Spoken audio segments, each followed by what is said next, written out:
Since Black Ops 6 Zombies has brought back the Chaos storyline whilst we've been on a massive fetch quest for the Sentinel artifact, which is probably finally going to be used on Janus towers, I have made an absolute ton of videos about the Chaos story, explaining things from map to map, and our understanding of how much is or isn't canon has sort of evolved and changed along the way. As a result, what I thought I would do in this video is just do one big compilation of absolutely all of my Chaos storyline videos that I have put together since Black Ops 6 has released. That way you can watch them chronologically and be filled in on absolutely everything you need to know, as well as you can sort of track how the community reception has changed that I've expressed in each one of these videos, and sort of how our understanding has changed as well. So without further ado, here is absolutely every single Chaos storyline video that I've made since Black Ops 6 has dropped. I wonder if it's going to continue and carry on into Black Ops 7 COD 2025. Do Trek even want to do a full-on Chaos game, carrying on what happened after Ancient Evil in the future, or even set in some other time period, maybe even ancient history like we got with 9, or even further back in time beyond then? That is beyond me, but maybe that's something we could see after Black Ops 7. But without further ado, here is all of the Chaos storyline videos I've made so far.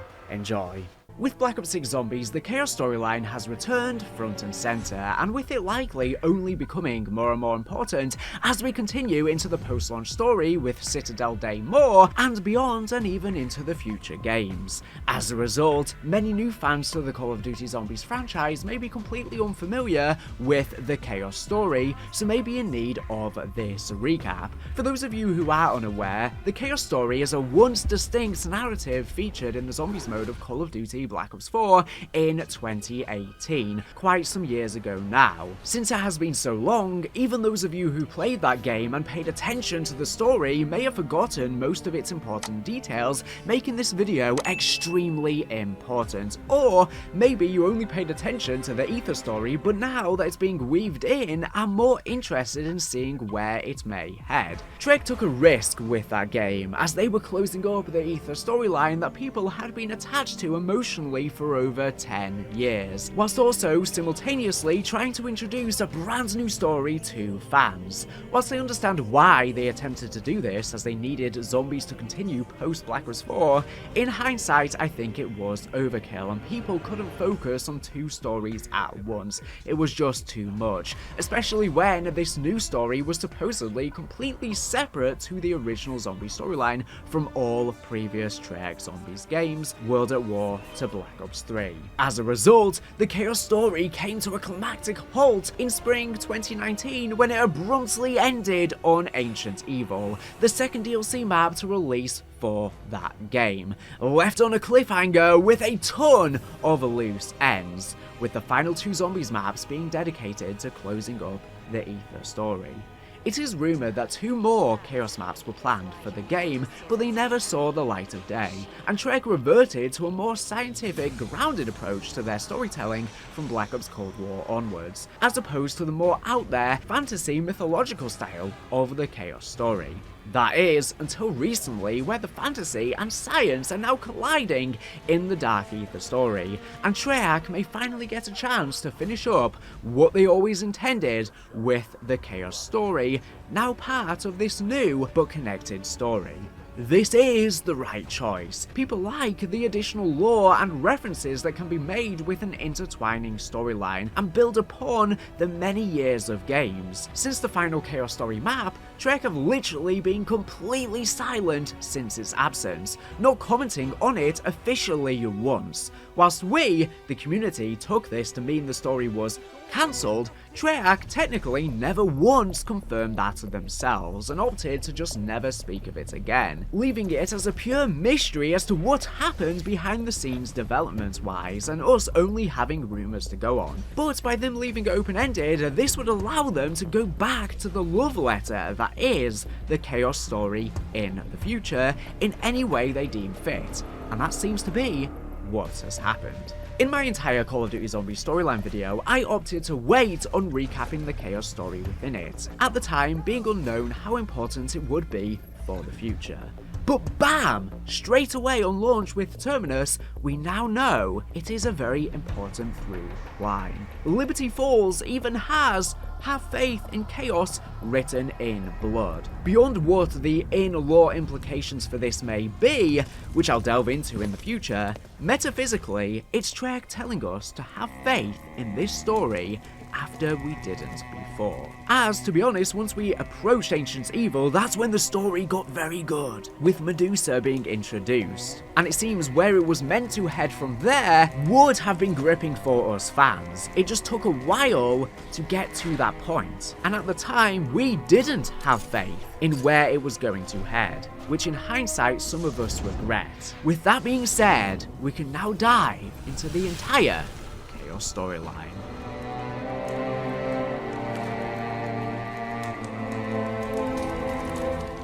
For millennia, the Earth was filled with prima materia, the first matter, the raw chaos. The resource was plentiful and humanity mined deep into the Earth to recover it. With it, ancient rulers, kings, priests, and emperors created powerful and prospering civilizations. Prima materia in Latin means the first matter, and is something that's actually speculated about in the real world that Trek based this on, and is said to be a protomatter, being the space in between, making up everything. The resource was plentiful, and humanity mined deep into the earth to recover it. With it, ancient rulers, kings, priests, and emperors created powerful and prospering civilizations. But the power of prima materia consumed them. Their benevolence turned to greed, and they stopped caring for their people. One by one, their civilizations fell, and wars were waged. Thus, the prima materia was extinguished. But humanity found a way to create an endless supply of this first matter. However, this knowledge was deemed too dangerous and mankind could not be trusted with it. Men of science, philosophy, and reason came together to protect and keep that knowledge safe. They were known as the Nine. Their collection of knowledge grew as humankind progressed. Each new discovery made was secured by the Nine to preserve it from humanity. Over the centuries, their collection became a legend, but the Nine were mortals, and, as such, were affected by their thoughts and beliefs. Once, they decided to release their knowledge to the world as a beacon of humanity's intelligence and potential. This release brought about fierce wars, so the Nine took their knowledge and hid it once again from humankind. But they believed that amongst all humanity, some people were worthy of their knowledge. As a result, they came to create the Sentinel artifacts, based around the different mythologies known to humankind. Sometime after the 2nd century BC, Perseus arrived in Delphi with his men and his mount, Pegasus. Pegasus met with Pythia and gave her his demands, activating a Sentinel artifact to prove himself worthy of taking his father's throne on Mount Olympus. When the Pythia refused, auguring disaster, Pegasus had her 2 sisters detained. Fearing for their lives, the Pythia activated the Sentinel Trial before being locked to her chair by Perseus. At first, she helped Perseus and his men, but as the months went by, she stopped helping them. After the Pythia's sisters tried to escape, Perseus had them beheaded. The trial ran for centuries, and Perseus, now alone, was trapped in a chamber by the Pythia before being attacked by zombies. At some point before 500 BC, the priest was born and founded an early version of the order, after being, at some point, killed and revived using the Scepter of Ra. I know you are afraid, my child, but you must have faith. Your fear is only a product of your imagination. Prove that you are worthy. Do it. This is your path to true enlightenment.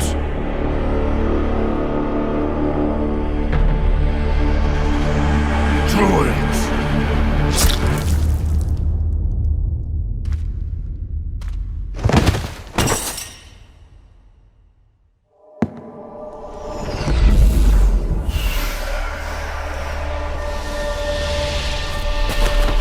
The door between life and death swings both ways. Now, you are one of us.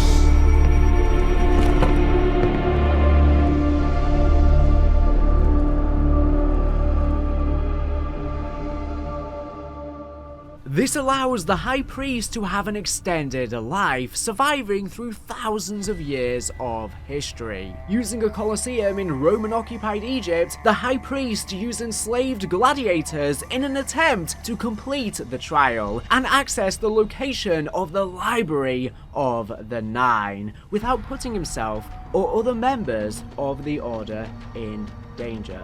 The location being the Temple of Poseidon. Sometime in 500 BC, during one of the many attempts to complete the trial, a group of contestants managed to complete the trial. During the second half of the 19th century, Alistair Rhodes, a wealthy British adventurer, bought a country estate in Hampshire, England, after he learnt about Druid ruins on the land and renamed it Rhodes Manor. At the end of the century, Alistair brought his young daughter, Scarlett, to London's Natural History Museum, where he asked her to watch for anybody observing them while he was looking for an item, a black rock glistening with diamonds.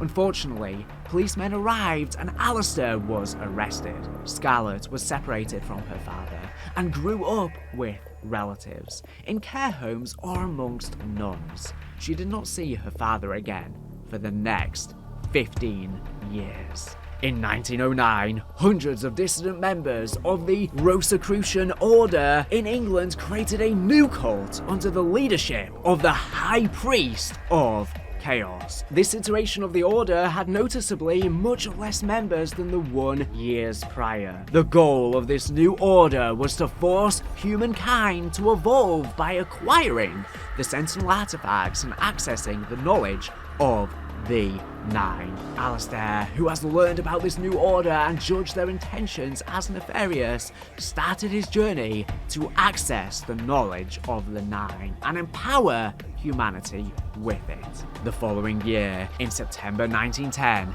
Alistair travelled to Morocco to meet Bruno Delacroix, a former enforcer of a criminal gang in the Paris underworld who joined the French Foreign Legion after he had attempted to assassinate Michel Depardieu, a rival gang boss, but inadvertently killed the latter's child.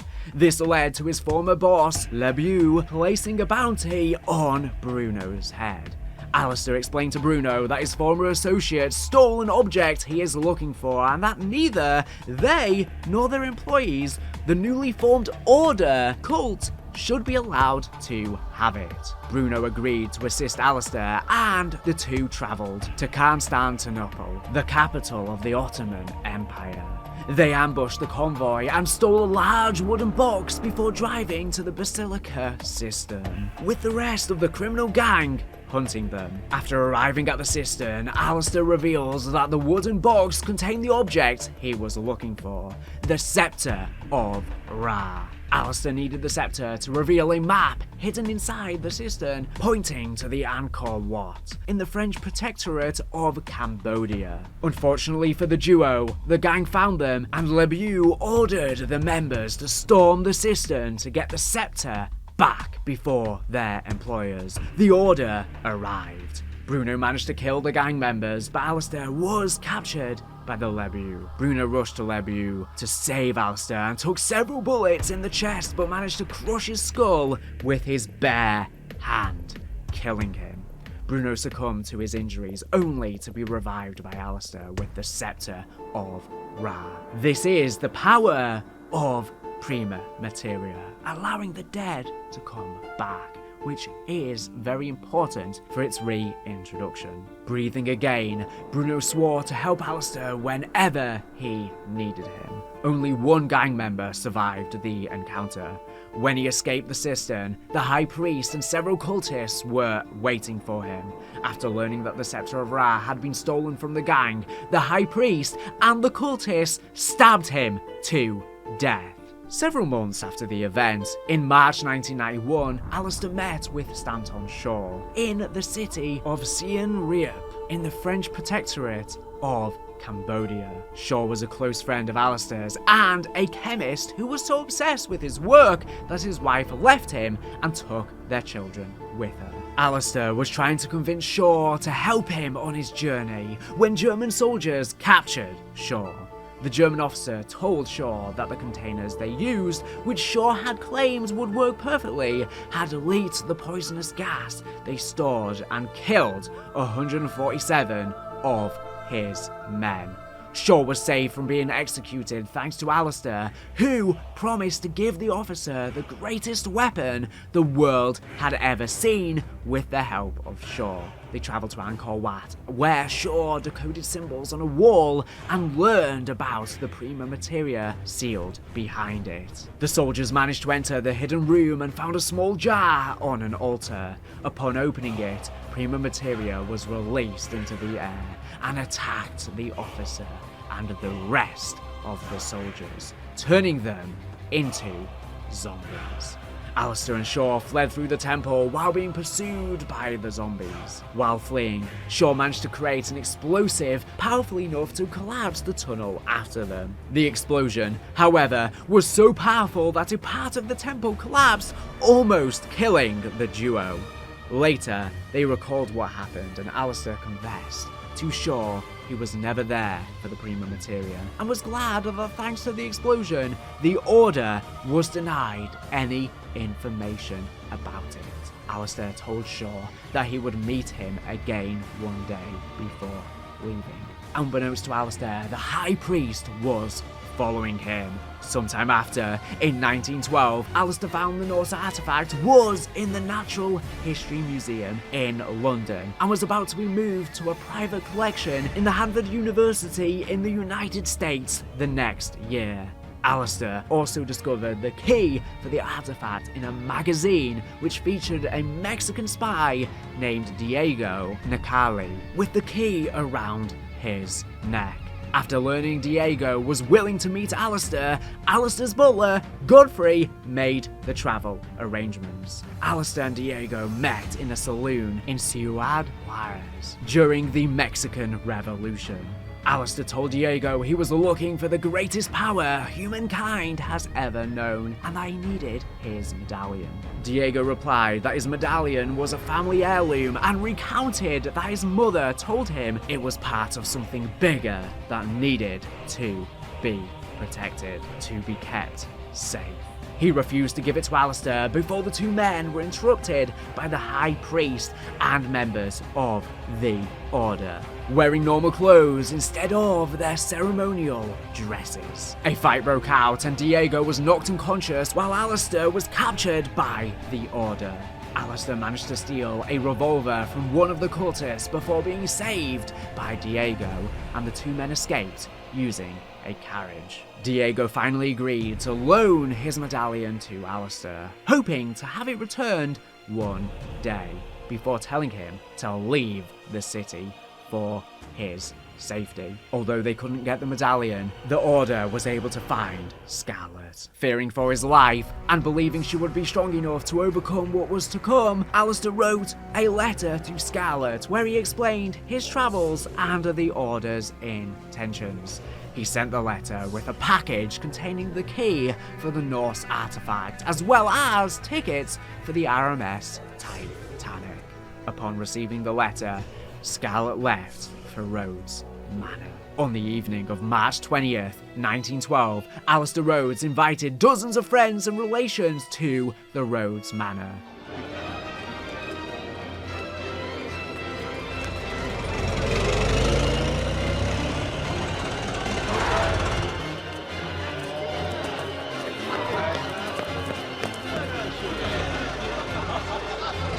Join us for an unforgettable evening.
What's your name? Oh, yes, Godfrey. Where the blazes is Alistair? Yes. Where is the old scoundrel? I've not seen Master Rhodes, but surely your crystal ball could.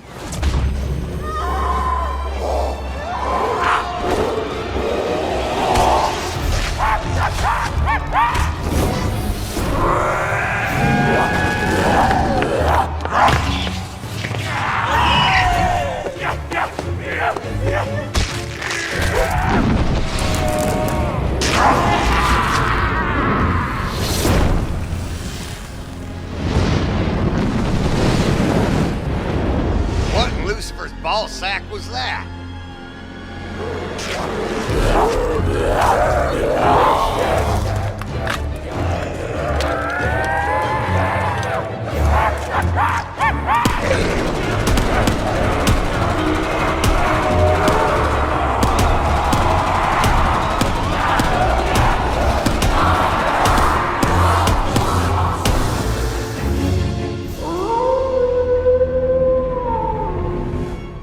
Before the guests arrived, Godfrey knocked out Alistair and locked him in the wine cellar. Godfrey fell under the influence of the Order after being killed and revived with the Scepter of Ra, with a red mark appearing on his forehead. During the party, Scarlet arrived at Rhodes Manor only to be fended off by Godfrey and pursued by the High Priest and his cultists into the forest nearby. Inside the manor, Godfrey, still under the influence of the Order, started drawing glyphs on the ground before being approached by some of Alistair's guests. Gideon Jones, Christina Fowler, and Jonathan Warwick.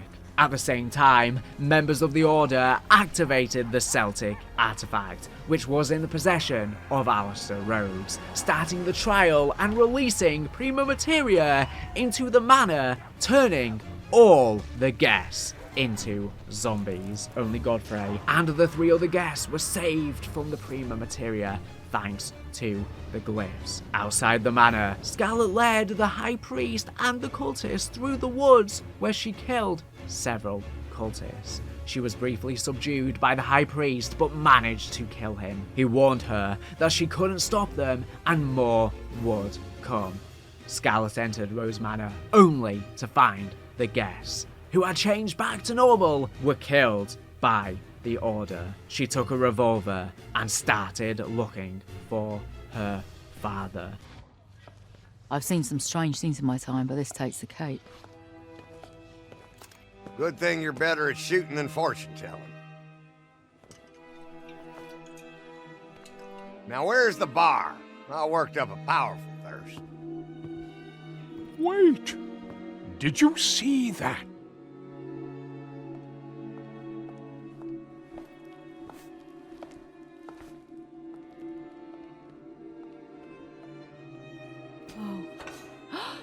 What now? What the hell does this mean? It means you are not worthy. Witch! Braggart! Pompous ass! Ah, bastard!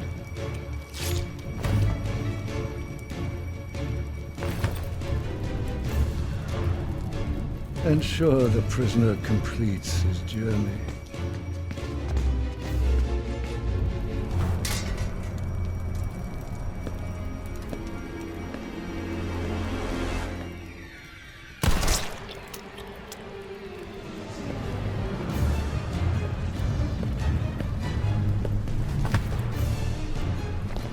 Where is my father?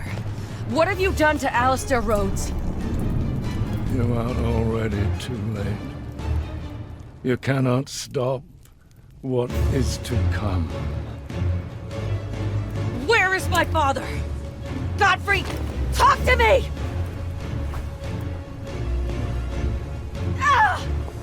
Damn it!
Dearest Scarlet, if I have already fallen prey to the Order, these are the only people I trust to help you stop them. With the trial completed and the shadow werewolf killed, a vision of the Norse artifact appeared inside the manor. At the same time, the red mark appeared on Godfrey's forehead, and he killed Gideon, Christina, and Jonathan, calling them unworthy before ordering the rest of the cultists to load Alistair into a car and leave. Scarlet shot Godfrey in the back and asked him where Alistair Rhodes was. Godfrey told her she was too late and couldn't stop what was to come. During the confrontation, a fire broke out and soon all the manor was on fire. Scarlet jumped in a car and pursued the cultists. Unfortunately, her car broke during the pursuit and crashed on the side of the road. Alistair was then loaded into a plane before it took off. At some point after his kidnapping, the Order had brought Alistair to the ancient underground city of Delphi, where they encountered Medusa, who turned them into stone. In the following month, Scarlet contacted Bruno, Shanton Shaw, and Diego, as they were the only people her father trusted to help her. On April 10th, 1912, the four met in Southampton, where Scarlet explained to them what had happened that night and what they would have to do: steal the Norse artifact. They all agreed to help her find her father, and the group embarked on the Titanic. During the night of April 14th, 1912, the group started their plan to steal the Norse artifact.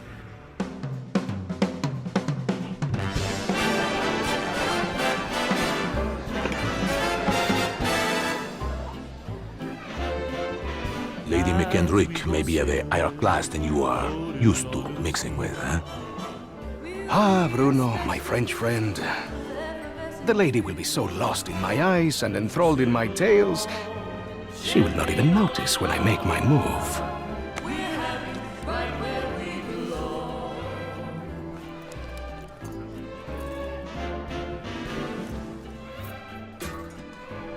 Tick, tick, tick. Timing, as always, is everything.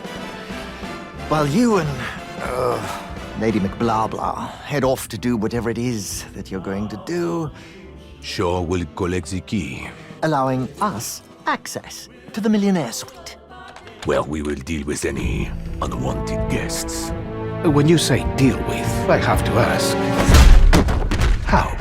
I will launch, how you say, charm offensive. Okay, I'm with you so far, but what did you call the pipe things you're looking for? Pneumatic tubes, used for the conveyance of small packages throughout the vessel. They will carry our surprise down to the cargo room. It really should be quite exciting.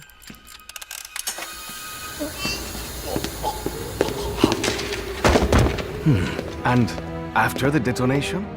That's where I come in. Given that the artifact will be securely locked within the safe, dare I ask how you plan to get through 2 inches of solid steel? I've got just the thing. A mechanism of my own invention. What does it do? It opens things.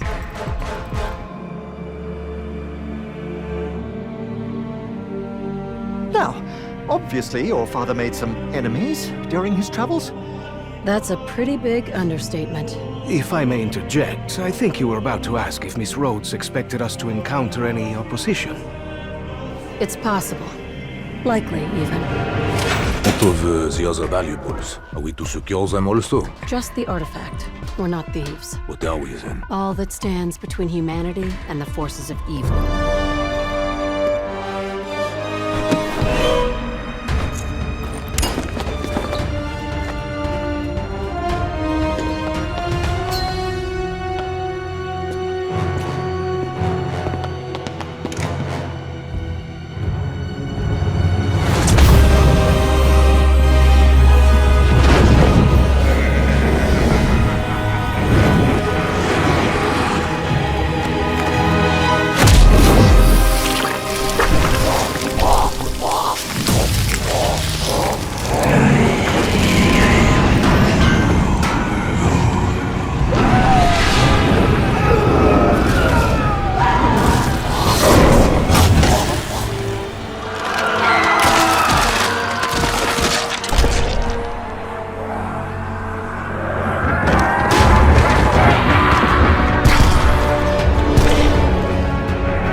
Diego charmed one of the passengers, Lady McKendrick, and stole the key to the millionaire suite, where Bruno and Shaw delivered a gas into the cargo room using the pneumatic tubes in the suite.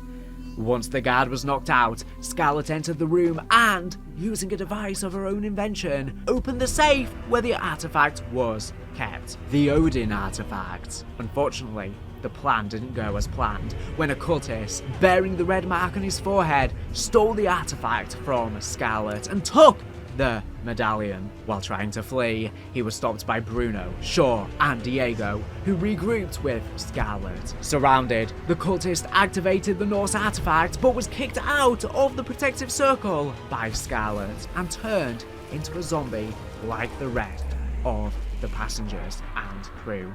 Soon after, the Titanic struck a massive iceberg, allowing water to seep in. The team proceeded to complete the trial and beat the Eye of Malice and Despair.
It all just went back to how it was before.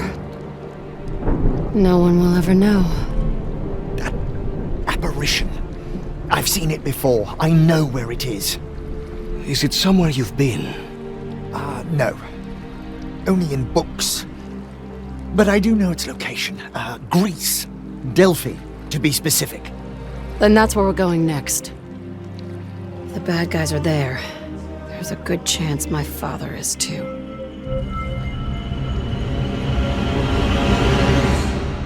After the trial was completed, all the passengers and the crew turned back to normal, and a vision of a doorway surrounded by two snake heads appeared in the cargo hold. Soon after, the Titanic started sinking, and Scarlet, Bruno, Shaw, and Diego took a lifeboat. While they were waiting for rescue, Shaw recalled having seen the doorway before, only in books in Delphi. A red mark appeared on Bruno's forehead. In the following days, the team travelled to Delphi in the kingdom of Greece and ventured into a cave where they found a sealed door.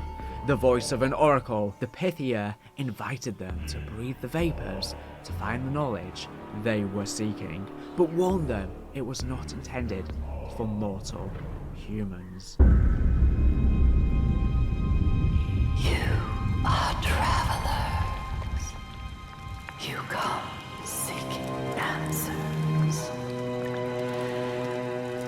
Hear my voice. Heed my warning. The knowledge you seek was not intended for mortal man. Breathe deeply. The power of the vapors will transport you. Let yourself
Upon breathing the vapors, the team was transported across millennia and woke up in an ancient Colosseum during what seems to be the Antiquity. They watched the High Priest of Chaos activating the Egyptian artifacts in front of hundreds of cultists, all spared by the Prima Materia. The High Priest was forcing slaves to complete the trial for him, and Scarlet, Shaw, Diego, and Bruno were the next contenders. The team completed the trial, beat the Guardian, an ancient elephant named Fury, and Wrath, another elephant, and the champion of the Nine.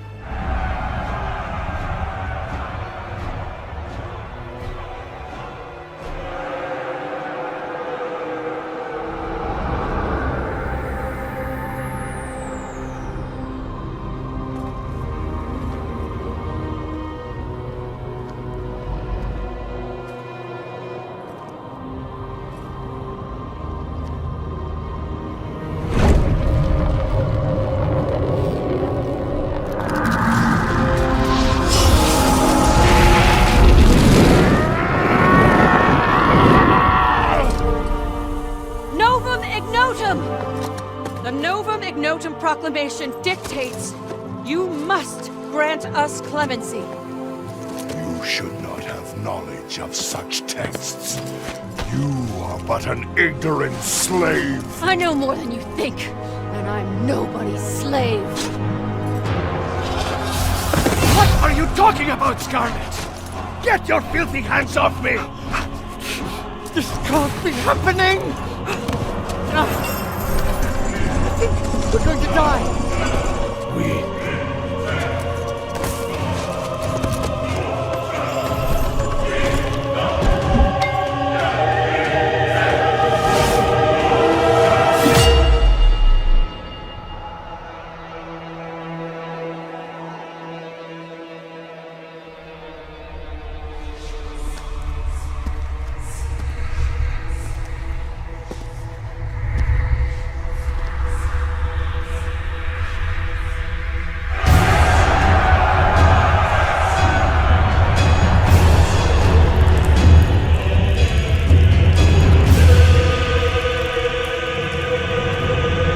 Once the trial was completed, a portal appeared with the word Poseidon.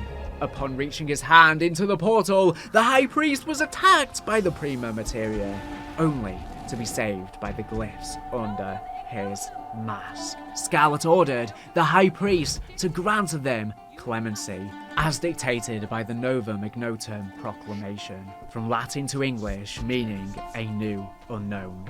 But the High Priest ordered his cultists to behead them anyways. This caused them to wake up from this reincarnation.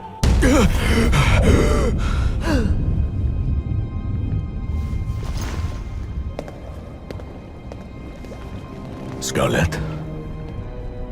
Did you find what you were looking for?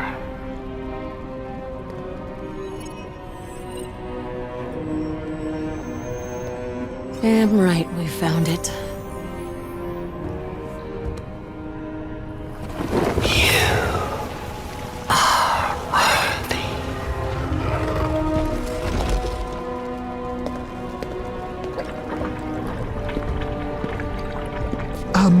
We may need this.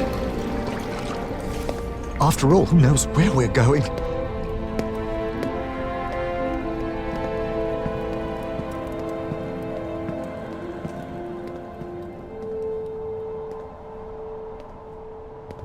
Behold, the great and mighty city of Delphi. I thought Delphi was the city above ground. Red herring. The one up there was a decoy intended to protect the real Delphi from its enemies. Please help me. I am trapped in the temple of Apollo. These ropes, We're not the first ones in here.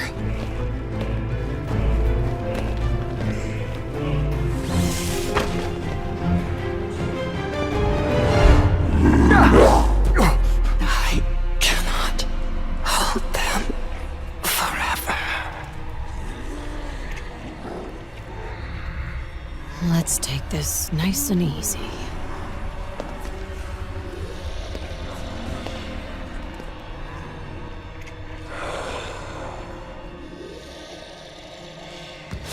The unclean wretches have tormented me for centuries. Look, I know coming here was my idea and all, but I'm starting to have some second thoughts. Third, even. You just faced death, sure. What could possibly scare you now, huh?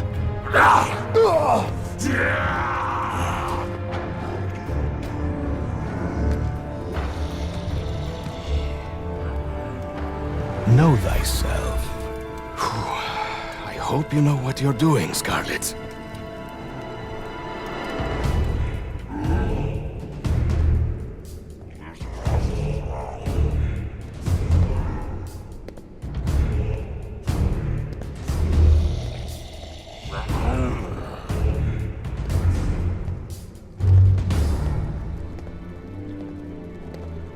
Where is my father?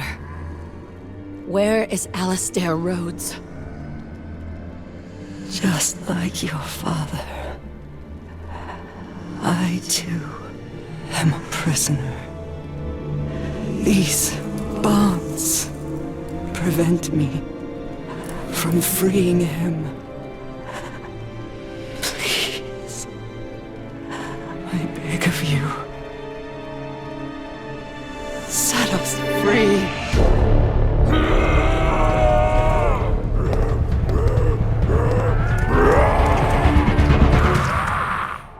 After awakening from the hallucination, Scarlet immediately went towards a gate near them, placing her hand upon ancient symbols to open the gate.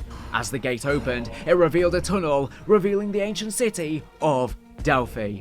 Noticing the ropes to climb down to the city, the crew realised they were not the first to tread upon this city. Whilst inside the city, they were led by the Pythia to the Temple of Apollo, where they found she was imprisoned within the city. She proclaimed that, like her, Alistair was trapped in Delphi.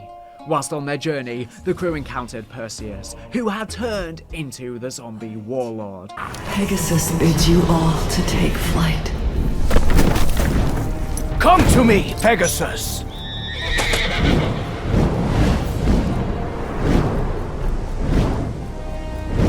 This is a dream come true! For the horse. I am about to get very wet! Or worse!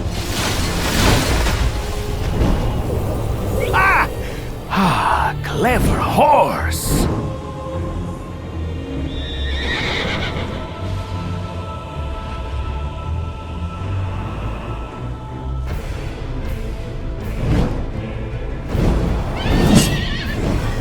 Intruders!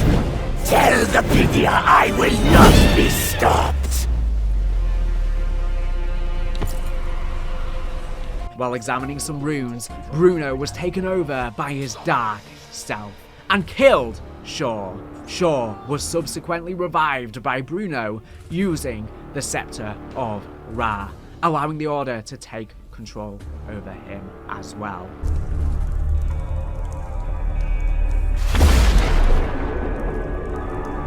Yes, well, maybe this is some kind of release mechanism. Give me a tick, I'm sure I'll figure it out. Honestly, why is nothing ever straightforward? Oh, I think this might actually be progress. Oh, damn and blast it all! Stop resisting! He has to die! Now do it! Kill him, Bruno! Make him ours! Bruno? What are you doing? No! please! Bruno!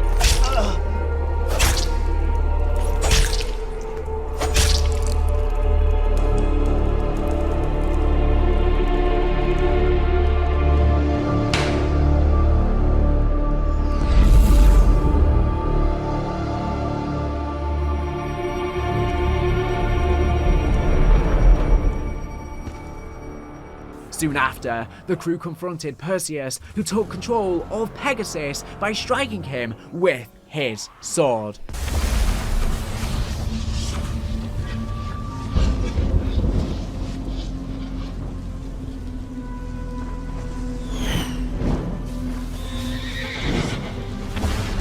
Mortal bonds! You have served your purpose!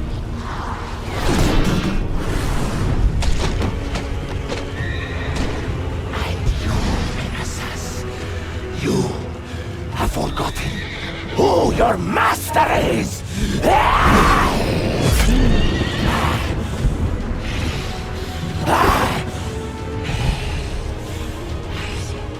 Rise, my steed!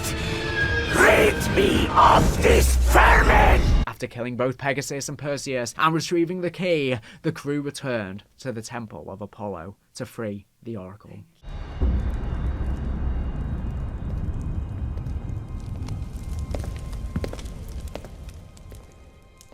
Thank you. But I fear it may be too late. If I die, they will return.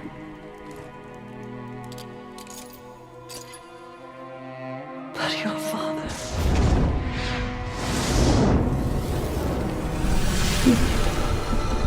is released. No. Stay with me. She's dying. Go, get my father!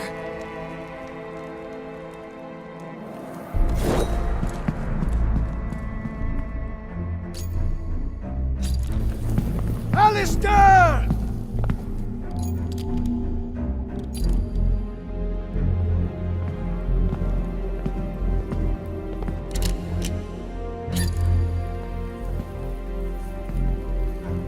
Even though you do not yet know what you are, Scarlet.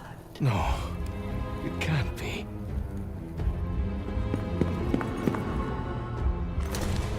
There is still so much that you can teach me.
I will open the library.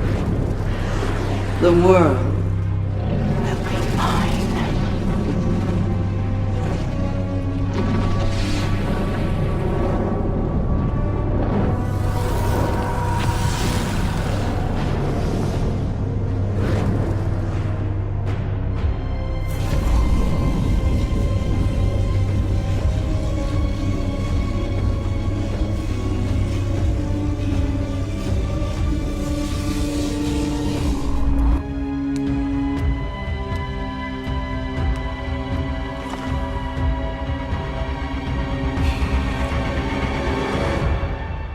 Scarlet stayed with Pythia, while Diego, Bruno, and Shaw left to find Alistair beneath the temple. They discovered that Alistair, alongside several other members of the Order, were turned to stone. Diego realized the true intent of the Oracle and rushed to save Scarlet, but it was too late. As Scarlet freed the dying Oracle, she became mesmerized by the Pythia, which allowed her to gain knowledge of all modern history through a kiss, transferring that information. Diego confronted the Pythia, who revealed herself to actually be Medusa. Diego hid behind a pillar as Medusa attempted to attack him. She then released Scarlet, now in a comatose state, before picking up one of the cultist masks and walked towards the eternal flame. Protected from the prima materia, she witnessed a vision in the eternal flame. As Diego hid with Scarlet behind a pillar, Medusa proclaimed that she would access the Library of the Nine, the Library of Alexandria, and that the Earth would be hers. And that is where we are left, with a crazy cliffhanger. The story got so good at the end, and it's just a shame that it took some time to get good and for the community to get interested in it as well, because up until this point, people were passing it off, but as soon as this map released, everyone was on board, because not just the story, but the gameplay was so good for Ancient Evil, being one of probably the best maps to ever release, and it's a shame we were cut off right there. But before jumping into how this is relevant to Black Ops 6, that is where the Chaos Story left us on a huge cliffhanger. Like I say, the story took a while to pick up pace, with many of its beginnings being told via comic books and unchronologically due to some issues with getting the actors on board. It is likely that the next map, or the one after that was planned, would have led us to the Library of Alexandria in Egypt, with it currently being unknown of how the story would have concluded. And maybe Treyarch can reuse whatever ideas they had for this story, now reincorporated into the future of the Dark Ether universe. During Vanguard Zombies, a radio from Gabriel Craft mentions that the artifacts of the Dark Ether are similar to items mentioned by an Alistair Rhodes, an amateur demonologist that he is a fond fan of, called Sentinel Artifacts. Craft learned so much from him, his notes and journals proved invaluable in advancing his knowledge. This was the first mention of the Chaos Story since Ancient Evil. Over the next several years, Eddie Richtofen started setting up a new test site under Project Janus's name in Liberty Falls, a small town in West Virginia, where the containment chamber was held and studied. He also oversaw Requiem's imprisonment at Black Site 13 on Terminus Island, which he gave full control of to Revati Modi after hiring her. Eddie specifically also ordered for Weaver to go through more extensive torture compared to the other members of Requiem. Throughout this ordeal, Eddie remained haunted by the deaths of his wife and son that happened during a failed assassination attempt on Richtofen's life by Samantha Maxis and Grigori Weaver prior to the events of Cold War, in which Weaver burned the house to cover his tracks, not knowing his family were inside. It is currently unknown as to why they targeted Eddie, but this would lead to his motivations in setting up Requiem, getting revenge on those who hurt him, and establishing Project Janus. At some point, Eddie learned of the Sentinel artifact and its purpose, to control a protomatter known as Prima Materia.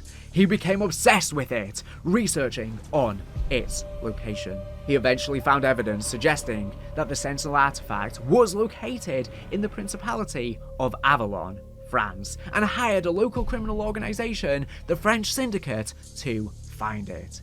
He likely wants to use the artifact's ability to restore life as a way to try and bring back his perished wife and son if all other attempts fail. The S.A.M. SAM Synaptic Algorithm Module, an AI created by Richtofen to mimic Samantha Maxis, informs the Terminus crew after defeating Patient 13 and unlocking files to his archives that Richtofen is heading to Avalon to collect said artifact, the image of which appears to be the very same Norse Sentinel artifact from Voyage of Despair on the Titanic. However, we know that the SAM AI is lying, as she is the one who actually caused the outbreaks across the globe to begin with and zapped Eddie away, likely into the Dark Ether during the Liberty Falls intro cutscene. So, he is not en route to Avalon, but maybe he was at one point in time, should she have not teleported him away. For this reason, she likely has her own nefarious goal and maybe even wants to use the Sentinel artifact for herself and zapped him away to get there before he could, and learned of it through him, or someone else that she might be doing her bidding for. She suggests to the team that Richtofen believes it could be used to restore Samantha Maxis from the Dark Ether. However, this may be a lie too. But what could she want? A body for herself? To get real Sam for her own goal? Working for some other nefarious entity or entities, such as the Shadowsmiths, or someone or something else? Strauss proclaims in this cutscene that this is just boogie tales and that he is a man of science, not witchcraft. I have scraped all Project Janus files classified Director's Eyes only. Richtofen is obsessed with an ancient relic called the Sentinel Artifact. He believes it has the ability to manipulate a form of protomatter called prima materia. You can't be serious. That term comes straight from medieval alchemy. Don't ask me to believe such horseshit. I am a man of science.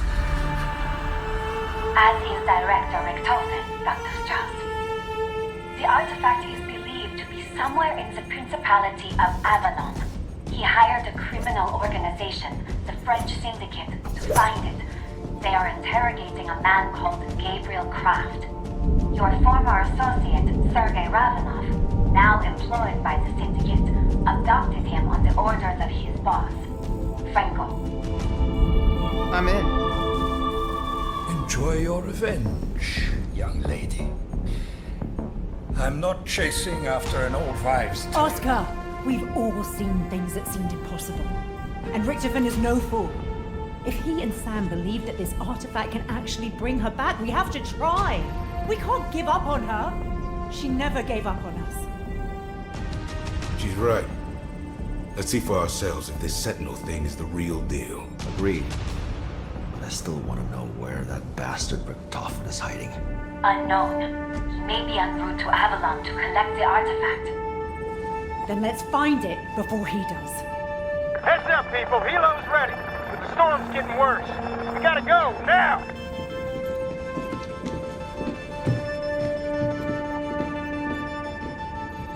But Gray asserts to him that this isn't really so far off from the craziness already experienced with Ethereum. It's merely a different way of explaining magic, and says that if Richtofen believes this can be a way to rescue Maxis, that they should at least attempt to try and save her. After all, it's only crazy until it isn't. This shows that Treyarch will be using both ways to explain sci-fi and fantasy and blur the lines between the two. Now, on the next map we are heading to Citadelle Day Mall, this medieval castle in Avalon, France, to attempt and find this mythological artifact. We will likely encounter Kraft and Ravenov soon, as Kraft is very much aware of the Sentinel artifacts, as previously discussed, and could have even been the one to point Richtofen and the French Syndicate in the direction of it, as Ravenov has him captive for them. Potentially, Gabriel Kraft, upon discovering information from Alistair Rhodes on the Sentinel artifacts, uses a Sentinel artifact himself and or prima materia to unlock the power of extended life that we know it has the ability to, explaining why he is still alive in Black Ops 6 Zombies on Citadel Day Mall, though he's keeping that information on the artifact close to his chest so Richtofen can't have it, because he already looked extremely old, somewhat in his 60s, in Vanguard Zombies. We are 40 years past then, in 1991, yet he is somehow still alive and even surviving beatings from Ravenov under instruction of the Syndicate. Richtofen offered millions to the Syndicate in order to try and extract the information on the Sentinel artifact from Kraft, but he's either not giving them the location of the artifact and or the key for it, which does seem to be the Odin artifact, who potentially used the power of prima materia to live longer, and Ravenov then in Modern Warfare 3 used the same magic or developed some kind of Ethereum technology to replicate it, but maybe this is where the introduction of extended life is first introduced to the characters, allowing essence and life force to be swapped out to allow him to live longer, which could be why they perish in a similar way to how Dr. Panos steals the essence of the Liberty Falls crew in order to allow him to come back to life, restore restoring his soul to go back into the regular world after he seemingly perished and was then trapped as a soul in the dark ether. This castle may have even been used by the Societe Occult and or the Order in their past and could now be a fortress for some of the French Syndicate crime families. We are likely about to see a lot more rituals and fantasy elements than we are used to on this map, and I can't wait. It could even be a trial if we are successful in getting the Sentinel artifact, or we may not get it until a later map, still leading to the possibility of us activating it at some point. Or maybe, since we plan to be using it for a different purpose, something else will happen. We will learn that the SAM AI is lying to us at some point, and we know we end up failing to rescue the real Samantha, as the Requiem team end up dead in Urzikstan in 1996, potentially giving up their life essence for an unconfirmed reason at this point. But maybe it ties into activating a trial, and ties into the Sentinel artifact, and ties into their failed attempt to rescue Sam. Regardless, what does the Chaos Story reintroduction mean for the Dark Ether story? There are two possible options here. One is it's a soft reintroduction. Many people have taken this to mean that the Chaos storyline is canon to the current Dark Ether story, but this may not be necessarily the case. When Kraft mentions Rhodes, he says he is an amateur demonologist, and that the Sentinel artifacts he wrote about were never found. This is a huge contrast to the Chaos storyline, where Alistair Rhodes is a world-famous archaeologist. This likely points to the idea that whilst there is an Alistair Rhodes in this dimension, we don't know how much of the supernatural elements exist in this story. Rhodes may be more of a nobody than he was in the Chaos story. The Chaos story could have instead just existed within the prior multiverse that was reset on Tag the Toten, without a real crossover to our current story, beyond artifacts and similar elements being introduced. And Treyarch may be taking ideas and themes from the Chaos story that were never really fleshed out and reusing them for the Dark Ether saga, such as entities from another dimension altering the course of human history, or a secret society in control of Western civilization. As well as we have seen red Dark Ether crystals that seem to resemble Prima Materia. Could this have been Prima Materia all along? As a result, we may potentially see familiar faces or even lore elements from the Chaos story return in the future, as we already have done, but they may become even more prevalent. If they go with this option, they can reintroduce similar themes without literally that entire story somehow having to fit with our current timeline. Yes, Jason Blundell did previously say Chaos is not all canon to Ether. Are the two stories connected in any way? Is it a clean break? They are not connected. They're not connected. They're not connected anyway. They are two separate stories completely. So no one believes me, by the way. No one believes me. I've said this out now multiple times. I even said it to your camera.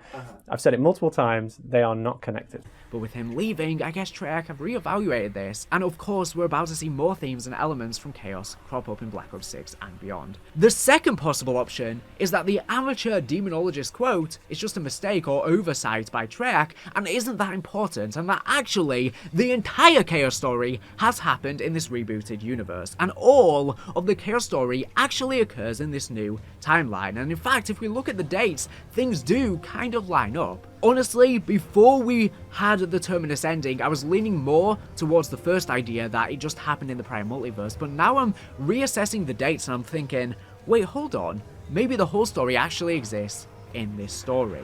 Because on Tag the Toten, Nikolai collapsed the multiverse and banished all of Ether into the Dark Ether, creating a brand new universe that was meant to be free from corruption. However, we know that of course that didn't end up being the case. Samantha and Eddie were the only two to walk through into this new universe. It is possible that only in this rebooted universe did the Chaos story events occur, and years prior to the Vanguard and Cold War stories, this all played out, meaning the Dark Ether story would actually extend back into the ancient times, including the Chaos events, and this could line up, as the last we saw of the Chaos story was in the 1910s, whilst the first we hear of the Dark Ether story is in the 1920s, and as we know, the Societe Occult from Vanguard suffered an unknown catastrophe in the 1920s that caused them to scatter the tome pages and go into hiding. Whilst we don't have a confirmed date for Ancient Evil, it takes place sometime after April 15th, 1912, which isn't too far out from the 1920s, meaning that whatever story Trek initially had planned to succeed this map could have actually spanned into the early 1920s, and whatever happened, or they planned to happen,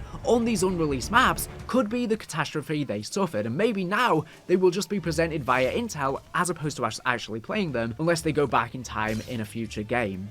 to re-explore that untold story. Furthermore, this could mean the Societe Occult could actually be one and the same as the Order from the Chaos Story, or at least be related or act similarly, or the Societe Occult and or the Order's descendants could even make up some or even all of the French crime families. And this makes complete sense actually. The Order and the Societe Occult were made up and situated mainly from France. They were made up of high powerful people and priesthoods, both of which share so many similarities, and it really does make sense that they are one and the same, or at least some of their members can be one and the same, and they are just different names for them, or even the Societe Occult could just be a sub-faction of the Order, and it again makes total sense that this French crime family, the French Syndicate, at least some of those families could be the descendants of the Societe Occult and or Order. Things just seem to line up too perfectly here, and like I say, that event in the 1920s could very well be us defeating the Order that was supposed to happen after Ancient Evil. I wonder if maybe, if the Chaos Story was allowed to continue in Black Ops 4,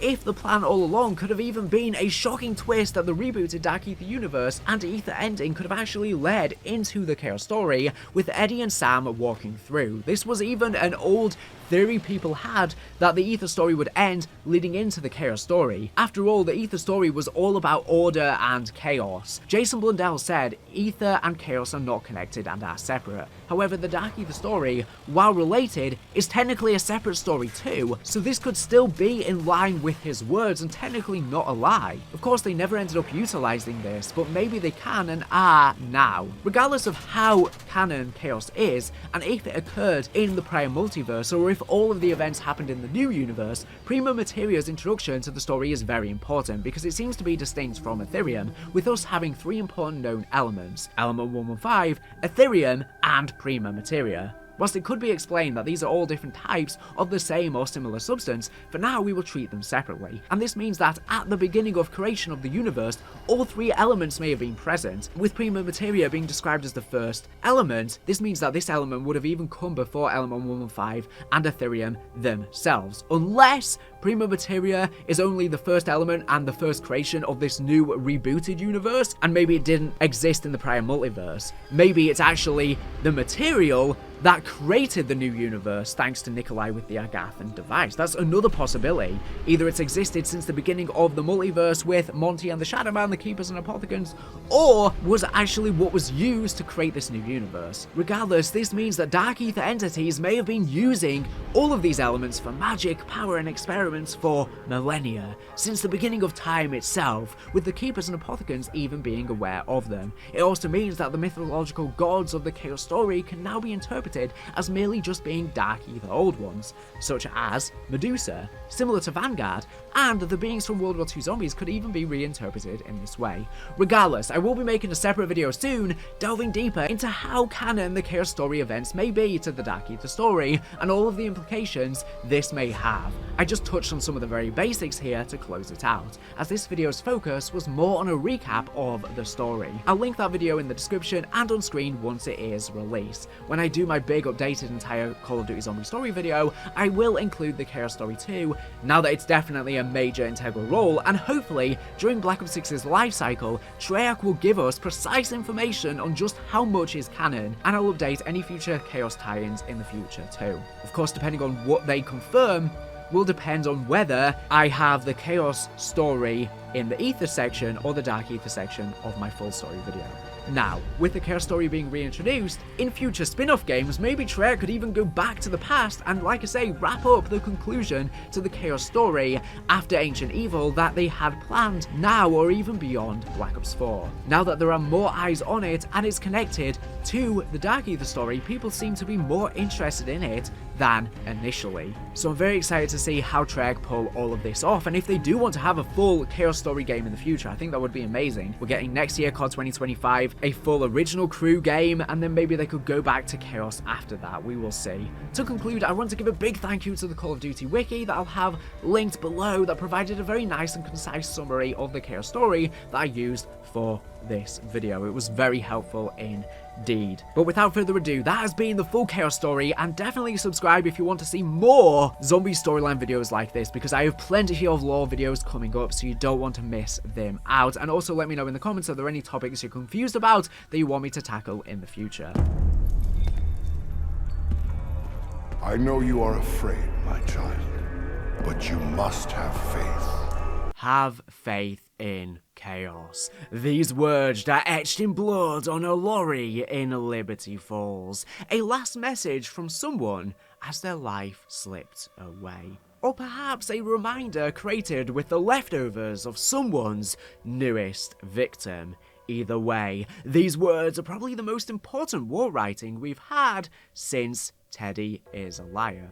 Or Eddie, now in this game, as I believe these words echo the direction we are seeing the story of Black Ops 6 Zombies begin to take. I believe we are in the midst of witnessing the return of the Chaos storyline to the forefront of zombies, or potentially learning they actually never left. But before we dive into the implications of what this means for modern zombies, let's step back for a quick refresher course on the key parts of the Chaos storyline. Once we understand it and what happened in it a little better, the hanging weight of the implications of some of Black Ops 6's story events become much clearer. The question I really want to pose today is this: are we really seeing a simple reinterpretation or references to Chaos like we thought before, or could the Dark Ether story and the Chaos story be one and the same after all? This will be an incredibly quick overview of the Chaos story's most core events and mythology. We are going to outright skip or ignore a lot of the character work and minute details here to keep this short, but if you would like to see a video really detailing the entire story of Chaos, I have actually already posted a video on this, which you can find linked in the description below or on screen. This video serves as a follow-up to that video, explaining more so on how Chaos may be intertwining with the Dark Ether narrative, and what its importance may mean. Long ago, before there was anything else, there was Prima Materia, the first matter, a magical form of matter that can be transformed into anything and everything, and is the building blocks of reality itself. The Earth and all of creation are formed using Prima Materia, and for a long time the Earth is filled inside with Prima Materia. For centuries, Earth was abundant with this element. Humanity mined it extensively, using its power to build thriving civilizations under the rule of kings, priests, and emperors. However, the immense power of Prima Materia led to corruption, greed, and the downfall of these societies.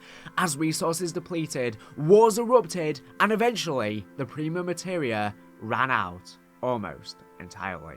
Despite this, some part of humanity discovered a way to produce an infinite supply of this powerful substance. Recognizing the potential dangers, a group of scholars, philosophers, and scientists united to safeguard this knowledge. Priests among them, calling themselves the Nine. Their mission was to protect humanity from itself by keeping this knowledge secure. Over time, the Nine amassed a vast repository of discoveries, which became the stuff of legend. Though well-intentioned, their human nature influenced their decisions. At one point, they chose to share their accumulated knowledge with the world as a testament to human potential. But the result was chaos and war. The Nine then withdrew, concealing their wisdom once more. Believing some individuals were worthy of their secrets, they created the Sentinel artifacts, inspired by humanity's mythologies, to pass their legacy to those they deemed deserving of it.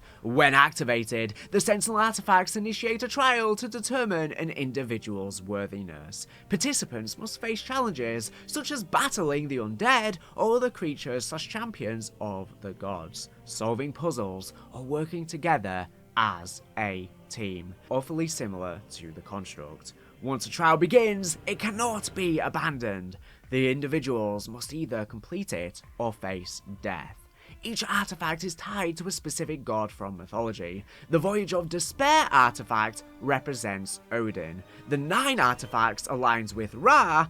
The Dead of the Night artifact corresponds to Danu. And the Ancient Evil artifact is associated with Zeus. The Danu artifact once came to be held by a historian and demonologist named Alistair Rhodes, but was eventually stolen during a house party at his manor. The culprits were his butler, Godfrey, and a mysterious religious group known as the Order. The Order is an ancient and enigmatic cult founded by a man who became known as the High Priest of Chaos. The High Priest was killed and later resurrected by the Scepter of Ra, a ritual he imposed on all members of the Order, binding them to its will. The group's origins trace back to the Roman Empire, where they operated in Roman-occupied Egypt. Using a Sentinel artifact tied to Ra, they conducted trials in a Colosseum, forcing enslaved gladiators to participate while wearing masks to protect themselves from the Prima Materia's effects and hide their identities. Their aim was to find a gladiator who could succeed in the trial. This finally occurred when a group of gladiators completed the trial, defeating the entity's fury and wrath. However, these gladiators were executed shortly after their success. Following this event, the High Priest seemed to attain immortality, and later re-emerged in the 1900s. He revived the Order in 1909, forming it as a faction of the Rosicrucian Order, with similar ambitions to its ancient predecessor. The modern order was then discovered by archaeologist Alistair Rhodes, who began working to oppose the cult. In September 1910, Alistair, along with Bruno Delacroix, attempted to seize the Scepter of Ra to prevent it from falling back into the Order's control. This leads to their attempts to kidnap him and steal back the Staff of Ra, as well as the Sentinel artifact. All of this is simply set up to the actual events we play in the maps of the Chaos Story, other than 9, which is a prequel where we play the ancient Roman trial. However, this information is the crux of what we need for today's discussion, especially considering we never saw an ending to the Chaos Story. The foundations of its lore and rules of its universe are far more important to understand for now. I think we can start by discussing a few smaller threads in the current Dark Ether story, how they may be connected to Chaos, and then go into detail for what I believe to be the largest connective tissue between these continuities. There are multiple relatively small references to Chaos found in both launch maps of Black Ops 6, the writing I mentioned earlier in Liberty Falls that reads "Have faith in Chaos," and the etching of the Sentinel artifact on Temple Island in Terminus. Both show us that this stuff is still on Treyarch's mind. While Alistair Rhodes was name dropped in Vanguard, that could have simply been a small nod or reference, and was believed to be that at the time. It reminds me of when I studied the writings of Alistair Rhodes, an amateur demonologist and personal hero of mine. Rhodes wrote about different objects of power that he called Sentinel artifacts, but I was never able to find out exactly what they were. Nevertheless, if we can find the relic we seek at Shinonuma, I am quite certain I can use it on Von List and trap Cortifex in that little scepter of his. Showing us that the Sentinel artifact still exists here, even before we had seen the Terminus ending cutscene, began to suggest that these connections may be more concrete than we once had suspected. Speaking of the etching of the Sentinel artifact, it seems to have some sort of magical properties. Using the mesmerized function of the Beam Smasher on it will teleport you back to the beginning of the map. What exactly causes this, and what could it mean? Does going back to the beginning suggest some kind of cyclical nature to the Sentinel artifact's magic? It is very reminiscent of Mob of the Dead, where going back to the beginning quite literally represented a time loop. Could it be suggesting the idea the Sentinel artifact may have that kind of power in this story? Clearly, whatever power it does hold is extreme, as even a mere drawing of it interacting with Ethereum seems to trigger tangible magic. This interaction of Ethereum and the Sentinel artifact is worthy of observation, as I believe it is a great microcosm of the adjusting tone of the Dark Ether story. While Cold War used Ethereum and technology to present a great sci-fi zombie story, stuff like the Pact during its final season of Vanguard storyline presented a far more magical and fantasy-toned interaction with the Dark Ether and its inhabitants.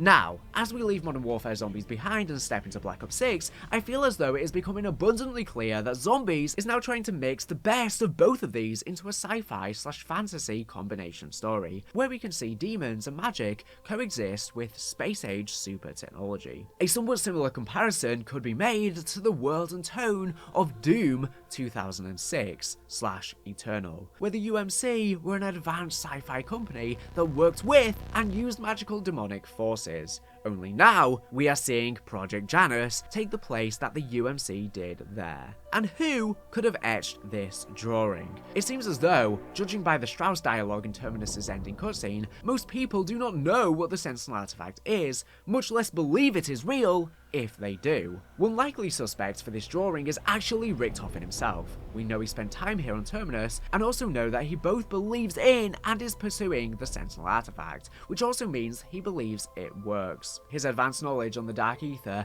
plus other magical items from Craft's journals, would also explain him being able to somehow harness the magic of the artifact through the drawing. Another possible idea is that it could in fact be Owen Guthrie. We know that he began researching deep into the mysteries of what Project Janus are up to. Potentially along the way, he found out about Richtofen's classified documents on the Sentinel artifact, in which he drew it himself before his research was discovered by Modi, and he was then captured, being turned into Patient 13. But why is it that Richtofen is pursuing the Sentinel artifact anyways? Let's take another look at the Terminus ending cutscene where the artifact is mentioned. Have scraped all Project Janus files classified Director's Eyes only. Richtofen is obsessed with an ancient relic called the Sentinel artifact. He believes it has the ability to manipulate a form of protomatter called Prima Materia. Not only do we learn that Richtofen is after the artifact, but also Prima Materia, and we get confirmation that the Sentinel artifact can transform and control Prima Materia, basically what they did in the Chaos Story as well. This again only aligns the stories closer, and gives us no way to contradict the idea that they are the same timeline. An interesting side note here as well is that we see the computer in Terminus mark locations in both Morocco and Russia, which were also rumoured/leaked locations of possible future Chaos maps, had the story kept going. These clues into how the artifact works in this world also give us a great preview into what exactly Eddie would want with the artifact. We know that Dr. Modi had failed to recreate an organism from a small sample of DNA like Richtofen requested, and that is when he began looking into the Sentinel artifact and Prima Materia. This is likely connected, and shows us that Richtofen wants to use the Prima Materia for some goal, to recreate this biological organism, likely to save his wife and son's bodies that were burnt to death. But why would Sam, S.A.M. the synaptic algorithm module, the AI built by Richtofen off of Samantha Maxis herself, be trying to imprison him to get it herself then? Well, the same reason, of course. To create a physical body, but instead of one of Eddie's lost family, I believe she wishes to create a body for herself. This competition for control of the power of Prima Materia closely mirrors what we saw in the original Chaos storyline, and again leaves us struggling to find contradictory evidence. I mean, in the Ether story, there was a constant conflict of chaos and order between the Apothicons and Keepers. This is always something that has been relevant. Speaking of contradictory evidence, I'm sure that you are as aware of the elephant in the room as I am, so let's address it. In the Chaos storyline, we see the gods of ancient mythologies walking around and existing in the physical world. These myths were not just stories or made up, but actually happened and had real consequences in the world of the Chaos story. However, we may have actually already been given the explanation for how this might have happened. In Vanguard Zombies, we spend time with demons of the Dark Ether, powerful beings who have lived there for millennia and can tap into different magics. They tell us that throughout history, they have communicated with and blessed human beings with powers and knowledge. They go on to explain that these humans often misinterpreted them as their own mythological or religious figures, and they chose to play along with these misunderstandings in order to gain the trust of the humans, and in some cases, the mythologies and the entities themselves blurred and merged as one, being inseparable, similar to how the Keepers and Apothicons even interacted throughout history. This could mean that the gods of myths we saw during the events of the Chaos story, and perhaps even the demonic creatures we see in other games like World War II or maybe even Infinite Warfare Zombies, could all actually simply be demons from the Dark Ether. fooling humans into thinking they are these symbols of myth and religion. Or the myths could be true in some instances, but they are still just from the dark ether, and the myths were spawned from them to begin with. Another obvious thing that I'm sure some of you are yelling at your screen about that seems contradictory at first is the comments of the developers that the Chaos storyline would never cross over with the Ether story. Are the two stories connected in any way? Is it a clean break? They are not connected. They're not connected.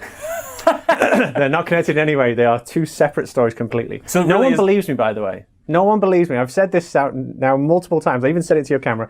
I've said it multiple times. They are not connected. My response to this is very simple. Even if the Dark Ether story and the Chaos story are one and the same timeline-wise, this would not make this statement false in any way. While the Ether and Dark Ether storyline do share the word Ether in the title, Trek have made it abundantly clear that they consider the Ether storyline to be finished and ended, and the Dark Ether storyline to be a separate entity, while still continuing on from that story, despite the original characters apparently returning next year.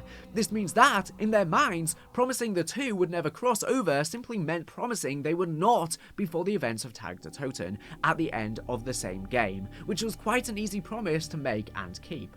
And after all, Blundell was heading those projects at the time and he has now left. So even if this isn't what they meant at the time, things can change. Plus, even though we as fans all said, oh, the Chaos story is cancelled now, etc. when we saw the Dark Ether story to be revealed, Drake themselves have actually never once commented on the story ending or being cancelled in any way. For all we know, the Dark Ether story is simply a renaming or reinterpretation of the exact same story, or just a different chapter in the same tale, and simply takes place far enough in the future that we could not tell the events were connected initially. Perhaps had the Chaos story been a bit better received and we saw a bit more of its events unfurl, the name and the way the Dark Ether story was revealed may have been more obviously an intertwining of both stories. This would also explain why everything in the Chaos story is set relatively early in the timeline of traditional Zombies maps. All the maps were kept before World War II, so that by the time Sam and Eddie arrived in the 60s, the events had a clear mark of separation between them. And of course, the Dark Ether story really picks up leading up to World War II. Perhaps if the Chaos story had simply had the time to finish, the next big game afterwards would still have essentially been the same thing as Cold War, but without a new name for the story. Or at least build up to what we had unfolding Cold War and Vanguard. The big plot twist would simply have been that Eddie and Sam crossed over into their new world, which had all along actually been the Chaos story. This brings me to the final possible piece of connective tissue I want to talk about today, and the one I believe is the largest. In Vanguard, we learn of the Societe Occult. The Societe Occult traces its origins back to the Middle Ages, when its founders made contact with Dark Ether entities. Over time, they compiled the Tome of Rituals, a powerful spellbook containing Dark Ether rune magic. As centuries passed, the Society's members became some of the wealthiest and most influential individuals in Europe, maintaining strict secrecy and constantly relocating their meeting places. Lucien Porret, a senior member and Freemason architect, designed the Societe's mystical stronghold, the Hotel Royale, built above Paris's catacombs in France, which were arranged in a pattern of Dark Ether runes. The site served as a dimensional nexus. Within its walls, the Societe constructed seances and rituals using the Tome of Rituals to enhance their power and influence. In the 1920s, a crisis struck the Society. The tome was torn apart and its pages were hidden in sacred locations around the world by trusted members, scattering its power and leaving the Society in disarray. In the modern day, it seems as though some of the leftovers of the Society held their power and financial positions in Europe, and now lead some of the most powerful crime families in Avalon. Both are powerful groups of people in Europe willing to commit evil acts in exchange to hold their power. And we know that the Sentinel artifact is likely in Europe as well, probably in the possession of someone from the Society. This could mean that the French syndicate we learn about in Avalon and the many crime families could actually be, or at least some of, the descendants of the Societe Occult. Could Citadelle des Morts / the Keep's castle have been owned by someone from the Society? This would again strengthen the idea that at least some of them stayed in Europe and maintained their power when they split, and means we're about to see a lot more Chaos influence in the DLC 1 map. Could we even see the tome pages or more? But again, we come back to this seemingly unknown event that made them split up in the 1920s. Therein lies what I believe to possibly be our single greatest potential for connection. Something in that time happened to a society that had existed at least since the Middle Ages, and it was terrifying enough for them to give up the power that the tome had given them. What if these events we don't know are actually related to the Chaos storyline? Well, let's take a look at where that story was when we left it climactically. Like I say, I did a video already recapping the entire events of the Chaos story in detail, which I would highly recommend watching after you are done with this one, but for the sake of time here, I will quickly nutshell the ending. Essentially, our heroes are nearly defeated in the end of the Chaos story. Medusa has fooled them into freeing her from the trap she was in Ancient Evil, and she uses Scarlet to learn and catch up with modern technology and history via a magical kiss. She claims a Sentinel artifact and plans to now use her power to reach the Library of the Nine, the Library of Alexandria in Egypt, and learns of all of the secrets it holds. And when exactly was all of this taking place? We know the events of the Chaos story we play are at least after April 1912. This means that Medusa seemingly defeating the characters we play as and beginning to take hold of the knowledge of the Nine happened within a decade of this supposed big event that split up the society. I propose the idea that the large-scale connection is this: the Nine were simply a tight-knit inner sect of the Societe Occult, who learned of prima materia in their studies of the Dark Ether and its primordial magic. They hid this knowledge from even other members of the society. However, the Chaos story still takes place as we saw in Black Ops 4, and Scarlet Rhodes eventually falls on her quest and releases Medusa. Medusa then, after what we saw in Black Ops 4, spends the next few years completing Sentinel Trials, before only one artifact remains between her and access to all of the secrets and power of prima materia. These are likely the cancel maps we would have seen after had Black Ops 4 gone to plan. Finally, the Nine are forced to take drastic measures. As the most powerful sect of people within the society, they choose to dissolve it and decimate the pages of the tome between various members who split up across the globe. This way, Medusa, likely a person using the power of a demon of the Dark Ether, or one herself, cannot get access to their knowledge even by completing the trial. This foils her plan, and she is either defeated or simply dies before ever succeeding in finding another way to control prima materia. The leftovers of the society go on to form the crime families in Avalon, who, as we know, are working closely with Richtofen and are the financiers of Project Janus, potentially one and the same as the redacted board of directors. This also means they are almost certainly the people he was reporting to during Mauer as well, when discussing shareholders. So they are working with Richtofen now, who, mind you, has all of the journals and research from Gabriel Craft during World War II. Even the Tome of Rituals, which we completed once again during the events of Vanguard by gathering the pages. And we know that after falling into a dark place, Ravenov is working as a mob enforcer for the Syndicate, and has Gabriel Craft captive as well, likely for his extensive knowledge, particularly regarding the Sentinel artifact. So now, Richtofen is where Medusa once was, one Sentinel artifact away from getting control over prima materia, and now holds all of the knowledge that the people he is working with tried so hard to protect. The Sentinel artifact seen on the computer in the Terminus ending does seem to represent the one from Voyage of Despair as well, so could be the Norse one and one and the same. Although this could just be a reused image, the final one may be different from this. This could be one and the same. It is interesting they say Sentinel artifact though instead of Sentinel artifacts,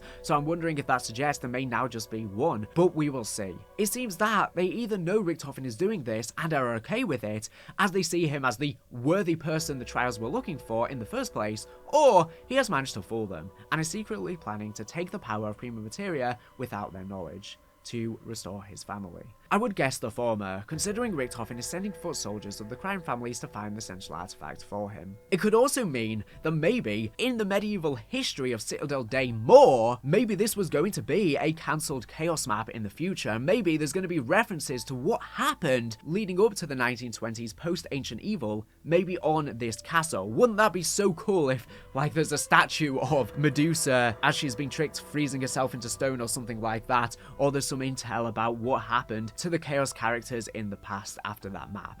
Essentially, what I'm proposing is this. Had the Chaos Story gone on, a major twist we would have seen, perhaps a game after Black Ops 4, would be Eddie and Sam's appearance into the Chaos Story as their new world, and we would have gotten a collision of the two stories into one new interpretation. Initially, I did think that the Chaos Story just took place in the prior multiverse, but now with all of these connections here, I'm having doubts, and I really think the Chaos Story may just be entirely in this new universe, and create the story to begin with.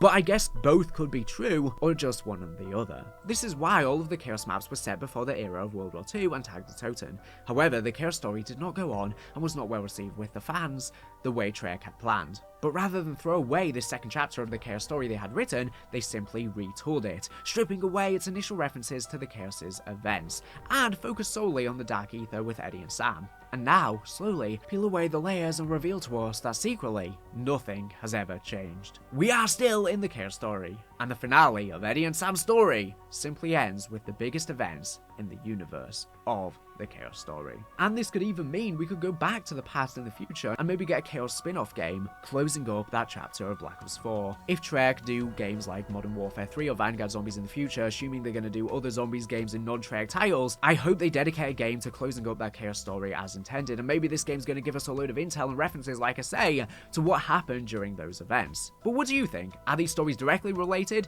Is this a retelling or simply a continuation? Did these events just happen in the prior multiverse, or did they all happen in this new universe? Let me know your thoughts in the comments below. I've done a drastic 180 flip in my opinion, but only time will tell. And I'm sure we'll get a lot more answers and mysteries in Citadelle Day more to confirm or deny this. But I'm hoping we get a concrete answer at some point within this game, and they don't leave it open-ended as to which interpretation to make. Let me know, would you rather get a concrete answer if the Chaos Story takes place in the new universe or just the prior multiverse, or would you rather it be left open-ended for both interpretations to work? The Sentinel artifact, Prima Materia, two sources of incredible power that have recently hit the Dark Ether storyline like a lore freight train. These concepts from the Chaos storyline have now brought themselves to the forefront of the Dark Ether story, seemingly being set up to be vital in the climax of Janus Richthofen's plans in Black Ops 6 Zombies. In this video, I want to go over both of these concepts, discuss how they work and what they can seemingly do in as much detail as we can, and then finally use all of that information to venture an educated guess as to the various characters' end goals with them. Prima Materia, central to the Chaos storyline, is described as a primordial, shapeless substance regarded as the foundation of the universe itself. Its name, derived from Latin, translates to first material, or first matter. In ancient times, early civilizations harnessed Prima Materia to construct extraordinary empires. These societies mined the Earth's steppes to extract as much of the substance as they could. Rulers, be they emperors, kings, or priests, were unable to resist its allure, as Prima Materia guaranteed their kingdoms unparalleled prosperity.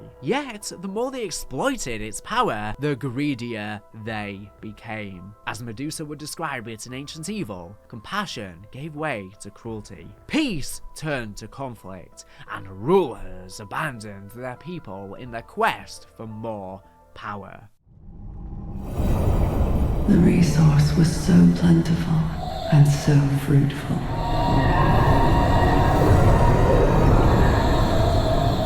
But the greed of man was too much, and soon what had existed the world over was extinguished.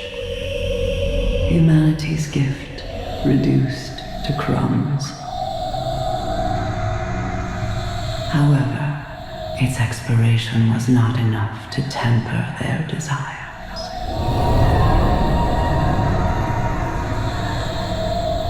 Powerful enough to create an endless supply of that which they desired. But many believed too dangerous, for he who held it held unending power. So it was that they were individuals, men of science, philosophy, and reason, brought together to protect it and keep it safe. For mankind could not be trusted with this dangerous knowledge. Eventually, this insatiable desire for prima materia led to the collapse of their civilizations and the near fall of humankind.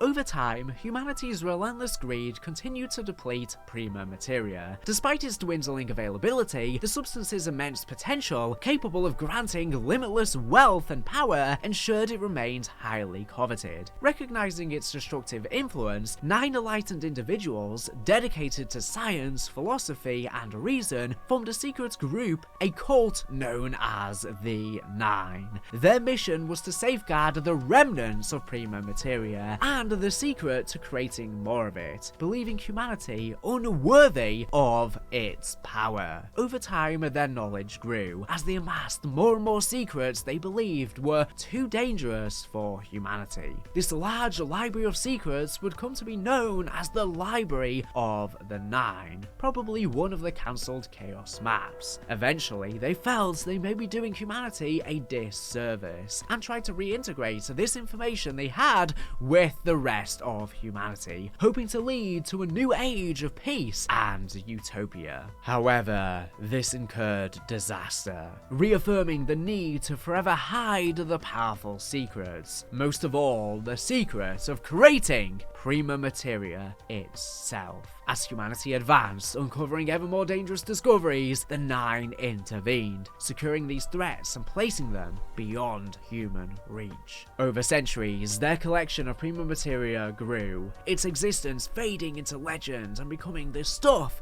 of myth. A symbol of humanity's ultimate ambition, and the peril that comes with it. To ensure the power of prima materia would not fall into the wrong hands, the 9 forged the Sentinel artifacts, enigmatic relics designed to contain and wield this immense power. The Sentinel artifacts serve a dual purpose: protection and judgment. When activated, these relics initiate a trial designed to measure an individual or group's worth. Participants must face hordes of the undead and other supernatural beings as they solve puzzles and please the gods. And once the trial begins, it can only end upon completion. Or death. Within the Chaos storyline, several Sentinel artifacts are introduced, each symbolizing a deity from a specific mythology. The artifact aboard the Voyage of Despair aligns with Odin, the one in 9 with Ra, the artifact in Dead of the Night with Danu, and the artifact in Ancient Evil with Zeus. They also serve an interesting and almost metatextual purpose in that they allow a zombies map to happen almost anywhere at any time in history without breaking any historical accounts of events from the real world. When someone participating in a Sentinel trial activates the artifact and starts it, it creates a localized arena for the trial. It places anything necessary like the mystery box, pack-a-punch and perks, and then once the trial is complete, time will roll back to the moments before it was activated, restoring the area and making it like everything never happened. This is how there are trials in places like the crash of the Titanic, for which we know there were survivors, but there are no historical accounts of these events, and we see the humans revert back to zombies at the end of that Easter egg. If Sentinel trials work the same now in the Dark Ether chapter of the story, and I believe they do considering that I think we are still in the Chaos story itself, and that the Chaos story has actually just been our first Dark Ether game basically. In this new universe, it is worth considering that perhaps the temporal abilities they display to reset a trial could be part of their general functionality. Alistair Rhodes, an amateur demonologist, once documented the existence of these mysterious objects of power. Craft to Special Forces. I have an update about that page from the Tome of Rituals that you fought so hard to obtain. Bellicar and I have completed our study of its contents, and it appears we struck gold, as the Americans are fond of saying. The page recounts how a group of priests and officials in Okinawa Prefecture banded together to save their lord from what they considered demonic possession. In fact, this man had bonded with Syraxis, much the same way that you are currently bonded to your ethereal allies. They arranged a visit to the swampy island where you now find yourselves, and ambushed him with a special relic while the page gives specific instructions on the use of that relic to sever the bond between a dark ether entity and its human host. It gives no description of the relic itself. It reminds me of when I studied the writings of Alistair Rhodes, an amateur demonologist and personal hero of mine. Rhodes wrote about different objects of power that he called Sentinel artifacts, but I was never able to find out exactly what they were.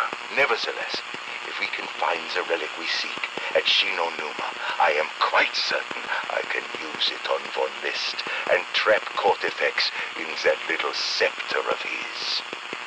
His writings later came to the attention of another demonologist, none other than Gabriel Kraft, though Kraft himself was unable to uncover their true nature. By 1991, Edward Richthofen, Kraft's adopted son, became fixated on obtaining a Sentinel artifact, likely the very last left if the events of the Chaos storyline were true and there were multiple. One reason for this is that he is convinced it could command the powers of Prima Materia, and if the other artifacts and trials had already been completed by Scarlet and Co., this may be the last trial between humanity and the secrets of the Nine. Which makes sense as well, because when the characters refer to the Sentinel artifact in Black Ops 6 Zombies, they specifically say the Sentinel artifact, being singular and not plural, implying that this might be the final one. And if that is the case, then this Sentinel artifact that Richthofen and the Samurai might be battling to try and acquire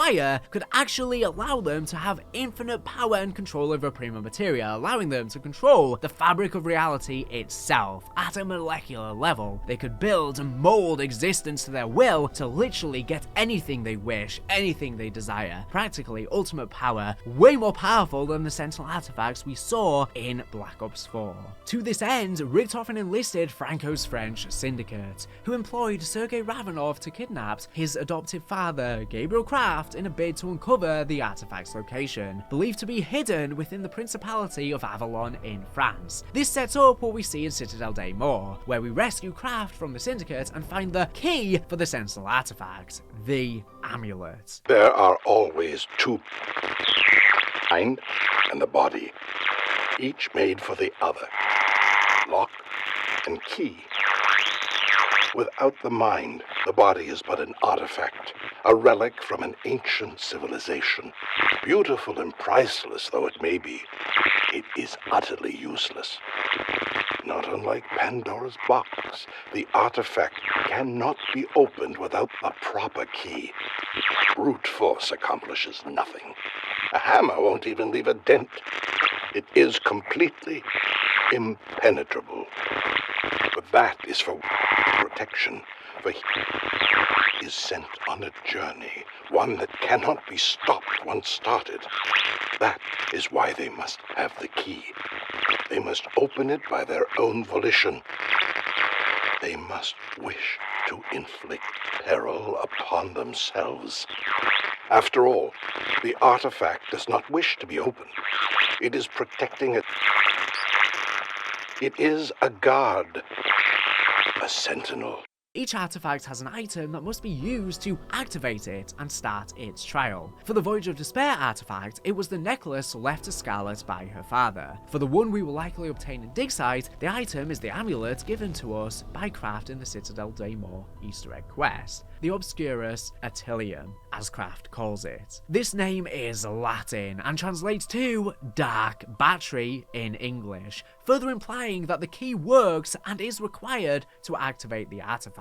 This potentially being a much more powerful key than the ones previously. So what's everyone's endgame then? It seems that across the board, both Richthofen and the Samurai are in pursuit of the Sentinel artifact, and thus the secret of Prima Materia as well. Sam is likely lying to the crew to try and get it for her, but I think we will end up defeating her and helping Richthofen use it for his end. instead. In prior videos, which will be linked on screen and in the description, we discussed the idea that Richtofen's plan is likely to use Prima Materia's matter manipulation capabilities to do what Dr. Modi could not: remake the bodies of his perished wife and son. After our breakdown of Sentinel artifacts here, I also think it's at least worth considering that the temporal reset abilities of the artifacts for resetting a trial upon completion may be part of Richtofen's plan as well. Even if the Prima Materia were to recreate bodies for his family, their souls are still gone. They died. Even if the Prima Materia were to recreate the bodies for his family, they would be empty husks of flesh. It's likely this temporal research division in Janus is specifically so that he can find a way to go back and bring their souls or essence or whatever you want to call it into the modern era and transfer them into these new bodies. Unless their souls and essence are simply now trapped in the dark ether, like we have previously speculated that Samuel could be, the red ethereal orb in the second Outbreak quest that seems to be bonded and being protected by the rabbit Mr. Peaks, the mystery box entity. For whatever reason, we do not know, as the page is literally burnt, just as his family were, that describes this. So potentially he could pull the essence of his family out of the dark ether into bodies made with Prima Materia. Sort of similar to how Panos takes the essence of the strike team to allow his life to be restored so he can walk out of the dark ether at the end of the Liberty Falls quest. It's also worth considering that with infinite amounts of Prima Materia, as it is suggested he would have access to, he could even remake the house in Agatha as a safe place for him and his family, as we again suggested in that prior video discussing the snow globe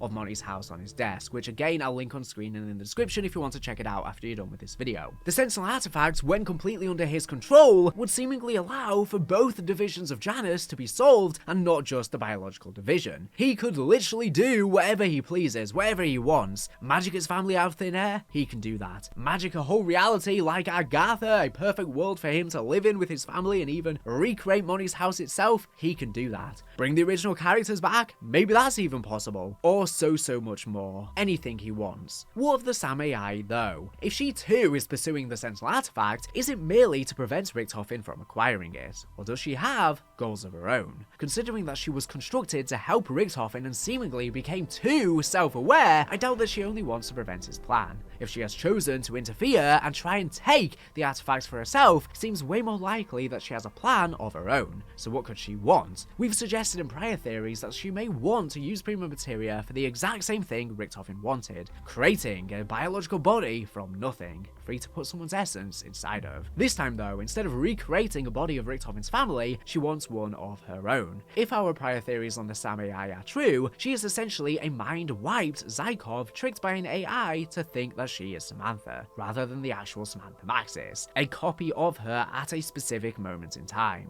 sharing memories. And this means that this dark ether-powered magical AI would have no physical body to take, no way to act upon the world physically, even if she can control interdimensional gateways between Earth and the dark ether and the undead forces within, and she can seemingly warp reality in some way with this ethereal mist. Maybe that's only at these weak spots between the veil as she drags Richtofen into the dark ether. But if she could use the Sentinel artifact to create a body, she could move her consciousness into it, similar to what Richtofen did with Samuel's body during his endgame in Black Ops 2. If she does this, she now becomes a version of Samantha who is likely evil, very bratty in personality, and with powerful control over interdimensional powers and monsters. Sound familiar? It should. This concept is eerily similar to that of Aetherella. Could it be that Aetherella was inspired by visions of a potential future Sam AI got what she wanted, or even set up intentionally by Richtofen to mirror Samantha? A cover story for the real world, if you will. It was all just a cartoon. Could her planning and goals have somehow inspired a resident of Liberty Falls to dream up this character? Or like I say, was it placed there by Janus operatives? As this is essentially a black site undercover town. That is one idea, or maybe she might even create a body herself separate to that of Aetherella. Or maybe even she'll turn Aetherella into a more humanoid, fleshy body. As we do see Ava Jansen is pulled in by an arm of what looks to be Samantha Maxis. Ava Jansen even calls out Mother to this arm. Ava!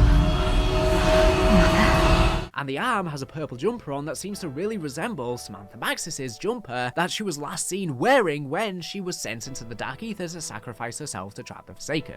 Now, this arm could very well be the real Samantha Maxis that dragged her in, or a clone of her, potentially the Shadowsmiths are replicating her to try and trick Ava, or has been replicated via some other way. But what if this could even be the Sam AI, when we've all been thinking this is Samantha Maxis? What if it was actually the Sam AI years after she manages to get what she wants, and she manages to actually get a physical body, but she's trapped in the Dark Ether in this weird amalgamation, distorted body that's all corrupted from the Dark Ether, and some sort of evil version of Samantha. As to where the real Samantha Maxis is, if this is not her, who knows, but it could very well be her as well. It's kind of weird having two Samanthas in the story, but with the recasting of Julie Nathanson, I feel like Trek are not going to do anything major with Samantha in the future storyline. I do think we'll defeat the Sam AI sooner rather than later, and I think maybe even the real Samantha Maxis might get killed off if they cannot resolve this problem, because I feel like they would rather kill her off than have her with a different voice that people are going to be very angry about, and then they can just focus on Richthofen's story instead of trying to tackle both of them.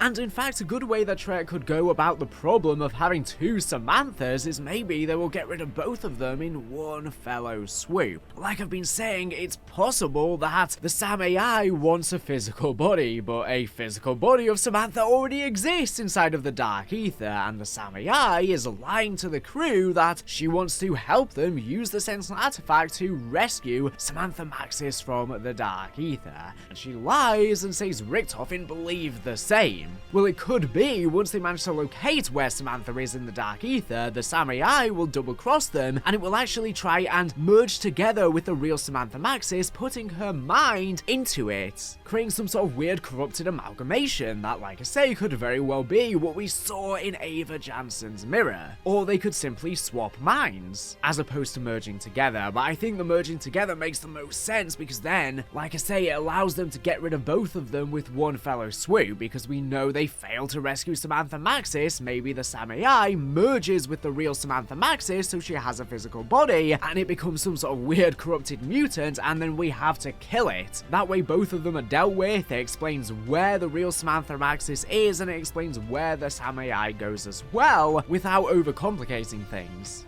So this could very much lead to the final map in Black Ops 6 Zombies. Potentially we rescue Richthofen from where he is trapped in the mansion on Liberty Falls. We head to Janus Towers, the more biological scientific facility. We bring the Sentinel artifacts we have collected that can then be placed in some sort of device or chamber that might have been created by Richthofen, which then could charge the 3 different pylons of Janus Towers, similar to the polarization devices in Black Ops 2 Zombies, to either allow Richthofen to get his endgame or the Sam AI. But I wouldn't be surprised if the Sam AI is already killed by this point, so then only Richthofen can win. But really, maybe it's going to be a battle for either, similar to the Black Ops 2 days of Ludwig Maxis versus Richthofen to power things up. For now, that is just about all there is to say on Prima Materia and the Sentinel artifacts. Whether our theories here today are accurate or not, I'm still quite confident that both of these plot points will prove pivotal to the climax of Black Ops 6 Zombies. I really do think the Sentinel artifact will be the endgame. I previously thought, maybe Digsight is going to be a trial or something like that, but I've started to realize, wait, Richthofen wants the Sentinel artifact. He's not at Digsight, so we're probably going to have to bring it back to Liberty Falls, rescue him from Liberty Falls in order for him to use it, if we end up teaming up with him like I've speculated in videos. So it's probably going to be the final thing that is used at the end of the story, because if we use it and it's done with, that would just be a weird sort of tangent. Then what would Richthofen's endgame be? He clearly needs this for his endgame, so yeah. Now that we've gotten a refresher on all of the information, do you have any ideas on how the Sentinel artifact of Prima Materia might come into play? Something I might have not considered in this video. Let me know in the comments. I think it's very worth reassessing all of the Chaos Story, radios and dialogue and quotes and all of that lore, and how it may apply to the Dark Ether story. With the release of Citadelle Day More, we have learned so much new information about how the Chaos storyline from Black Ops 4 actually ties in with the story for this game. I posted a video before this map released talking about how I am now convinced that yes, the entire Chaos story actually took place within this new Dark Ether universe. And the evidence from this map almost seems to outright confirm this theory to be true. And honestly, it means that my entire Chaos story video, which will be linked on screen, that I did a couple weeks ago, I'll probably have to do a massive update update to that when I do a big entire zombie storyline video, because I think the Chaos story is being continued in this fashion, if not maybe even its own game in the future. Regardless of how Treyarch go about it, they are going to be finishing up the story for what they had planned for that game, whether it's just going to be within the intel for this game and connect to what the current story we have now, or whether they're going to dedicate a game to those cancelled maps is currently unknown. And also in this video I want to talk about how Craft is still alive and how that ties into the Chaos story related stuff.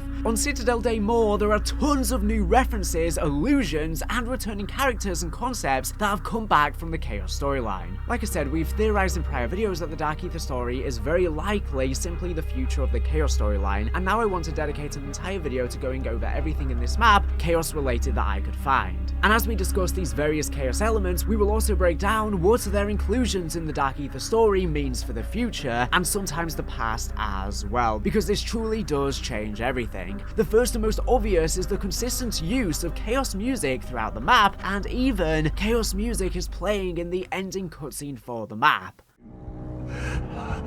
He is my son. He's your what? I don't think he knew he was raising a monster.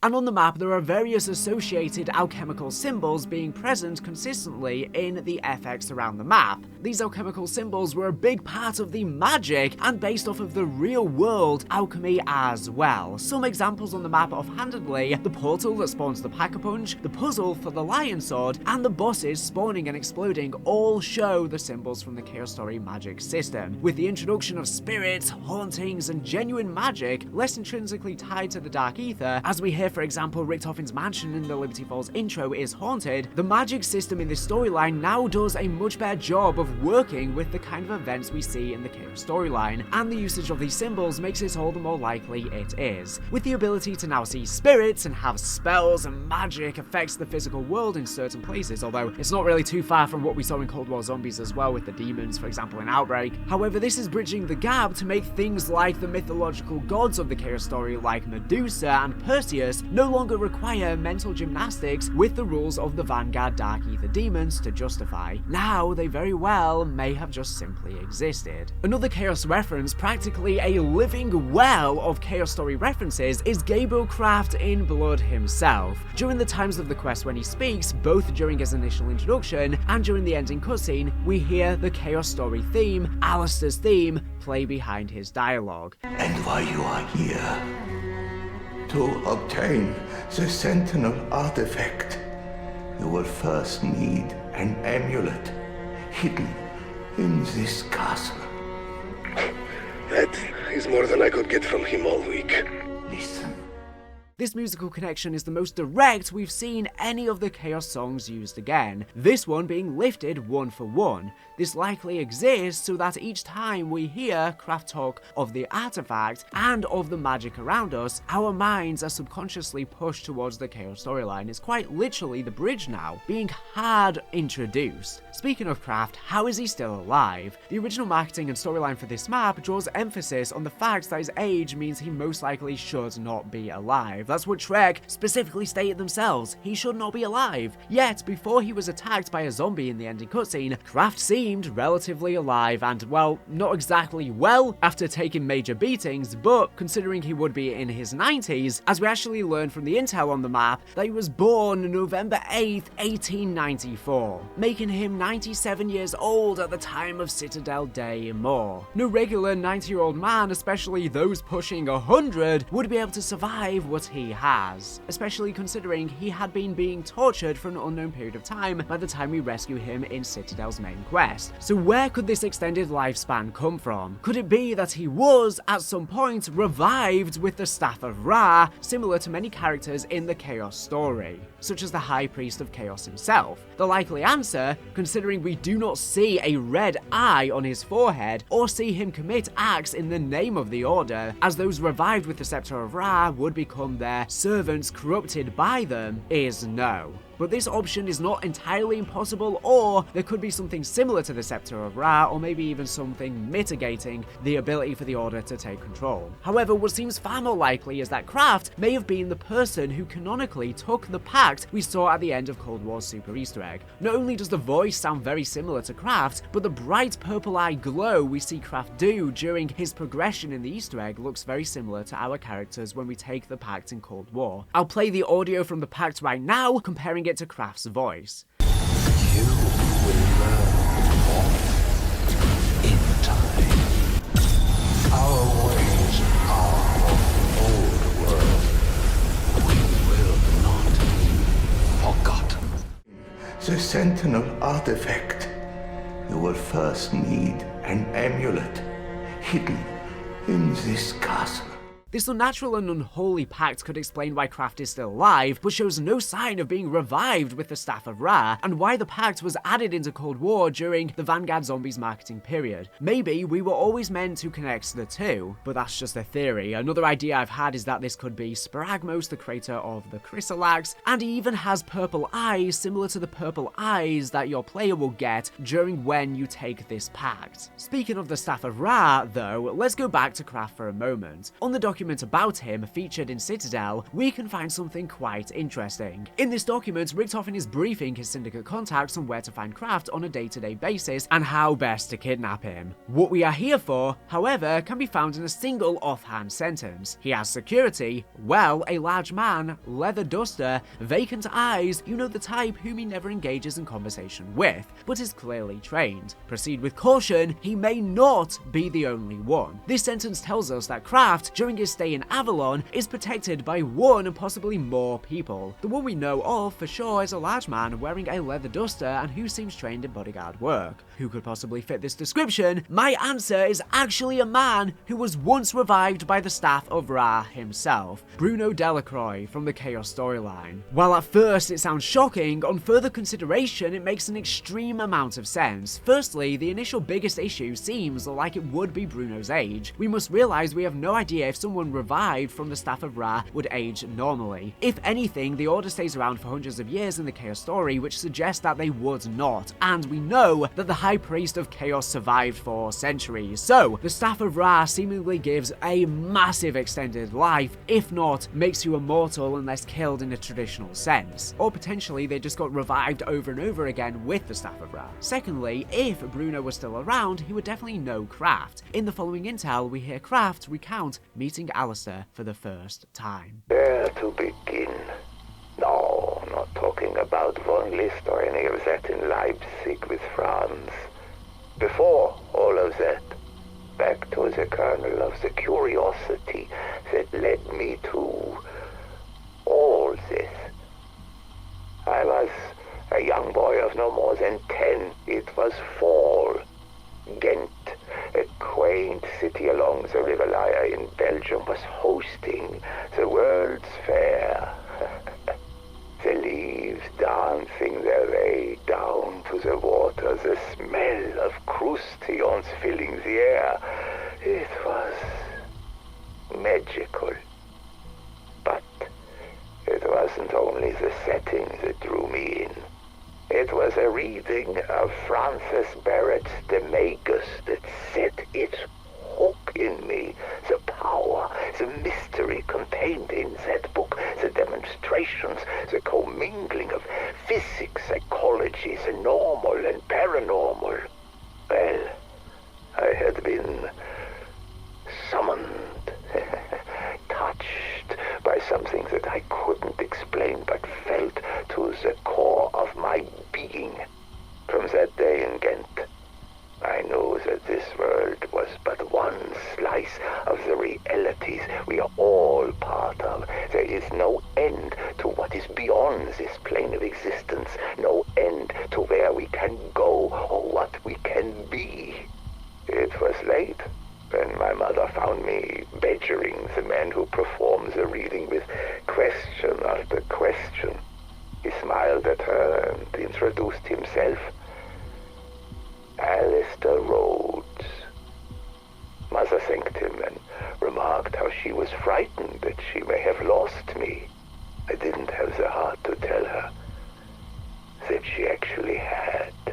In this audio, Kraft mentions the first time he met Alistair. He says it was at the World's Fair in Ghent, a city in Belgium, which by a quick Google you can find out took place in 1913 and was a real-life event. If it was in 1913, this means that Kraft met Alistair sometime after the events of the Chaos storyline. Potentially, this was even planned to be the final map. We've speculated before, and there's been leaks that we would have gone to Egypt for the Library of Alexandria, because we knew that Medusa, after Ancient Evil, was going to head to the Library of the Order, and we all assumed that to be the Library of Alexandria because in one of her hallucinations, when she absorbs all of the knowledge of modern and ancient history from Scarlet, the library does pop up. But the writing on the 9 portal and also the doorway into Delphi in Ancient Evil, the alchemical symbols do actually spell out Poseidon. So it could have actually been that the next map afterwards would have been heading to the Library of the 9, which could have been some sort of Atlantis map that we've been asking for to have in the storyline for such a long time. And with the Chaos story seemingly now being a part of the Dark Ether story, we know that Dwarheit and Von List were searching for mythical items such as the Holy Grail, which could have been a substitute for the Sentinel artifact. We are going to be looking for Thor's hammer, which we know exists canonically in the story as well. Shangri-La, which again we know at least existed in the old Etherverse. I assume there's a version of Shangri-La in this new timeline as well. So Atlantis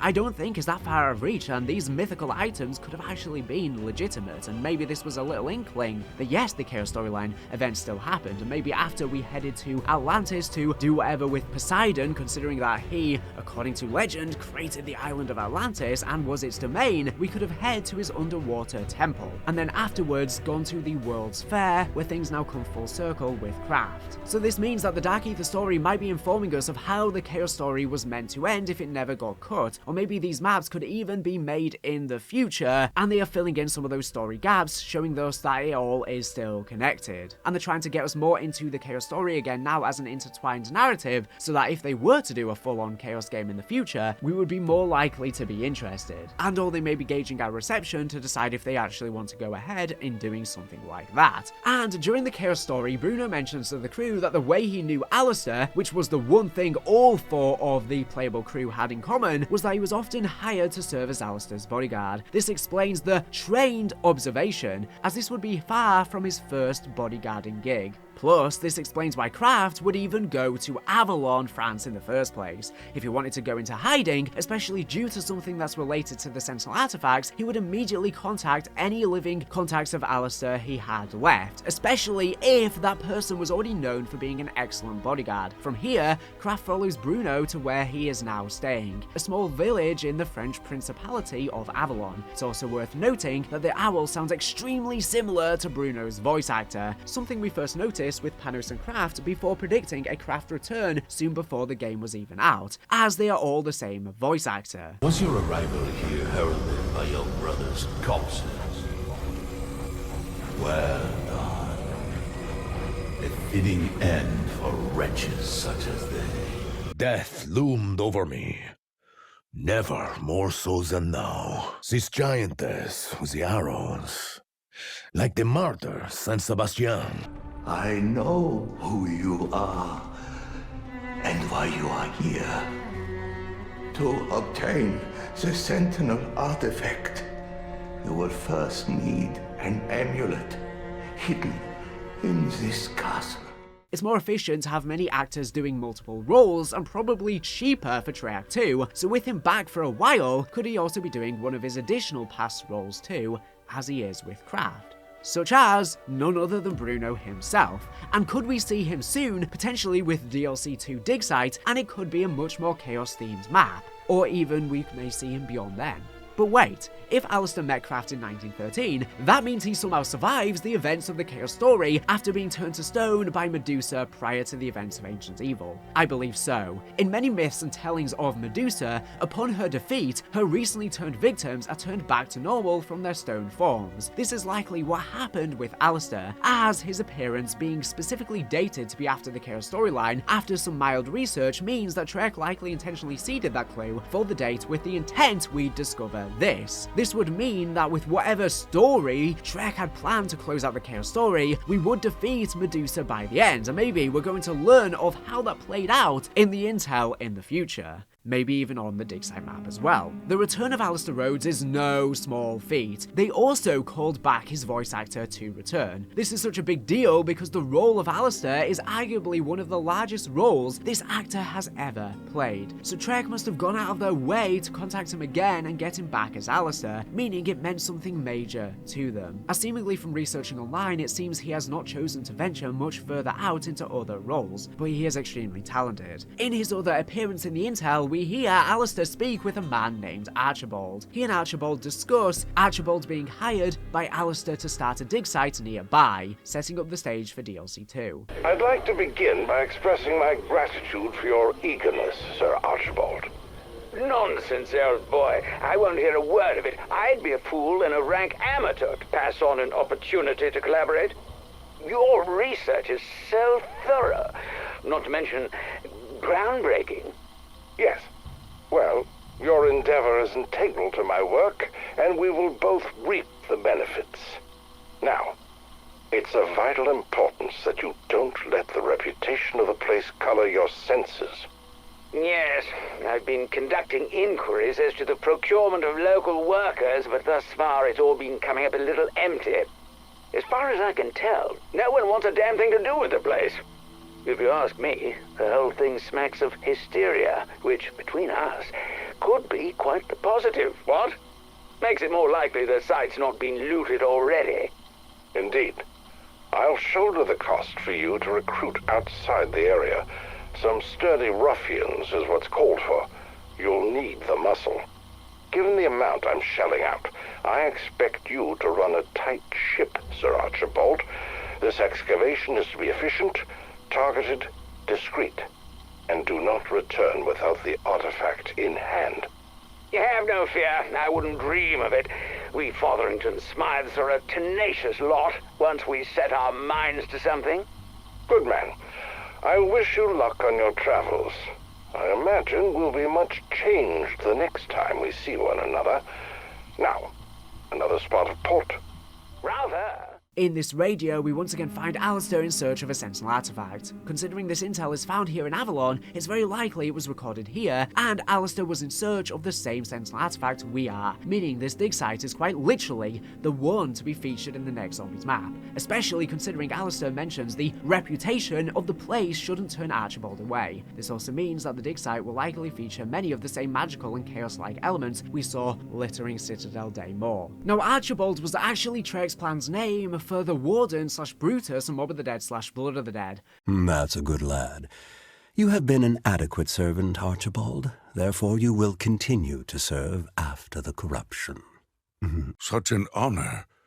For me. So I wonder if he could actually be this universe's version, similarly being obsessed with the occult. Maybe not literally or the Warden or anything related to Alcatraz, but this could be getting us comfortable with the idea that another version of the original characters exists / existed in this storyline, the Four Bastards, and soft launching this idea that familiar faces exist in new forms and new lives. But this may be something I can dive deeper in a future video.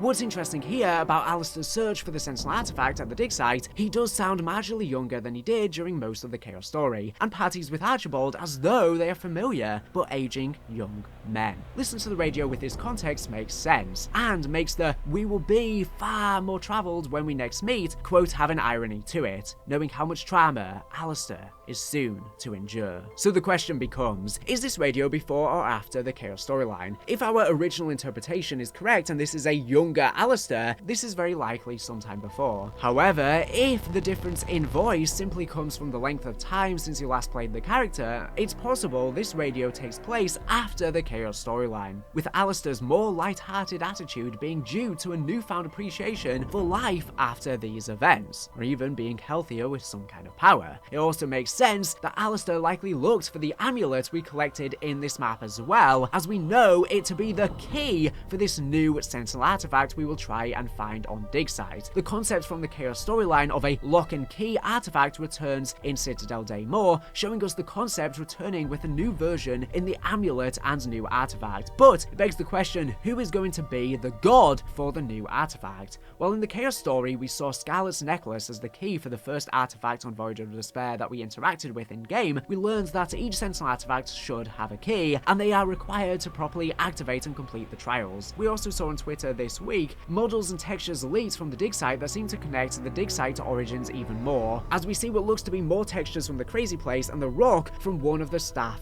cores. However, we do not see in the code there being 4 elemental wonder weapons for dig site. Could it be we only get a single staff? Could the Craft Merlin connection we theorized about in my Arthurian Mythos video be made even more concrete, as we are given access to a new Merlin staff type of weapon, potentially using the elements of all 4 Origin staffs? Something like this would feel quite at home in a Chaos-like map, and that would be absolutely insane, but I'm so looking forward to the dig site map because this may be going hard with the Chaos reintroduction. So far we're getting soft launches, but the next map seemingly might literally be a Sentinel Trial, meaning that Prima Materia may cause the outbreak and not Ethereum, and it may be much more magical and demonic looking in nature. Whilst we've already gotten a look at the spawn room in the Avalon map, we can't really make out much for it, and most likely most of the map's secrets are underground the hill, where maybe it looks a lot more Chaos themed, maybe visually similar to Ancient Evil, that being underground as well, a hidden city. I've seen some speculation that it could resemble Indiana Jones Catacombs or something like that, and I think that would be an amazing style to go for, and seemingly having some buried connections as well, with the mining tunnels and it being underground just having an immediate connection there anyways. There are also small item-based references to the Chaos story hidden across Citadelle Daymore's main Easter egg quest as well. In collecting the elemental incantations, some items stand out as intentionally drawing parallels to the Chaos storyline. In the Fire Incantation quest, we collect the Ankh of Ra, a god who was featured heavily in the Chaos story. This Ankh could be seen when using the Staff of Ra to revive players, and also featured in the Egyptian corner of 9. We also happen upon Pegasus's horseshoe during the Electric Incantation quest. Pegasus was an entity who could be both ridden and used as a weapon in Ancient Evil, and in Ancient Evil the Pegasus weapon was used to electrocute nearby zombies, further strengthening this connection with the Electric Incantation quest in Citadel. But Pegasus was sired by Poseidon, and seemingly in the Easter egg for that map, he killed Pegasus, unless there are many Pegasus in this storyline, or after Ancient Evil, someone just collected his horseshoes and somehow they ended up here, potentially even Alistair Rhodes if he reawoke, and used them for power. But this is very interesting because it means that these mythological gods do definitely exist in this Dark Ether story. We just don't know if they are Dark Ether gods now, or they are just magical beings that exist in the world without any Dark Ether influence, and it's just Prima Materia related stuff, because in the Chaos story, these gods existed as if the mythologies were real. In Vanguard Zombies it was similar, where we had the Dark Ether gods, but they were kind of just pretending or going along or just merging and creating the myths themselves of these real legends. But I wonder if the gods of the Chaos story either could be reassessed as now just being Dark Ether gods, or, like I say, maybe they just exist in the real world in this story, thanks to Prima Materia and other magical powers. Now, this last point is heavily speculatory and has barely any grounds to stand on, but we've learned from Richtofen's intake intel, orphanage documents, that he actually has a middle name starting with C, which has to be important for them to randomly give a middle name for Richtofen when it's never been mentioned in the 15 odd years of zombie storyline. It makes me feel like it must be something important moving forward that will be revealed. I've speculated before on some other possibilities, but imagine if it is actually Chaos. When you think of it, it could make sense and would give a whole new meaning to the Have Faith in Chaos blood written on Liberty Falls, and the Eddie Lies blood writing too, a mirror of Teddy is a liar from the Etherverse. Maybe Richtofen also experienced some trauma in childhood, as that nickname came about for Richtofen due to him constantly making up fictitious lies for attention in his orphanage, and the other children would bully him and write Teddy is a liar on the wall. It would make sense actually. Richtofen is literally the Chaos of the universe in the original storyline. It's not Primis or Ultimus, it is him. The rest only travelled, fracturing the universe and dooming many because of him. He committed so many acts of chaos in perpetuating the cycle of endless suffering, the most egregious being when he dooms the Shadows of Evil pocket dimension to doom when he stole the summoning key. All in all, the sheer mass of chaos references found in Citadelle Daymore, some of them quite explicitly about the canon, continue to up the ante of the implication that we are still in the chaos timeline and never left, and the Dark Ether story and chaos story Story are one and the same. Well, at first this theory seemed a reach when Alistair was first name dropped in Vanguard, and we thought Chaos just may have existed in the prior multiverse. Seeing Citadelle and hearing that dig site will likely be the same, if not more Chaos thematically, seems to suggest that magic and mythology are back as major parts of the maps once again, calling back to the Chaos Story. Do you see the Chaos Story as explicitly canon now? Do you think certain events still happened but others didn't? Or do you think everything we saw in the Chaos Story 1-to-1 is back? Or do you think Treyarch are just trolling us? I don't think so. But anyways, let me know in the comments down below. Plenty more storyline videos to come. Let me know any questions you have about the storyline, because I'm trying to tackle as many topics right now, and honestly, we're killing it. We're getting out so many topics that people are just not touching upon. If you've played Citadel Day more, you will have no doubt heard a lot of talk about a new character known as the Owl. And if you've progressed far enough through the main quest, you will have even spoken to an ethereal echo of him. This character is incredibly mysterious, having only a few lines of dialogue in the map. However, from what little we do know, there is a lot you can piece together about this shadowy figure that may even have far-reaching implications for the rest of the storyline going forward, especially the next map, Dig Site. Today, I'd like to dive deeper into the life of this enigmatic figure, the man who destroyed the Templar Order he served in for years, the man who would set up Avalon's bloody history, the man who would perhaps even set the Chaos storyline from Black Ops 4 in motion. Sergei de San Michel, better known to history as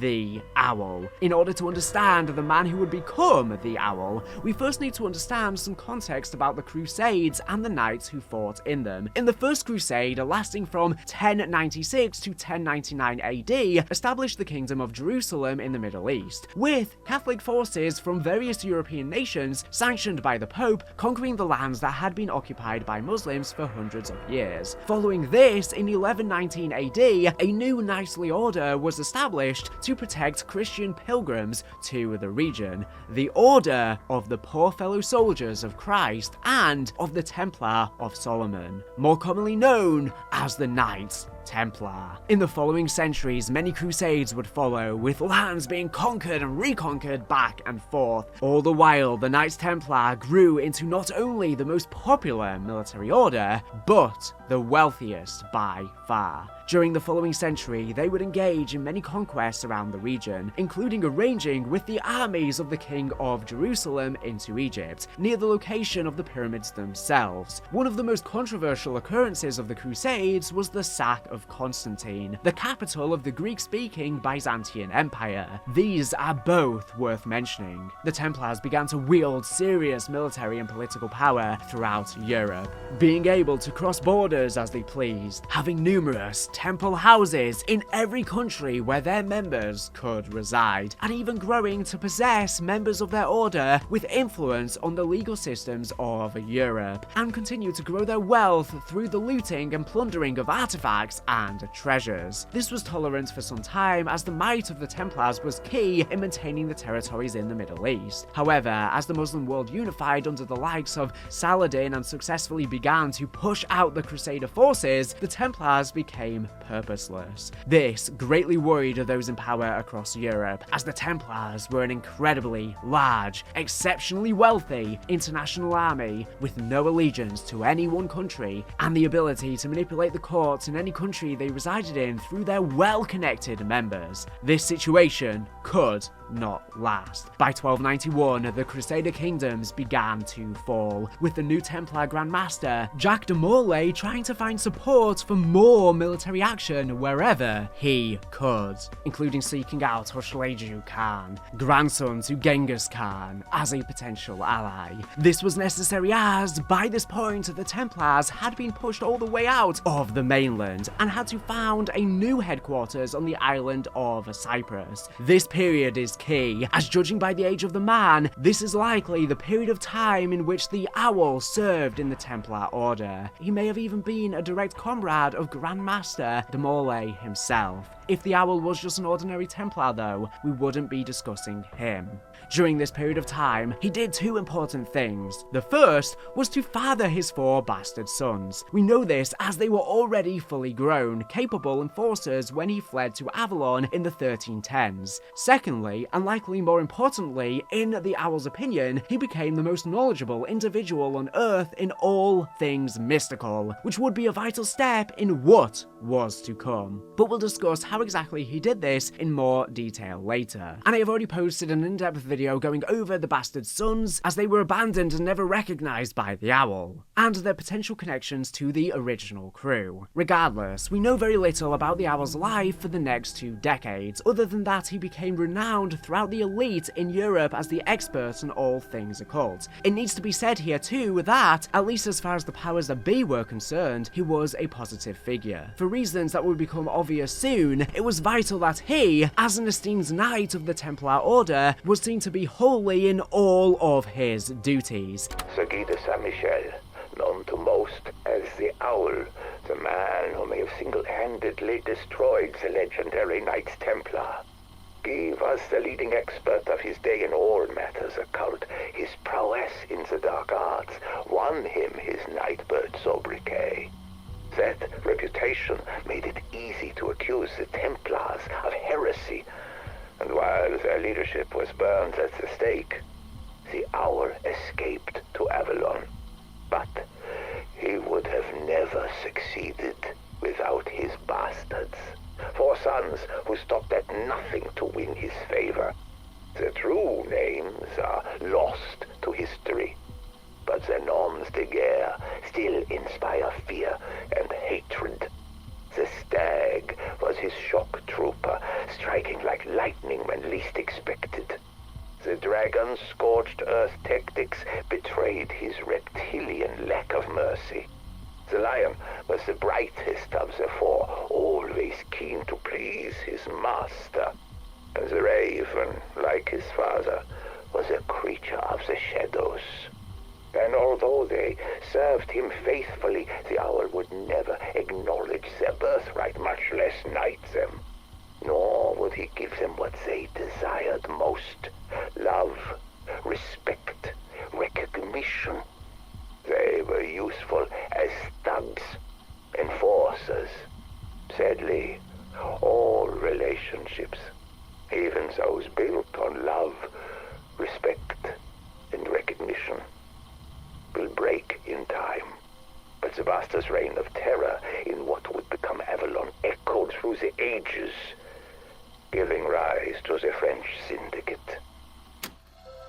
And if the public knew he was a regular petitioner of black magic for the sole purpose of foreshadowing his own ends, he would have been immediately tried and burnt at the stake as a heretic. And that could also be potentially why he never recognized his sons, which hurt them immensely, because he had them with many different wives out of wedlock, which would have been damning to his reputation. So perhaps he instead positioned himself as a sort of exorcist, or benevolent wise master, knowledgeable in the dark arts, but only so that he could help his order identify real practitioners of dark magic.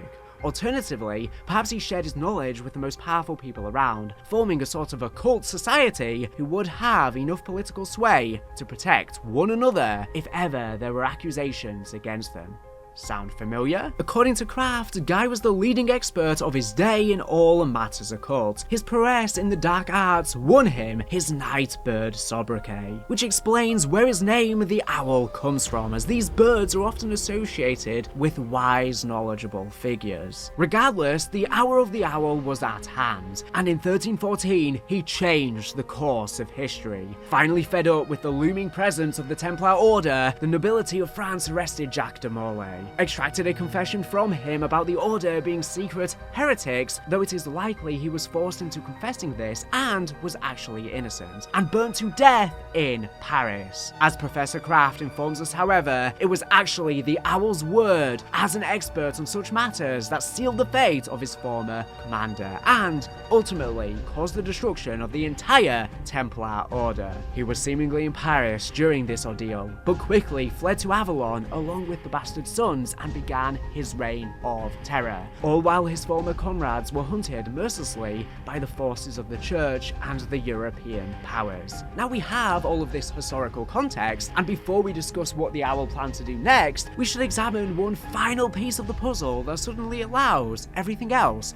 to click into place. From the official Season 1 Reloaded blog, we get the following passage detailing the immediate aftermath of this event. 1314 AD, Relic of the Templars. Jacques de Molay, the last Grand Master of the Knights Templar, is burned at the stake for heresy in Paris. Surviving members of the Order scramble to hide relics gathered during the Crusades. A lone knight rides south, carrying Redacted, once owned by Abdul Redacted, said to be able to Redacted, and even capable of Redacted itself. Once at the keep, using a ritual learned from Redacted, he, Redacted, and Guy de Saint-Michel, along with his 4 enforcers, ruled Redacted, the descendants now Redacted. Obviously, such Redacted is considered apocryphal. There is a lot of information in this passage that has been redacted, which is quite annoying to read, as I just did. However, if we go line by line, using some of the context we discussed and some outside knowledge, we can make sense of a lot of this, although it would have been much better to get this information in-game ourselves, but nevertheless. Where it says Jacques de Molay, the last Grand Master of the Knights Templar, is burned at the stake for heresy in Paris, this is real-world history, and thanks to Craft, we are fully aware of the Owl's role in this event, although obviously not in the real world. Where it says surviving members of the Order scramble to hide relics gathered during the Crusades, as we had already discussed, the Templars looted widely during the Crusades, hoarding many artifacts across the world that brought them great wealth. But this actually coincides with a quote Craft can say during the main quest, in which he says the Templars were notorious for hoarding relics, with what he is referencing to here being the Ankh, Horseshoe of Pegasus, Raven's Talon, and Paladin's Brooch. These relics in particular are clearly from different cultures, with the Ankh being Egyptian, claimed by the Templars possibly during their campaign into Egypt, the Horseshoe of Pegasus possibly from the sacking of Constantinople. Craft comments on the Raven not being normal, and so it is likely a product of the artifact itself, ravens most commonly being associated with Odin, and therefore perhaps being a personal belonging of a Scandinavian member. Similarly, the brooch is said to be belonging to a paladin, who were allegedly the 12 knights of King Charlemagne's court. At the time, the Franks, predecessors to the French, had only relatively recently converted to Christianity at large, so it is likely the brooch was pagan in origin, possibly being associated with a Celtic god such as Danu. These artifacts are related to the Chaos storyline, and potentially after Pegasus was defeated on Ancient Evil, its horseshoe was collected and ended up here in Citadelle Day Moor. The next sentence, a lone knight rides south carrying Redacted, once owned by Abdul Redacted, said to be able to be redacted and even capable of Redacted itself, easily the most mysterious and interesting line in the entire passage. This is the line that serves as the key to everything. Though speculation, it is possible that the person mentioned is Abdul Alzarad, a character from H.P. Lovecraft's Cthulhu mythos, which of course was heavy inspiration for the Apothicons from Shadows of Evil onwards. What significance is this? Abdul Alzarad, in Lovecraft stories, is the author of the Necronomicon, an incredibly powerful and evil book of magical knowledge, written by Alzarad after journeying through the ruins of ancient Babylon and the tombs of Egypt in around 750 AD. Shortly after authoring this book, he died mysteriously. Eventually, it was translated into Greek in the Constantinople. In Lovecraft lore, its fate after this point till modern day is unknown, but here in our story, it is entirely possible it came into the hands of the Crusaders during the aforementioned sack of Constantinople, and later the hands of the Templars themselves. Therefore, the first section would read, a lone knight rides south, carrying the Necronomicon, once owned by Abdul Alzarad. As for the abilities in the next line, we can't say for sure. However, the next line possibly relates to the main quest. Once at the keep, using a ritual learned from Redacted, he redacted. The first redacted here would be the book, or perhaps Necronomicon. This is incredibly interesting, as it would imply the hidden book we have to restore during the main quest that contains 4 symbols is, in fact, this cursed book. This is possibly confirmed through the use of the word ritual, as in the quest, we have to go to the specific points of power, essentially sites empowered by rituals, and kill zombies there. What makes this even more interesting is that the book is secured by a grid of alchemical symbols near identical to the ones found in Delphi during the Chaos storyline, by which Shaw was infamously killed by Bruno and resurrected by the door. And Guy de Saint-Michel, along with his 4 enforcers ruled redacted, the Descendants now redacted, obviously such redacted is considered apocryphal. This final section likely just tells us that they ruled over Avalon, and the Descendants are now the French Syndicate, something confirmed in the map. Later in the timeline within the blog post, we read that the land was given by the Pope to a powerful family in the area who would become the French Syndicate. But given that Franco outright says in a piece of intel that they are the descendants from him, it's likely that the French Syndicate lost the de Saint-Michel name as a result of the bastard sons never being officially brought into the family by their father, thus the name being somewhat lost to time, meaning that these bastard sons seemingly continued their bloodline, but there were potentially even more members out there. Who knows how many kids he had? And if there are ties to the original crew, that is an interesting point to make as well, because their descendants could still be among us. With all of this information, we can put together a really interesting theory, starting all the way back with Alzarad in the 700s. He was a poet and scholar, perhaps somewhat like Kraft, who effectively stumbled upon ancient knowledge in the Middle East. Egypt specifically is extremely relevant here, as it's possible that the knowledge he stumbled across was that of the Order from the Chaos storyline, and even of Cortifex. The Order were based in Egypt at the time of the early Roman Empire, as we see in 9. However, the fall of the Western Roman Empire in 476 AD may have had catastrophic implications for them. It's possible that Alzarad rediscovered their lost knowledge and transcribed it in his book, preserving some, though perhaps not all, of the knowledge of the 9. In the main quest, one of the symbols we collect in particular bears a striking resemblance to the Dark Ether rune of Cortifex the Deathless, though it's not exact. So it's entirely possible that he also stumbled upon Cortifex's temple, or perhaps even the Order possessed writings on the Dark Ether god. In the map, there is a demonstrable link between these two sources of knowledge, as not only is the Owl's magic able to manipulate the Dark Ether directly, we see this for example with Balmung, the Sword of the Raven, but he also regularly utilized the aforementioned alchemical symbols in the exact same way as the Order did, with the opposite sword, Solace, that of the Lion, utilizing magic drawn from these symbols. It's also worth noting here that the elements we use are unusual, but not unfounded for Zombies players. Fire, electricity, light, and shadow are the 4 elements of the Boson de Eisendrache 2, and more importantly, the 4 basic elements according to both the Apothecans and Keepers. We even see this in the Revelations main quest, with the runes of creation being for these 4 elements. While the 4 elements theory was traditionally accepted in alchemy, this is a very abnormal choice of elements. The real world standard was water,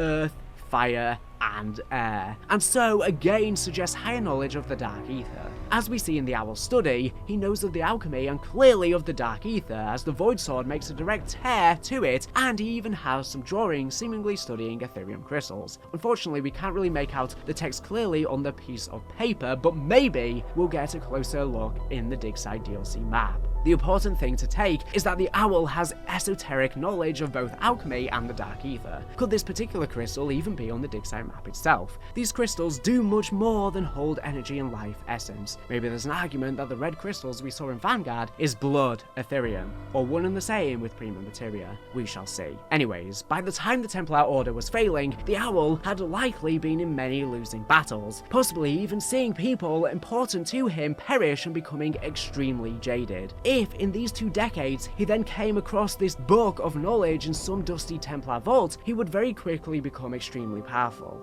As I hinted at earlier, he possibly bought himself powerful friends with this knowledge, ensuring he could never be accused of heresy himself. He would likely be totally ideologically opposed to the Templars as a result of this knowledge, believing now that only he knew the truth about the world, and that their religion was false. When the time was right, he sprung, accusing the old commander of heresy and escaped to Avalon, where he would occupy the Citadelle and fortify it with dark rituals from the book. Kraft states during the quest suggest that he has no inherent power himself. He's just harnessing the power within the Citadel. The knowledge of the owl obtained was so great that he was able to create a form of life itself, a golem made of stone, the Guardian, whose only task was to protect what he considered his greatest creation, the Obscurus Altilium, a powerful amulet, the purpose of which ties directly into the Sentinel artifact. Whilst we're not entirely sure of the amulet's exact purpose, Craft's warning seemed to suggest that, without the amulet, the Sentinel artifact will harm us in some way. Craft, we need to know, what do we do with the amulet? Take it to the excavation site. But beware the Sentinel artifact. It could consume you. One theory is that it is actually a piece of the artifact itself and will be needed to complete the trial on the dig site map. Another theory is that the trial will almost certainly destroy whoever begins it without the amulet, a sort of failsafe employed by the owl, which is why Craft warns that it will consume you, and it is dangerous. We can come to this conclusion because of a simple fact. The owl's study was never opened and the amulet was actually never obtained. If we are attentive in the main quest, we notice that the owl intended his sons to acquire their swords through incredibly difficult challenges. Furthermore, when we play the Mystic recording, which is an imprint left by the owl, similar to the spectral reflections from D Machine, it was clearly intended for one of his sons, who he assumes has betrayed and murdered his brothers in order to reach their study. The owl says this son is his favourite, not actually naming them, which likely means he doesn't really know or care which son succeeded, and he talks in a similar manner during the boss fight. Again though, the amulet was never actually obtained, as we are the first ones to not only acquire it, but even to reach the secret study. This means, potentially, that the brothers collectively realised how evil their father was and teamed up, possibly to take on the Sentinel trial themselves. The only problem here is if indeed the amulet is some sort of failsafe for the trial, the brothers may have been stuck in an active trial for thousands of years, similar to Medusa and Perseus on Ancient Evil, or may have actually perished in the trial, in the location for the dig site map. It's possible that, while he undertook incredibly harsh and cruel methods, he did so to try and ensure that one son would be strong enough to take on the Sentinel trial, and only through being as cruel as his father would he reach this level. By the time he made the Mystic recording, the owl was likely very old, as it appears his tomb is actually in the study, or at the very least, a smaller model of it is, with the actual tomb being in the dig site itself. Despite his magic, the owl would not have been physically strong enough to face the undead horde, just like Strauss or Craft, and so perhaps in his mind, he needed one incredibly strong, ruthless warrior to manage it for him after he was gone. But the purpose of this is uncertain. This is just speculation, but perhaps the amulet is even some way for the owl to attempt to possess the son from beyond the grave after completing the trial, allowing him to cheat death. In which case, our characters would need to be extremely careful in the next dig site map. As we do see on the preview image of this map within the intel, an overview of it, of which we see what looks to be the owl's head buried in the rock that is being excavated. And this seems to match up with the smaller tomb that we see in the study. With the fact that the Guardian comes to life from a statue, I wonder if he could even be the final boss or something like that on this map if it is brought to life. But that means we're going to learn a lot more about the owl on this next map, as he is going to be an integral part of it. Initially I thought this could be the Janus god, but it is very clearly the owl, so apologies for that. A last interesting area of discussion is what happens after the owl's death. We know from Vanguard Zombies that during the Middle Ages, the Société Occulte began to form, consisting of incredibly rich and powerful individuals from all over Europe, with their centre seemingly being in France. I've already strongly implied this in the video, but I think it's incredibly possible that the Owl is the founder of this organisation,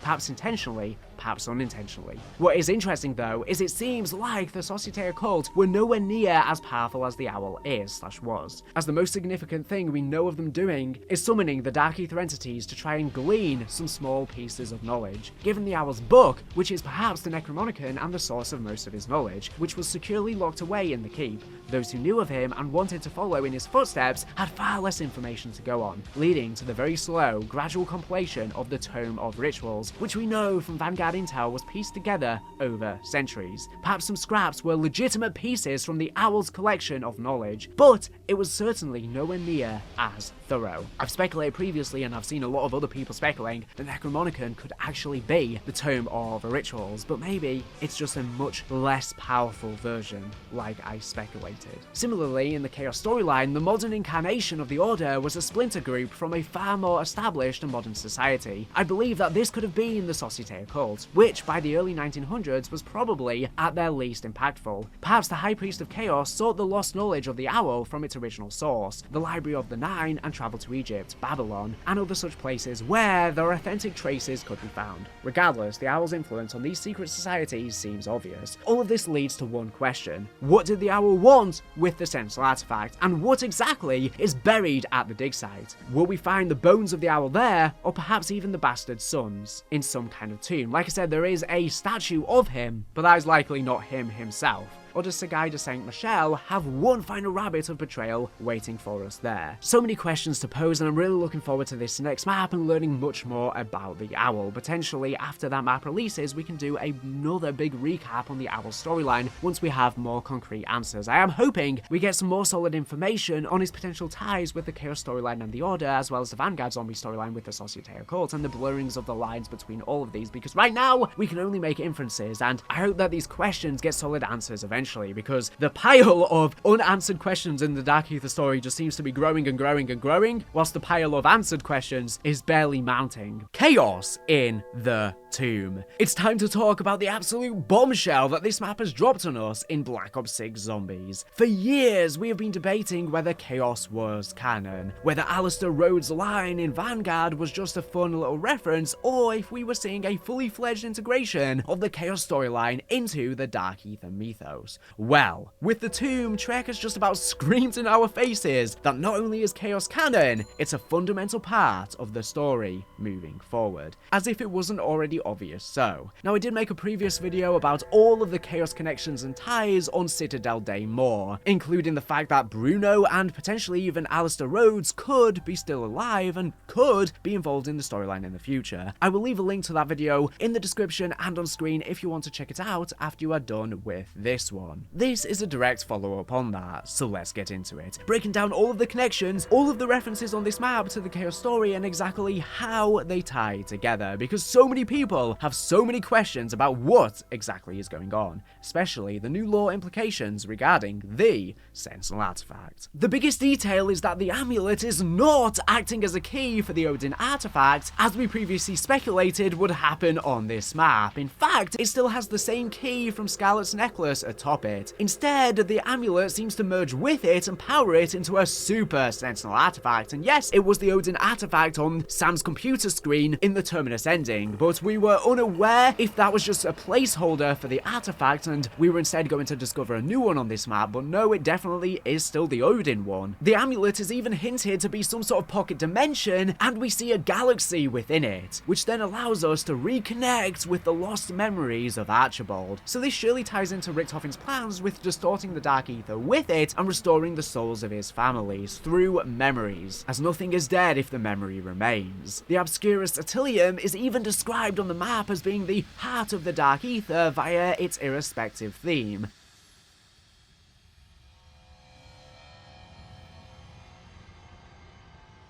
Implying it could literally be its core, containing all possibility, or even the ether itself as it was banished into the Dark Realm. The amulet.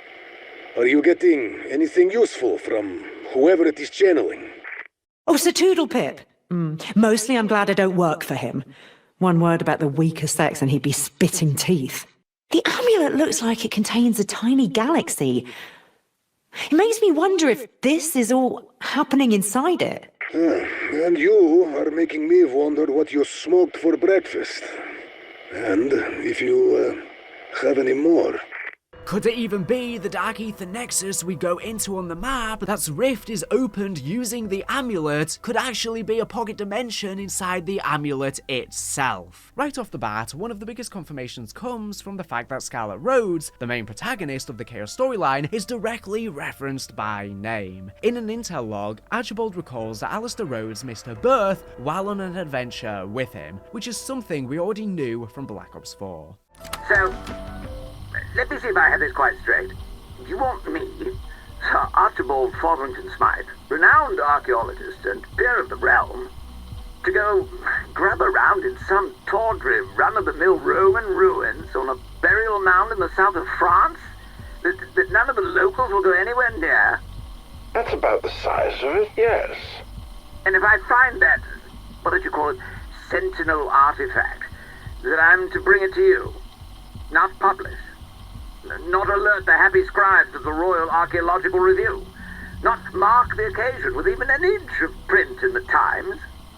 Seems like you have the measure of it. Yes. Well, no. I mean, it sounds hateful. I shan't do it. Oh, look, old man, not to put too fine a point on it. What else are you going to do with your time? The Egyptian government aren't going to grant you a permit for your own dig. Not so soon after that mummy business. Now, look here. I've told you, I genuinely thought that mummy was one we'd excavated fair and square. Archie, it belonged to the Egyptian Museum in Cairo. This thing was right next to our cargo on the dock. And it was intended as a gift from the people of Egypt to the King of Spain. But they all barely well look the same. When you were seen waltzing a 2,000-year-old mummy around in broad daylight, singing a rugby song about the daughter of a local tradesman. Well, I had rather a lot to drink, I will admit that. We've known each other a long time, Archie. We go back, don't we? Oh, I should say so. Wasn't old Flinders big at Tanis? 1885. I remember because I missed Scarlett's birth for it.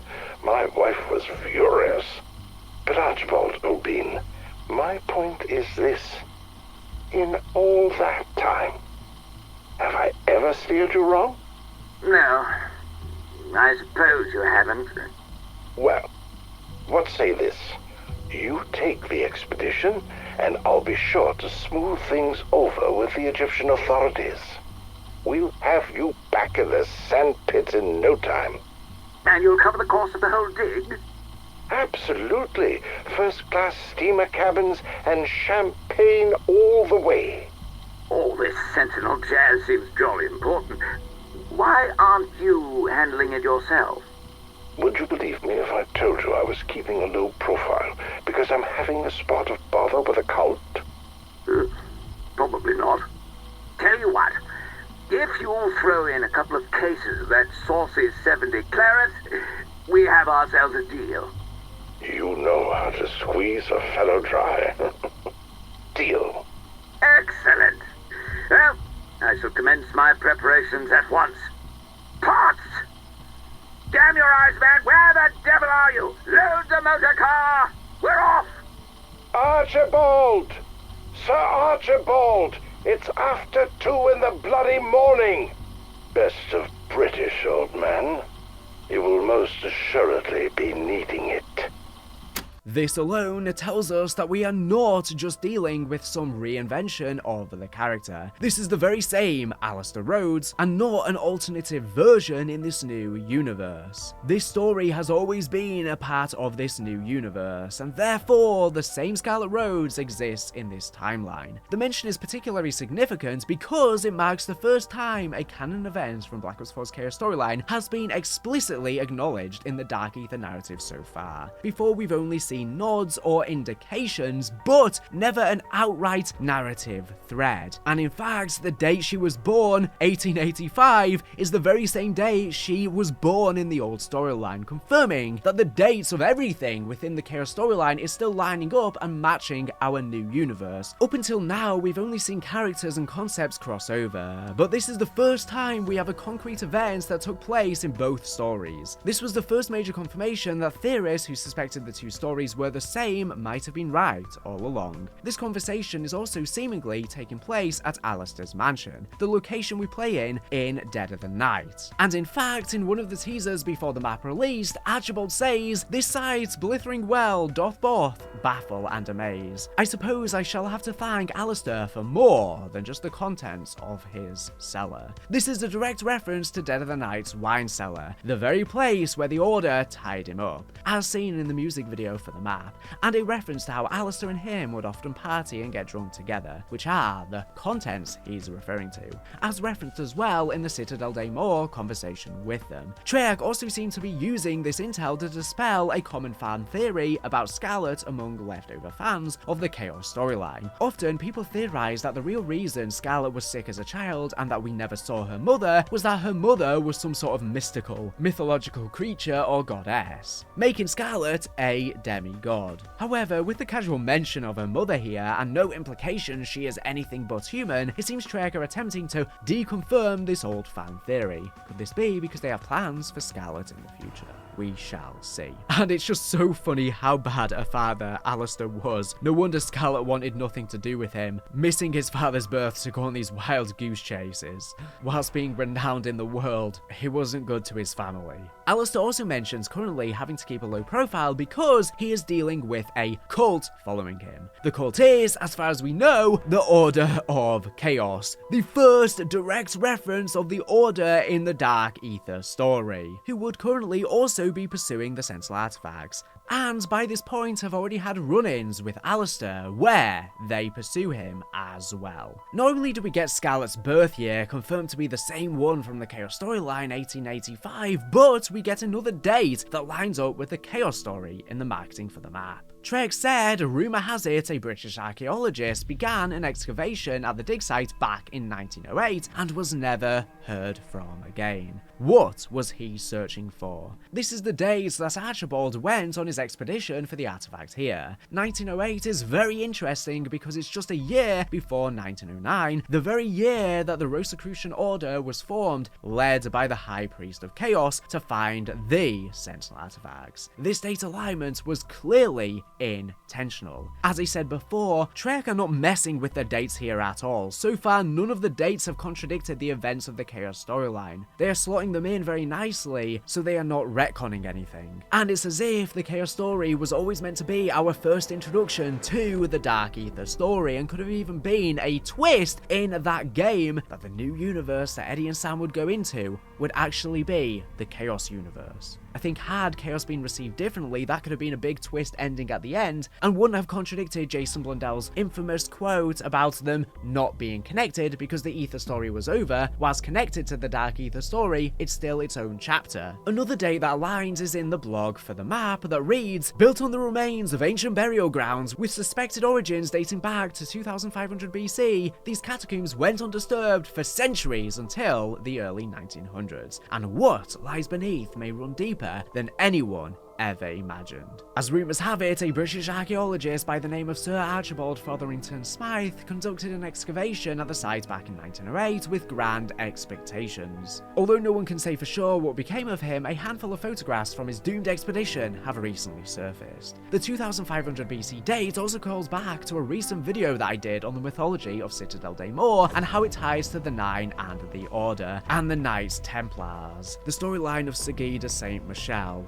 the Owl, which for some weird reason is just completely absent from the lore of the tomb. I don't know if it was because it was cut or if the map was rushed or something and they didn't get time to expand on it, because the owl's head is literally in the spawn of the map being excavated and it's not mentioned literally at all, so it's so jarring. I was expecting us to learn so much about the owl on this map and I don't know why we don't, as well as no further reference to his 4 bastard sons. But I will have a link to that video on screen and in the description and how that stuff ties into the Chaos story. Regardless, this new character, Archibald, seems to exist as a living, at least at one time, connection between the Chaos and Dark Ether stories. He's a British explorer, friend of Alistair Rhodes, and Alistair, for reasons we will see soon, requests him to run this dig site for the Sentinel artifact in Avalon. Side note. Archibald would do just that, and ends up exploring the depths of the tomb with his crew, until his right-hand man ends up abandoning him, taking most of their crew with him. Alone, Archibald would continue to explore and end up finding his way to the artifact, and go down the same path we do to find it in the boss fight. However, just before grabbing the artifact, he spots a bottle of port that he assumes was left behind by the others. Due to being an alcoholic, he couldn't resist, loving his booze just like Alistair. When he picks it up to take a drink though, it reveals itself to be none other than a mimic. Looks a bit structurally iffy. All these weeks searching, the Sentinel artifact in the flesh, so to speak. Mine for the I say, is that a decanter? Oh, that damn Potts must have squirreled it away. Rumco got everything he deserved, what? Still, a spot of port might be just the...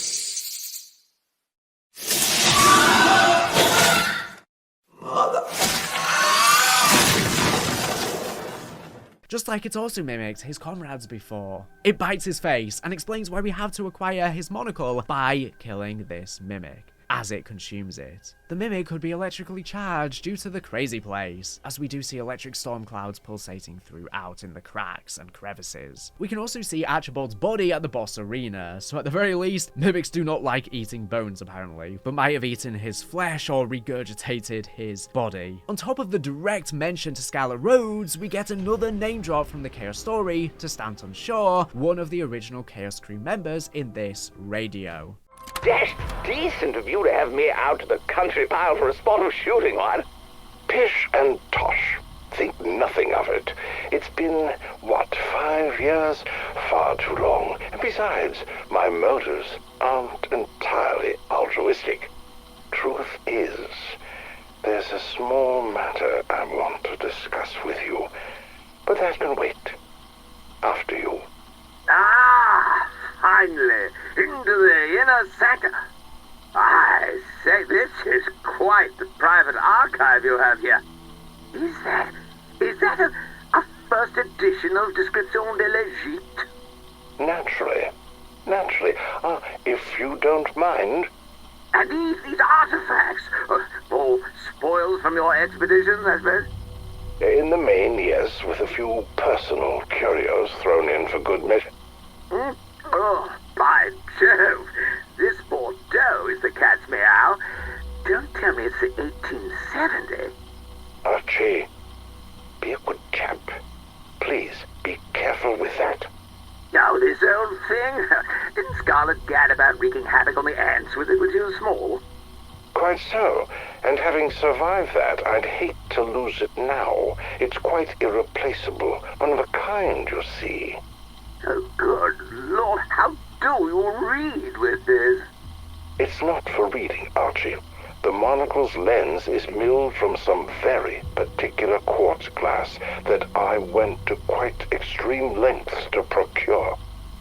Not for reading, I should hope not. Practically a magnifying glass.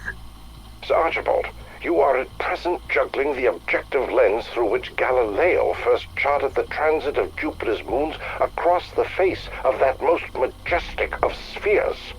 And I really must insist that you most carefully put it down. Let's just put you back where you belong. No harm done, eh? Alistair, what and why and indeed, what is that doing in your possession? Galileo wasn't just a mathematician astronomer. He was an alchemist. I got to thinking, what if that telescope of his was a product of more than just the physical sciences? Had he perhaps goosed it with all the skills he had at his disposal? And what mysteries he unveiled with that wondrous instrument. I had to have it. I was right, Archie. That lens reveals hidden things. It makes the occult, well, known as absconditus, I suppose. But Alistair, how on this green earth did you get hold of it? That, Archibald, is a secret that shall ever remain between myself, a museum in Florence, and a certain Mr. Stanton Shaw, Esquire.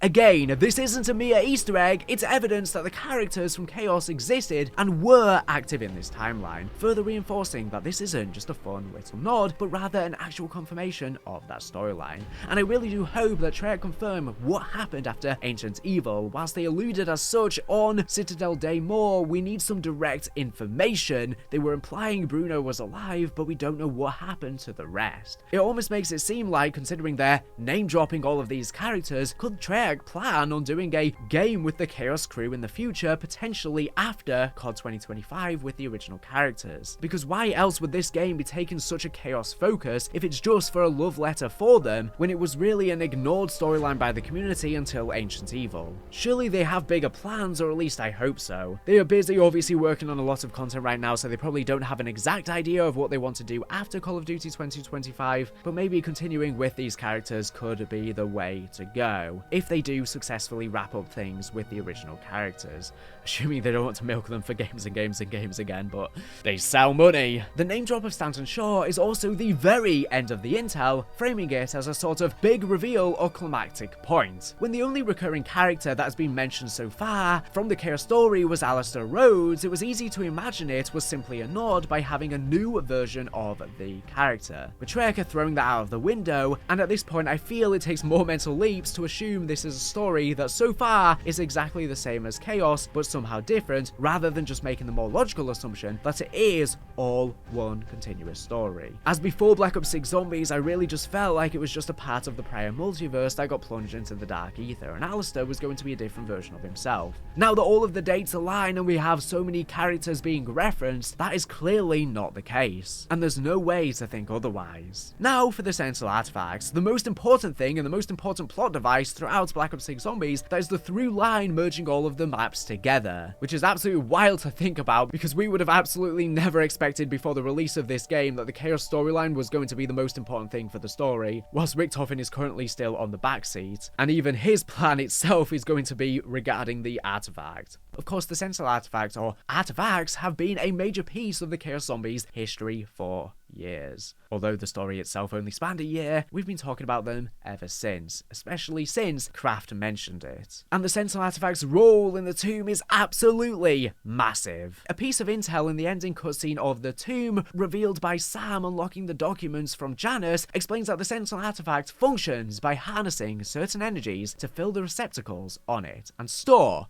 create, and manipulate Prima materia. In the modern world of the Dark Ether story, the only place these energies are able to be harvested is Liberty Falls, according to the Sam AI. However, this process directly mirrors what we saw in Voyage of Despair. This is just like how we use Catalyst elemental energy in Chaos, gathering it during the Sentinel Trials as steps for their Easter eggs. The Easter egg tracker for the Chaos maps also shows us filling the receptacles as we complete steps for the quest in Chaos maps. This is now explained thanks to Black Ops 6, and we know we gathered the Chaos energy and were quite literally filling those receptacles to create Prima materia. It was not simply just merely a HUD element. We need to charge these symbols for it to function. Craft's file 4A7 on the Odin artifact reads, Rhodes' collection of ancient texts and depictions of Sentinel artifacts led me to conclude that they function as batteries for gathering, storing, and manipulating the substance that came to be known in alchemical circles as Prima materia. Descriptions of the rituals indicate each artifact is ringed with receptacles that need to be completely filled in order to render the artifact operational. And we learn in this next file that the Sentinel artifacts are artifacts tied directly to the Dark Ether, with either their origins or source of power tied directly to it. Well, people assumed that this was a dispelling of chaos and that this meant that the artifacts had to have a different origin now. I would argue that's not necessarily the case. The artifacts simply use the Dark Ether as their main source of power and are inherently tied to that dimension. But this does not break the law we have of their creation by the 9 in the Chaos story. It definitely adds adds to it, but does not contradict anything so far. Rhodes' file 27A1 reads, ancient writings identify 4 known Sentinel artifacts: the Odin artifact, Danu artifact, Ra artifact, and Zeus artifact. All share a common morphology and function, with surface details corresponding to the cultures where they first appeared. The commonalities from such far-flung sources suggest widespread early contacts with a dark dimension and a point of origin beyond the terrestrial realm. I think what it's saying here is that the Sentinel artifacts being spread throughout the world and through different cultures suggest that many different cultures throughout time and humanity had contact to the Dark Ether and their entities, and that now it seems like all of these gods, or at least how humans perceive them, were just Dark Ether gods. The Nine created the artifacts under incredibly mysterious and unexplained circumstances. All we know is that they are ancient, unknowable devices capable of creating and harnessing the power of Prima Materia, created by these ancient geniuses. This would actually plug quite nicely in with the new lore we have if fan theories are correct, and Prima Materia is an element inherently tied to the Dark Ether. We've seen it time and time again now, from the Liberty Falls Church with small patches of it to full-blown Prima Materia pods in the tomb, and I now believe this is because we are on the precipice of learning that Prima Materia is sourced exclusively from the Dark Ether. Could it be that this mystical substance is somehow tied to the destruction of our old multiverse? Some primordial clay recreated by mushing an infinite multiverse of everything together and destroying it. The decay of the old ether, the result of Nikolai's actions, which is why it is like this moldy dark fungus. The rot of the ether. It's dying material. It could make sense. Prima Materia has the ability to create and shape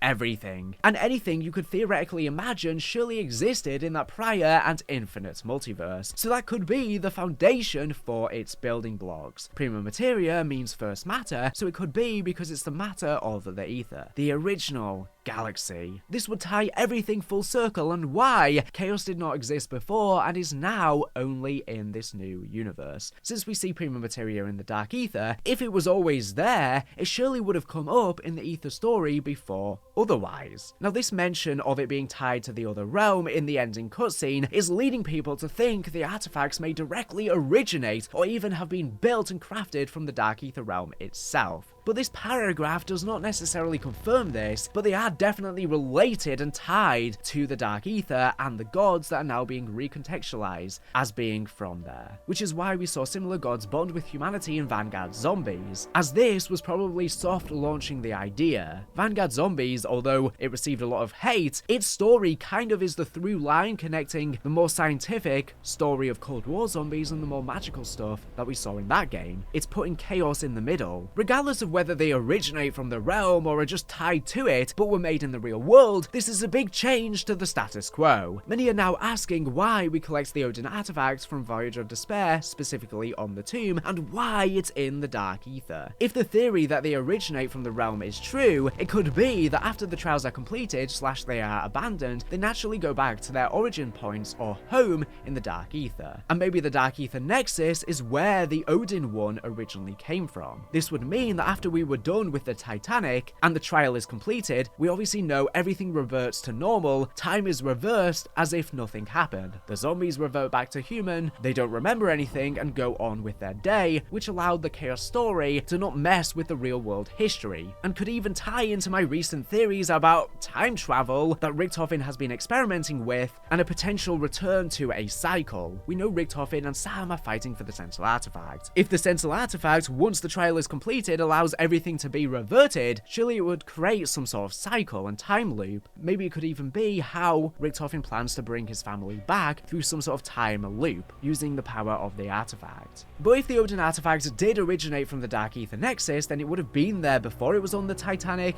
then have ended up there, and then gone back. This is an extremely far distance to travel though, and is very convoluted, but I guess you could argue that you could teleport to anywhere through the Dark Ether, I guess. It's very confusing right now, and we definitely definitely need more concrete information on this, so I hope it does tie into everything with Richtofen's plan, because right now, we don't really know how the artifacts connect with the Dark Ether specifically, we just know they are related. And a very interesting thing is that we know that since the Nine made the artifacts to harness Prima Materia, that if they originate from the Dark Ether, then surely this would mean that the Nine were Dark Ether gods / entities themselves, if this theory is correct, that is. This would completely change our understanding, as we always assumed they were humans, but this could actually make sense because they eventually led to the new cult, the Order, being formed, the High Priest being the through line, as he survived for thousands of years, as he and others became practically immortal after being resurrected with the Staff of Ra, which would give them a red glow on their forehead to indicate that they had now been taken over and corrupted to follow the cult. Cortifex, when he controlled the zombies, would give them a red glow on their forehead too. It could be that, like the artifacts in Vanguard Zombies that the gods used to bond with humanity, Ra was a Dark Ether god, and the Staff was their artifacts that allowed them to bond with humanity. And later in this video, I will even discuss some new revelations on the map which could even suggest that Cortifex could have been interpreted by humanity as Ra, or at the very least, knew the god Ra, or who humans perceived as Ra. Regardless, it seems like he may have even been involved in the inception of the Staff of Ra, whether he was its creator itself, or simply passed it along to the Egyptians, explaining the similarity between the red marking on the foreheads and the fact that his artifacts that he gave to Von List rose the dead, whereas the Staff of Ra resurrects the dead. Do you think the Nine are Dark Ether gods or just humans? Potentially with powers thanks to the Dark Ether? Either could work, I guess. They could have made the artifacts in the real world or in the other dimension, but if they were made in the real world, how did they harness Prima Materia, and why exactly does the Odin artifact end up in the Dark Ether? Let me know all of your theories in the comments. It is theorized that the artifacts could even have a level of sentience, considering it fights us on the tomb and moves there, with Archibald and his excavators feeling great despair around it and feeling like it could be watching them. This sounds awfully similar to the Construct, where it too was thought to judge life's worthiness to keep existing, and made people complete trials to prove their worthiness for its infinite power. The artifacts also make people complete trials and have the abilities to essentially grant wishes if they unlock the power of Prima Materia, such as the Sam AI getting a real body / soul, or Richtofen recreating his family. I wonder if the artifacts or Prima Materia could even relate to the Vanguard Zombie story and the Construct in any way, especially when we saw these red Dark Ether crystals in that game, and Prima Materia also featured red crystals. They look literally identical, so are they now one and the same? I'm not exactly sure. But speaking of the Nine, in the boss fight against the Odin artifact, it keeps reflecting itself over and over until near the end of the fight, where it eventually creates 9. It being a mirror, this is cool and makes sense. 8 go below it, which then beams up to charge the larger, original, non-mirrored version of itself.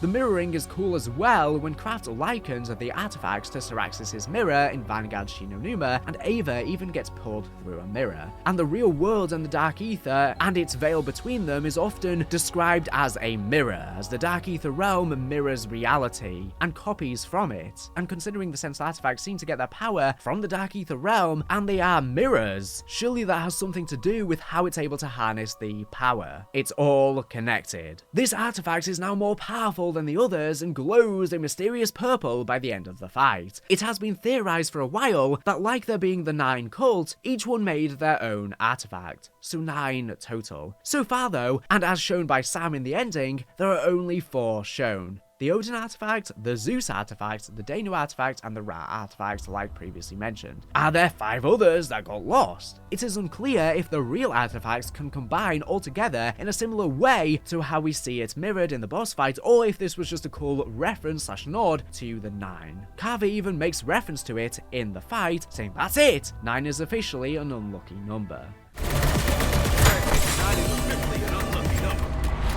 It could be an illusion / confirmation that there were 9 created by the 9, each creating 1 each, which would be especially more interesting if the 9 were the very gods themselves that are tied to it. But it is the very same artifact splitting up 9 times, but despite that it could represent each of the 9, each piece representing one of the creators of the Sentinel artifact, them combining representing the will of the 9 in the agreement. Alternatively, the 9 could just be each of the humans that bonded with each of the Dark Ether gods, Odin, Zeus, etc. as opposed to dark ether entities themselves being the 9. It makes more sense that it's like Vanguard zombies, where the 9 are just the people bonded to each one. But I digress. We definitely need a lot more theorizing and confirmation with things because there's so many possibilities right now. I have heard some people saying that the boss is all 9 artifacts, but if you look at the model for it and all of them, it's very clearly all the same model of the Odin one mirroring each other. So this is not the case, but it could have been trying to mirror itself to replicate what all 9, if real, could do if powered together to create a super Sentinel artifact. These are not all different artifacts we see, they are just mirrored. Moving along, we hear from the Samurai that the Sentinel artifacts require shards of Tempest to be charged. But what exactly is this? We can make some assumptions, though we don't know anything for sure yet. The word Tempest is a Latin word meaning time or specific duration of time. This is interesting, as combining this with Sam saying the elements required can only be found in Liberty Falls begins to paint a picture of what we might be about to do. We know that the mansion is the Temporal Flux headquarters for Janus. Could it be this time travel was in some sort of attempt to gather Tempest? But what exactly is it? A moment in time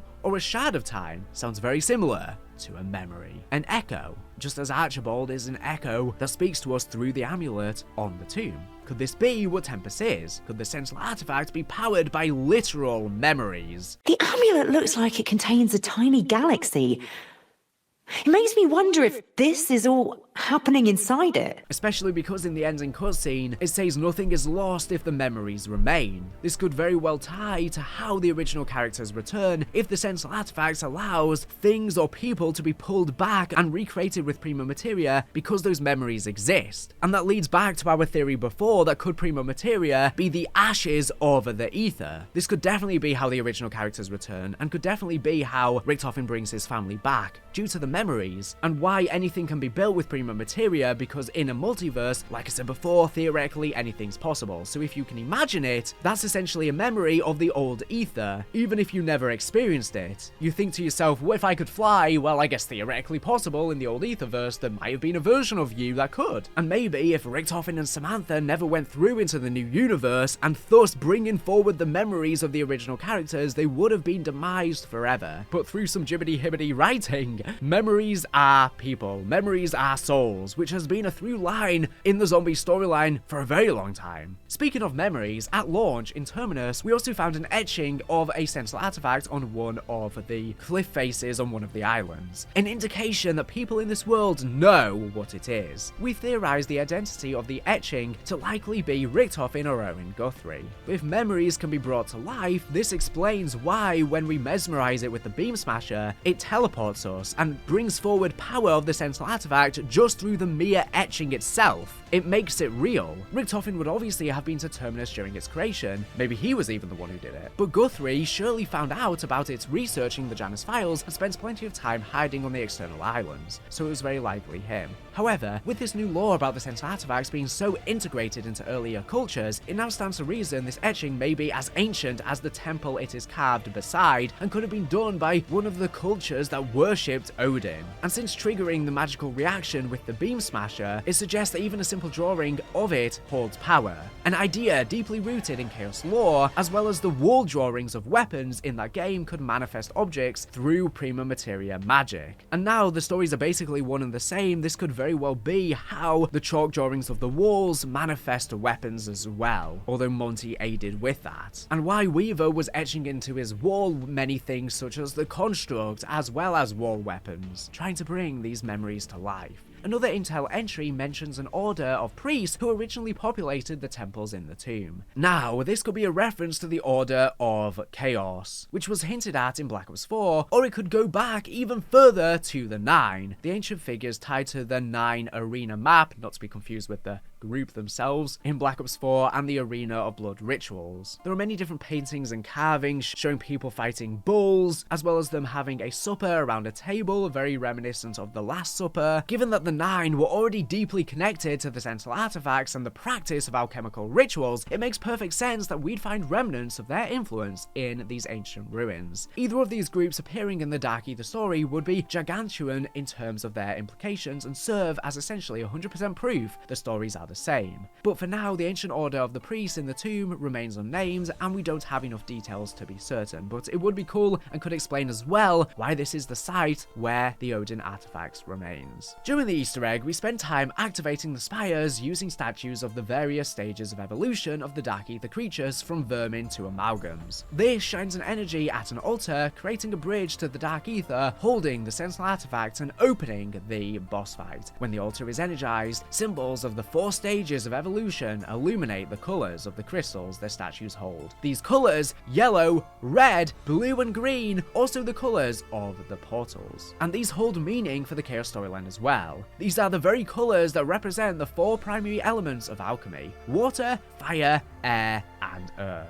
These elements are extremely pertinent to the Chaos storyline, as they feature in every single Chaos map in some way, usually in the main quest. Here are the symbols that represent these elements, seen across the Chaos story. Blue, water, is represented through the electric mimics. Yellow, air, for the parasites, as they obviously literally fly. Green, earth, the doppelgas. Red, fire, the amalgams. While we are on the topic of the symbols for elements in Chaos, the symbol for quintessence, an alchemy term for ether or chaos, and the elemental name for prima materia looks very similar to the runes we saw in Modern Warfare Zombies, and thusly some of the gateways in the tomb as well. Which has to be a reference, and it's so interesting in the real world story, the mention of ether and chaos, and now they are tied through the Dark Ether story, and it's especially interesting as well because the Keepers and the Apothecans were always explained as being the duality between order and chaos, which is so relevant to today. But here's where things get really interesting. A Rhodes file in the cutscene explicitly states that Cortifex, one of the Dark Ether entities, had appeared in Egyptian history all the way back to the pre-dynastic period. That means we are talking anywhere between 300,000 BC to 3,100 BC, essentially the entire span of human civilization in the region before the unification of Egypt. This is significant because the Ra artifact, one of the 4 Sentinel artifacts, was given to the Egyptians by Cortifex. This means that Egyptian religion itself was influenced by Dark Ether forces. If Cortifex was involved in the creation of early Egyptian civilization, then it suggests that Chaos mythology and Dark Ether mythology are fully intertwined. And could Ra even be what these humans long ago viewed Cortifex as? Or maybe he was just friends with Ra, or was part of his group.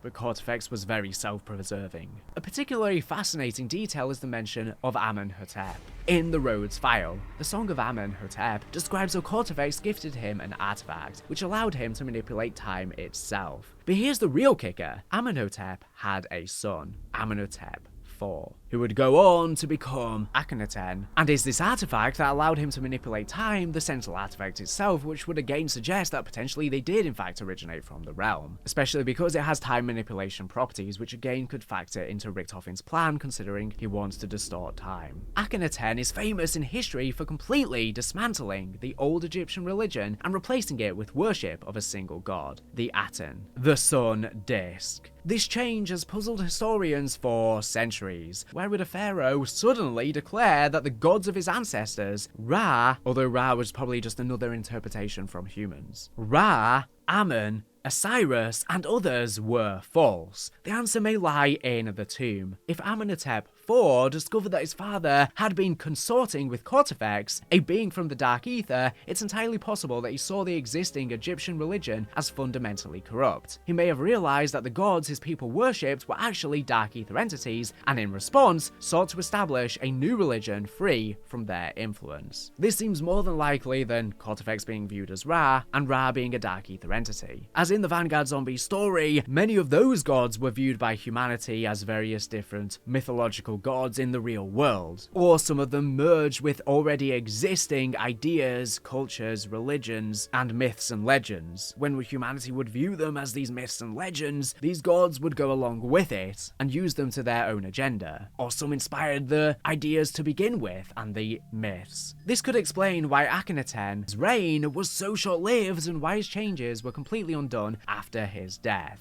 The priests of Egypt, many of whom were likely aware of Cortifex's influence, worked to erase his legacy, restoring the old gods and ensuring that their connection to the Dark Ether remained hidden. It should be noted, however, that there is a peculiarity with this Rhodes file. As I said, the date is given as 4100 BC, in the pre-dynastic period of Egypt. Amenhotep IV, better known as Akhenaten, would not be born until around 1300 BC, 2800 years before Amenhotep IV, or any of the previous Amenhoteps for that matter, were even born. Is this a mistake on Treyarch's part, or perhaps an indication of the reality-bending, time-warping capabilities of the Sentinel artifact? After all, we know time literally stands still when the Sentinel artifact is used, and if the trial is successfully completed, those affected return to normal. It is possible that an effect like this sent this song of Amenhotep back further into the past. In fact, in the text itself for this song of Amenhotep,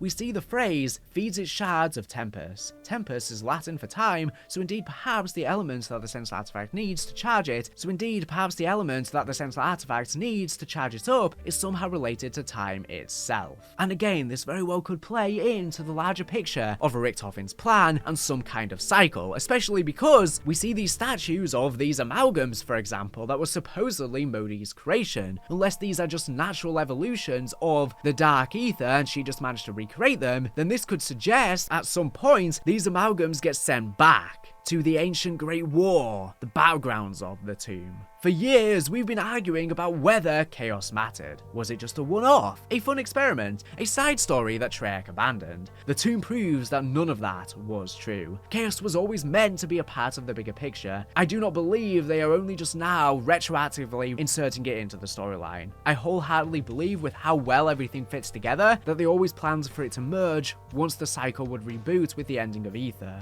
which I think was the plan for a while as well. And now, with Black Ops 6 is finally getting the recognition it deserves. As even looking back to Cold War Zombies and Vanguard, there were mentions of Atlantis, and the ties to the Chaos story are paramount, with Poseidon being spelled out by the gateway in Ancient Evil. It's almost as if they always intended for this to tie together. Scarlet, Alistair, Shaw, the artifacts, the rituals, it's all here right now in the story, fully integrated into the Dark Ether narrative. And with all of that laid out, one thing is clear. Treyarch always had a plan, and the plan was chaos. So next time someone tells you chaos wasn't canon, show them this video. The proof is right here, written in ancient text, hidden in artifacts, and spoken through the echoes of history. It's all connected, and we are just getting started. But where do we go from here? Could we see the chaos characters return alive in the new story? Could we end up going back in time and seeing the events that happened after Ancient Evil? Josiah Shem does describe the ground where they built the mansion as a serpent's mound. Could this be a reference to Medusa? Does she even have an ancient tomb here? Could she be the voice they heard, and the way we find out what happened after Ancient Evil? What her plan was with heading to the Library of the Order. Thanks to Spartan Boski on Twitter for pointing this out, but it turns out that serpent mounds are a prehistoric earthwork in the shape of a serpent, typically constructed by ancient indigenous cultures. These mounds are made by piling earth into raised embankments that form a winding or coiled serpent-like shape. The most famous example is the Great Serpent Mound in Ohio, America, and is believed to have been built by the Ardini or Fort ancient cultures between 1000 BC and 1100 CE. Serpent mounds are thought to have had religious, astronomical, or ceremonial significance. Some theories suggest they align with celestial events such as solstices or lunar cycles, while others propose they were used for burial purposes or as territorial markers. In summary, their origins are essentially unknown, and it's also unknown as to why they were built in the first place. But they are thought to have been created by various ancient cultures thousands of years ago, dotted on positions to align with sunrise and setting. So, could this be interpreted as societies that many ancient cultures built under instruction of Dark Ether gods for an unknown purpose, and the hill could have history spanning thousands of years, which is why it was chosen by the god instructing Shem specifically? Could the Origins Pack-a-Punch Mound where Primis fought the Great War even be considered one of these original serpent mounds that they / the Keepers built? Or could they perhaps save that for a future game? Yes, the leaks have shown us that COD 2025 will feature the return of the original Zombies characters in a valiant effort to prevent the multiverse from being restored. But once that is all said and done, where do zombies go from there? Well, we know that in 1914 at the World's Fair, Alistair is still alive and well enough to meet Gabriel Kraft. Yet, in 1912, he is still frozen in stone after the events of Ancient Evil by Medusa, the last time we saw the Chaos Story. This leaves 2 years of unknown story left to be told,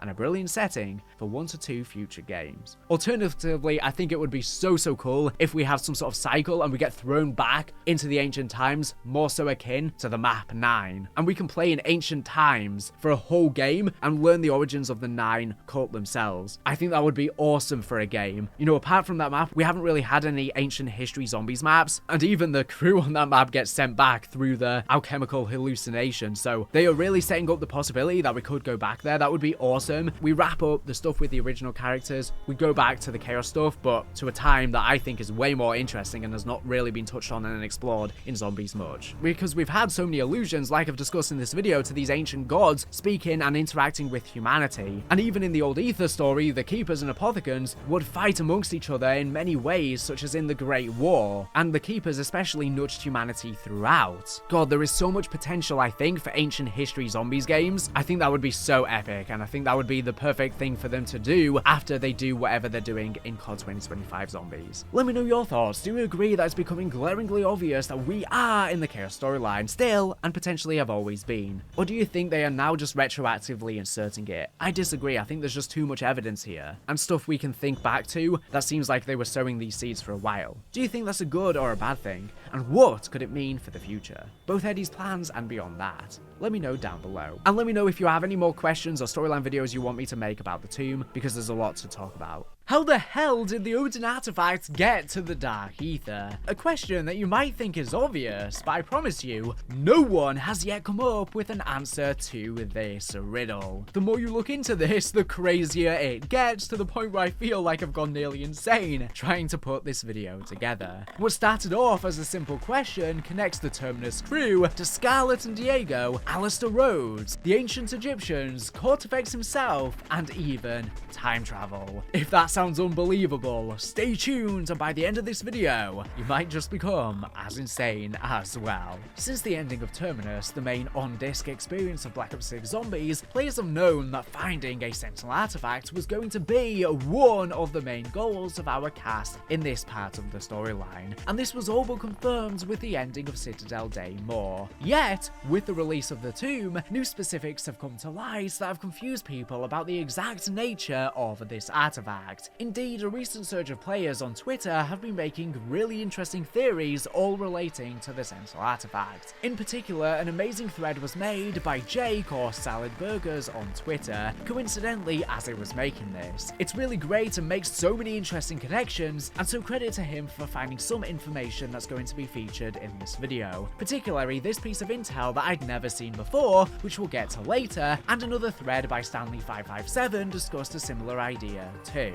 But I do think that this thread and a lot of the other brilliant discussions that have been happening have been missing one crucial aspect that could change everything. How did it even get there? First, let's get the basics out of the way. In the Chaos storyline, the 4 Sentinel artifacts were objects of immense power that stood literally as sentinels, guarding and protecting the knowledge of prima materia and the promise of the ability to harness and manipulate it, which could give someone godlike power to create or destroy as they saw fit. In order to gain this knowledge and the ability to manipulate the first matter, an individual would have to activate an artifact by placing the corresponding key, called the Mind by Alistair Rhodes, onto the artifact itself, which Rhodes called the Body, which would then cause the activation. This would indicate a Sentinel Trial, changing the landscape around the artifact to whatever was needed to give the individuals involved a fighting chance to complete it. But if they were not worthy, they would fail. As a final note on this Chaos refresher, the first step of a Sentinel Trial is always 4 ways to approach the artifact, which is floating in a ghostly form, and activate it. Until the individual does this, it stays in its dormant, ghostly translucent blue form, just hovering. Now, what have we since learned about the Sentinel artifact in the tomb? Well, most importantly, we've gotten confirmation that this is the same artifact from the Chaos storyline, or to be more specific, this is one of the artifacts. Up until this point, due to Sam often referring to this as the Sentinel artifact, there was uncertainty as to whether or not Chaos in its entirety was canon with its 4 known distinct Sentinel artifacts. Some people had speculated that perhaps the writers had just taken the idea behind them, taken the design from the Odin artifact, probably the most well known as it's literally the first image that appears on Google if you search the term Sentinel artifact, and made this into a single artifact for this new Dark Ether narrative. Well, now thanks to the ending of the tomb, we know this is explicitly not the case, and despite the characters often only referring to this artifact in the singular, all 4 are distinct in canon. As we see in the ending cutscene as the Sam AI gets into Janus's mainframes, Rhodes File 2781, the 4 artifacts. Ancient writings identify 4 known Sentinel artifacts: the Odin artifact, Danu artifact, Ra artifact, and Zeus artifact. All share a common morphology and function, with surface details corresponding to the cultures where they first appeared. The commonalities from such far-flung sources suggest widespread early contacts with a dark dimension and a point of origin beyond the terrestrial realm. From this file, we can see that Alistair Rhodes himself, likely by the time of the Chaos storyline, believed that the 4 Sentinel artifacts had a point of origin in a different dimension, which explains how they are able to look so similar and share the same purpose, despite having come into the world during vastly different times and cultures. A radio in the Chaos story, obviously from an earlier point in time, shows that Alistair was only aware of 3 artifacts, so clearly this file 2781 is more recent in terms of his research. I will play that radio for you now. To the best of my knowledge, there are 3 artifacts, each with their own companion key. My expeditions have brought me 2 keys. Now for the artifacts, then to complete the trials. But what of a reward? To what end do we pursue these avenues of horror? Well, my friend, that's when we reach That is our goal. The bastion, the greatest unknown, the unobtainable suddenly within our grasp. A discovery on this scale would be my legacy. No, it goes beyond my legacy. It would be a discovery unparalleled in the history of mankind. Imagine, pure, untapped. Too dangerous for mankind's hands.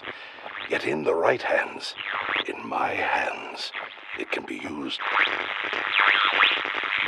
It must be found, and I am the one to find it.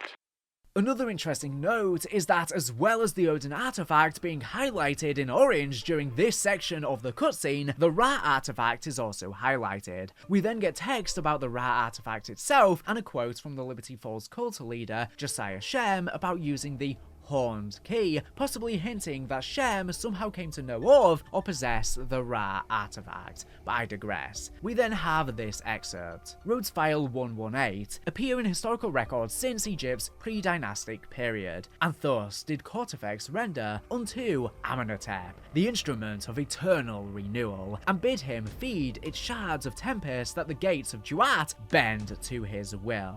Song of Amenhotep, 4100 BCE. As mentioned, this file details an ancient depiction of the Ra artifact and clearly links to Cortifex itself. Rhodes notes that this is from 4100 BC, firmly within Egypt's pre-dynastic period, the time before Upper and Lower Egypt united into one kingdom. For context, this period lasted till around 3100 BC, and the first pyramids were built in around 2600 BC. Why am I telling you this? Because Amenhotep, likely referring to the controversial pharaoh Akhenaten, didn't live until the 1300s BC, over 3000 years after this Song of Amenhotep is said to have been written. Is this a mistake on Treyarch's part? Did they just get the dates wrong? It's possible that this is just a mistake, but if we read the text itself, we see that it specifically details Cortifex having the pharaoh feed the rare artifact Shards of Tempus. Tempus being a Latin word for time, to power it and bend the gates of Duat, the ancient Egyptian afterlife, to his will. If the artifact is somehow powered by time itself,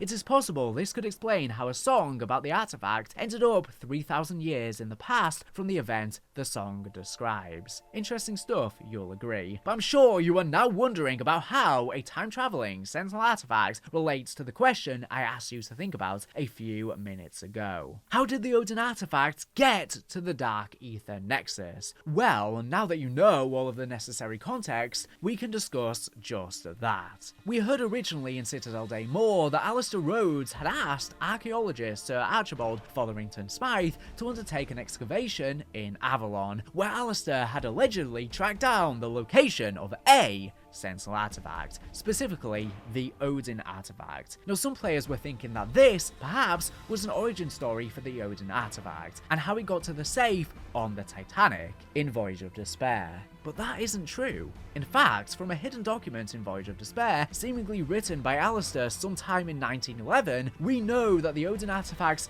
body, the bottom piece, was safely in the Natural History Museum in London, and explicitly without its key. As for that key, we learn in the Chaos comic issue number 2 that it had been kept safe by the family of Diego Necali for centuries. Let me just repeat that. The key had been separate from the artifact for centuries. In the comic, Alistair befriends Diego and is given this key, which he eventually sends to Scarlet, and thus it ends up being used in the Voyage of Despair intro cutscene. So the key and the artifact, the mind and the body, are reunited for the first time in centuries, possibly longer, in 1912. So enough background and context. What is my actual point here? Well, remember that question I asked you to ponder. How did the Odin artifact get to the Dark Ether Nexus? Some of you might still be thinking, it's an easy question. Archibald took it and brought it to the Natural History Museum. Easy. This is the problem. That is impossible. In the tomb, when we first reach the broken bridge, we hear an echo of Archibald, getting to hear through time back to a moment in 1908, when the dig was occurring. Archibald sees the artifacts there, floating in the Dark Ether Nexus, just as we see it, in its ghostly blue form. However, before Archibald can get close, he is tricked by a mimic, eaten and spat out, with the monocle remaining in the mimic's stomach, with no one even entering the site until the Terminus crew did 80 years later. Now stay with me here. If Alistair Rhodes' research told him that the artifact was in the tomb in Avalon in 1908, but Archibald couldn't get to it and died, and no one else visited the Dark Ether Nexus until our characters did, how on earth could the artifact be in the museum in London, out in the world, ready to kick off the Chaos storyline? And to make matters even more confusing, the artifact in the Dark Ether is even complete and active with its key. Expanding on this further, Alistair says explicitly in another Voyage of Despair radio that an artifact without its key is about as good as paperweight, with it being able to do exactly nothing. I'll play that for you now. There are always two, mind and the body, each made for the other. Lock and key. Without the mind, the body is but an artifact, a relic from an ancient civilization. Beautiful and priceless though it may be, it is utterly useless. Not unlike Pandora's box, the artifact cannot be opened without the proper key. Brute force accomplishes nothing. A hammer won't even leave a dent. It is completely impenetrable. But that is for protection, for he is sent on a journey, one that cannot be stopped once started. That is why they must have the key. They must open it by their own volition. They must wish to inflict peril upon themselves. After all, the artifact does not wish to be opened. It is protecting it. It is a guard, a sentinel. It wouldn't even be able to do its floating thing that Archibald obviously sees it doing. So we can say with 100% certainty that the key is present here in the Odin artifact, and has been for a very long time, since before the Chaos Story even began. Immediately then, we have to wonder, where did the Odin artifact in the Chaos Story come from? Is it a second Odin artifact? Alistair Rhodes or the Order 100% did not acquire this one in the Dark Ether Nexus, and the one that actually initiates Voyage of Despair was separate from its key for hundreds, possibly thousands of years. Well, here's where the theory comes into play. Remember the ancient story we were given about the Ra artifact, and how it was seemingly written 3,000 years before the pharaoh it mentions was even born. Well, that could be a mistake, or it could be some sort of time travel. And this is something we've been talking about for a while. And given that story mentions the pharaoh, on the orders of Cortifex himself, changed the artifact with shards of time, the shards of Tempest, I believe it is not a mistake, and that the Sentinel artifacts have an ability to move through time. Equally here, we have what, at face value, looks like a mistake. How could the Odin artifact have its key 4 years before it's ever meant to have its key, when they've been separated for centuries? It could be a plot hole, and if it was happening on its own, I'd agree that it is. But given in the same map we have a story about another one of the artifacts manipulating time, I believe that this artifact time travel. Let's look at what happens to the Odin artifact in Voyage of Despair. It's brought together with its key. It's charged up throughout the quest, and finally it is placed into Yggdrasil, the Norse tree that connects together the 9 realms, effectively all of existence, similar to, I guess, the concept of the ether. In fact, we place it into a slot perfectly shaped like the Sentinel artifact, despite a lot of people thinking the Chaos crew collected this artifact and brought it with them. That isn't true. And this event with Yggdrasil returning the artifact to where it was created is the last time they ever see it. This also rules out the other theory people have arrived at, where they think the Chaos crew put the artifact in the Dark Ether Nexus after the Chaos storyline concludes, that unfortunately we didn't get to see play out due to it being cancelled early after Ancient Evil. But this is just not possible. The next time we, as players, see it in the flesh is in the Dark Ether Nexus, undisturbed since Archibald saw it, with the artifact literally hovering upon what seems to be a purpose-built altar for it. If we look around the arena, we can notice some incredibly interesting details. At the far end of the arena, there is a spot where the final phase of the boss fight occurs. There is a circle that the Sentinel artifact attempts to fly into, above a door. If we look closely at the door, we can see that it is a literal door to nowhere, as Archibald calls it, as there is nothing behind it. But looking closer, what do we see on it? The motif of a tree, looking an awfully lot like Yggdrasil. Indeed, if we look in the area far behind that door, we can see a lush forest, an area we can never get to. What does this all mean? Well, I think this is where the Odin Sentinel artifact originated. This is its Yggdrasil. Making sense, it's a tree branching all creation, and a nexus is a central or focal point, a connection or series of connections linking 2 or more things, with Yggdrasil at the heart of it. The amulet is even described as the Dark Ether's heart. An interesting point to note here is that the Nordic-style arches within the Dark Ether Nexus, and particularly the boss fight arena, look remarkably like the pillars on the mound in Origins, aside from the very obvious homage to it in the form of the literal mound in the middle of the Nexus. These stones are generally considered to be of Norse and Celtic cultures, of which can be found in France in the real world, as recently shown by COD Lore Fags in a video he did.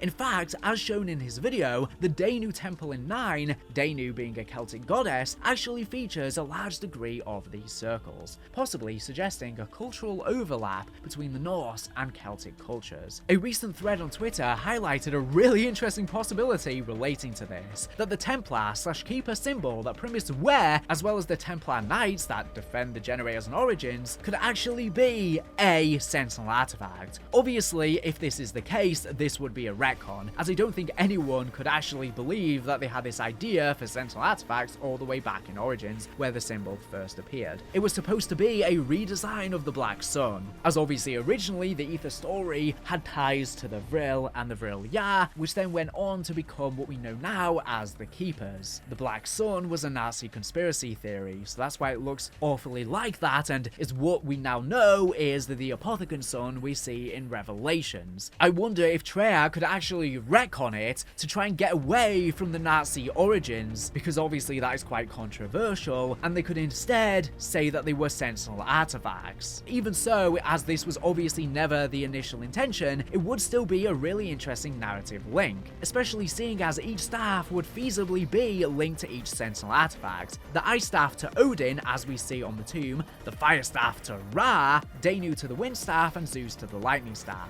Again, this was all explored in a Twitter thread that I will show on screen. And there has even been a thread by Sub-Zero that could be linking the Dark Ether markings to none other than Nauticus from Vanguard Zombies, as well as Yggdrasil. However, these Dark Ether markings on Yggdrasil are Norse writing, which are not the Dark Ether symbols we see on the Ice Staff as well as Nauticus. Whilst yes, Nauticus's runes do look like Norse, they cannot be physically translated, unlike the Yggdrasil ones. But there could be a connection here, but let me know what you think. Could it even be possible that the mound in the Dark Ether Nexus and the mound in the real world crossed over during the Great War? I recently posted a video on the idea of the Great War not being a single point in time, but a big crossover of all of time. That'll link on screen and in the description. I would definitely recommend watching that after you are done with this one, and could we even see the Great War return in a new fashion in the future? If Treyarch do retcon this idea, as we know the original characters are returning with Black Ops 7, COD 2025, whatever it ends up being called, later this year, and is probably the climax for the game, we know that the Sentinel artifact is likely going to be what is used at the end of this storyline, as Richtofen wants to use it to try and reform his family with the infinite building materials of Prima Materia. Could it be then that it messes up with the Dark Ether realm, and the original characters' echoes or essence of their memories are summoned, as nothing is truly lost if the memory remains, as is written in the Tomb's ending cutscene, could then similarly behold these markings, especially if the Sentinel artifact is the very thing that is used at the end, and could even be how they end up being summoned again. It's an interesting idea that they could be the Sentinels, the guards of the Dark Ether. But if Treyarch were to go with this retcon, it would mean that the Sentinel artifacts would have had to always have existed inside of the Dark Ether since even back into the old Ether story, and could even played a role in the original Great War. I think this is unlikely. I'm not exactly sure if Treyarch are going to go with this retcon, but it's an idea I really like, and honestly it's just so crazy that I could see it happening. I mean, maybe Treyarch are not even planning on doing this, but they might have seen this theory and decide to run with it, because it could definitely work, and it would make them seem giga-chadded, mega-brained, like as if they've had this planned all along, when obviously they haven't. But that's how the storyline's always been written. It's been written in a fashion where it makes it seem like it's always been planned all along, when really they've always just ran with the fan ideas and the different evidence we've been discovering.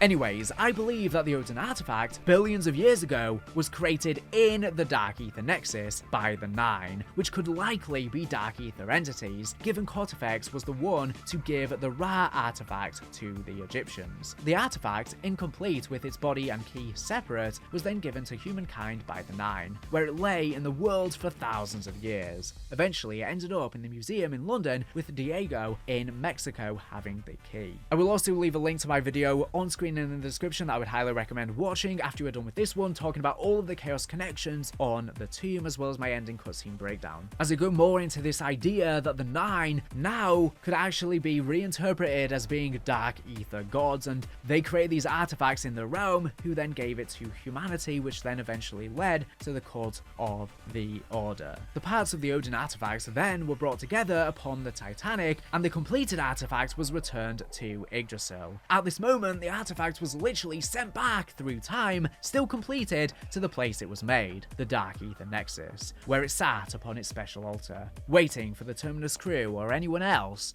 to claim it. The paradox explains not only how the Chaos storyline can be narratively relevant to the Dark Ether storyline, more so than it just being in the same world, but also clears up the potential plot hole of the artifact being in two places at once, with it actually just being returned to the place it was made upon its use. Does that mean that the Odin artifact will go back to the Dark Ether Nexus once again after the Terminus crew use it? What are these shards of time that are needed to power it, that we will likely find in Mansion, or at least in Janus Towers somewhere in Liberty Falls, and are probably what Sam was referring to as having prepared these elements for us there.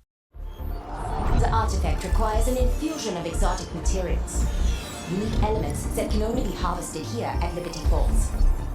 As this is the first time that humans were able to complete a Sentinel trial in the Dark Ether, this is the first time we've seen people actually be able to collect an artifact. So what powers will it have at its disposal? Did Josiah Shem possess the rare artifact? These are all questions that I will leave you with as we wait the exciting revelations in the mansion. But it makes sense that the Sentinel artifacts have the ability to travel through time. As when a trial is activated, time exists in a bubble. As for example, after we complete the Voyage of Despair Easter egg, it's as if the Titanic never had a zombie outbreak. Time reverts back to the moment of its activation. All of the zombies revert back to humans, as if nothing ever happened, allowing these Sentinel artifacts to create zombie outbreaks and us to experience maps without affecting real-world history, which was a great concept they explored with Voyage of Despair, with the Titanic's crashing. Only those who participated in the trial would have ever known it actually happened. And we know that Richtofen is trying to distort time with Janus Towers and Mansion, and mess with the fabric of the Dark Ether. This probably all ties into the Sentinel artifact, but it seems that if the 9 truly were Dark Ether gods, potentially even some of them being the gods that we saw in Vanguard Zombies, or other gods that we haven't seen yet, it could play a crucial role in how the original characters return, as well as connections to the Shadow Smiths, as well as any other gods who may have made up the 9.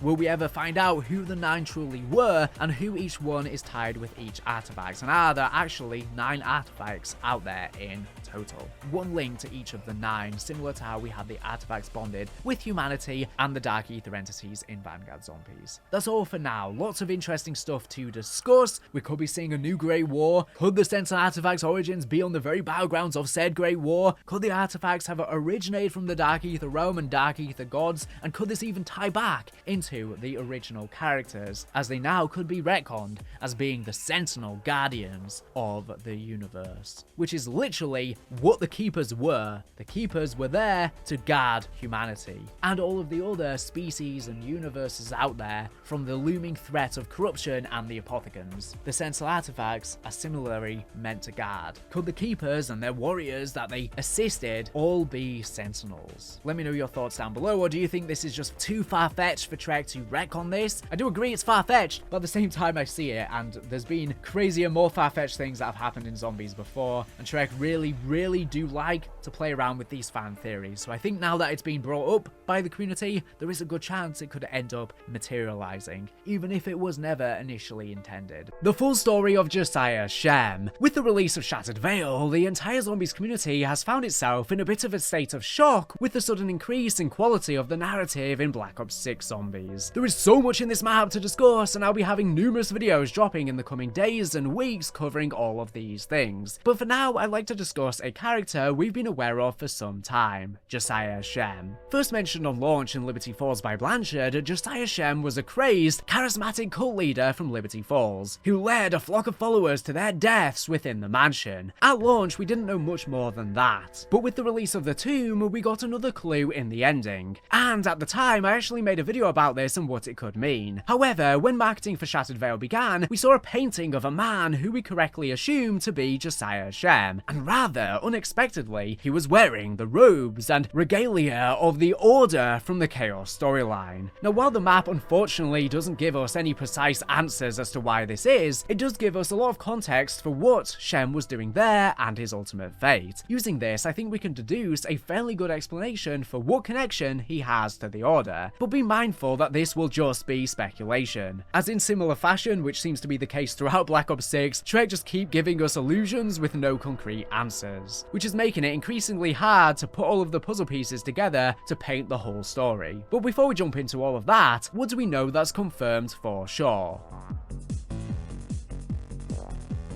Well, to begin, we actually have to go back, far before the time of Josiah Shem, to the original inhabitants of the region. In the real world, the collection of Native American cultures of the region form part of what is today known as the Southeastern Ceremonial Complex, a Southeastern death cult. This is because the various cultures in proximity to the Mississippi River basin all engaged in complex burial rituals that shared common features. The most iconic site in our world from this culture is the Serpent Mound in Odin, Ohio, a colossal snake-shaped earthwork. Those who have played the map will immediately know this is relevant, and we'll get onto that now. In the town that would eventually become Liberty Falls, Native Americans held the mound of earth at the top of the town sacred, and would use it as a place of worship for their gods. Statues were built there in honor of these powerful beings. Unbeknownst to the natives, they were communicating with the Dark Ether in a very similar way to ancient cultures in southern France, such as what we saw with the ancient statues in the tomb. The largest statue here in Liberty Falls was of the giant serpentine creature. To the player, this is very clearly an ether worm, the very same kind of creature not encountered in the human world until 2021 by Operation Deadbolt. And we'll actually have a future video coming up talking more about its potential connections with Medusa and what exactly this means here, or the Shadowsmiths. Clearly then, the natives were receiving glimpses into the Dark Ether. In 1770, a charismatic mystic named Josiah Shem had learned of this serpent mound, held sacred by the natives, and along with his followers, which he had begun to gather, forced the natives off of the land, almost certainly through violent means, making sure to secure an item he called the Horned Key from them, a sacred carving made from an antler. The natives had used this item to talk to their god of death, and Shem would use it for the very same purpose, allowing him to communicate with the Deathless One, who we can only assume is Cortifex, as that's the name he would go by, Cortifex the Deathless. Once the site was securely in the hands of Shem's flock, they began building a colossal mansion, where they would hold their rituals. Over the next 40 years, they continued building, and conducted their rituals in. For 40 years they stayed, with the mansion growing and growing, to the distaste of the locals in Liberty Falls. Shem's flock grew in size, with him making the promise that when all of their preparations were concluded, the Deathless One would grant them eternal life in the new paradise he would bring about upon the earth. During the decade, Shem also acquired an item of immense power, possibly from the Deathless One, but we will speculate more on this later. For ease though, we'll call this the Shem device, as that's what Richtofen calls it in the ending cutscene of the map. As 1810 came, the time drew near for Shem and his flock to eat their final meal, a last supper if you will, and undertake the final ritual. With this, they would leave their mortal coil and step into eternal life. The Horned Key was in position, the Shem device was primed and ready, and the ritual at the Serpent Mound was ready to commence. The constellation of Taurus was in its ascent. All the signs pointed towards this being a certainty. However, as Shem says the words he holds sacred, something goes very wrong. He and his flock are betrayed.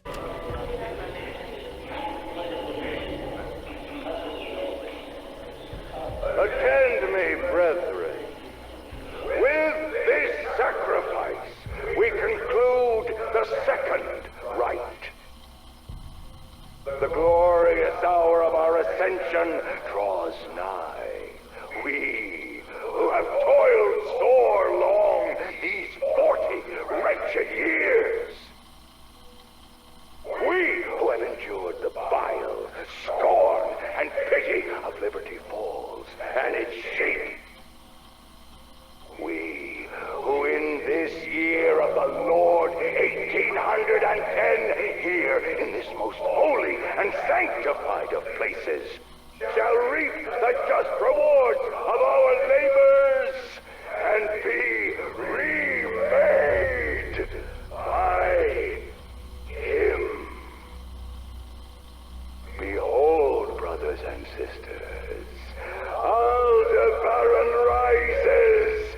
Blessed Taurus turns its mighty eye to witness our supplications.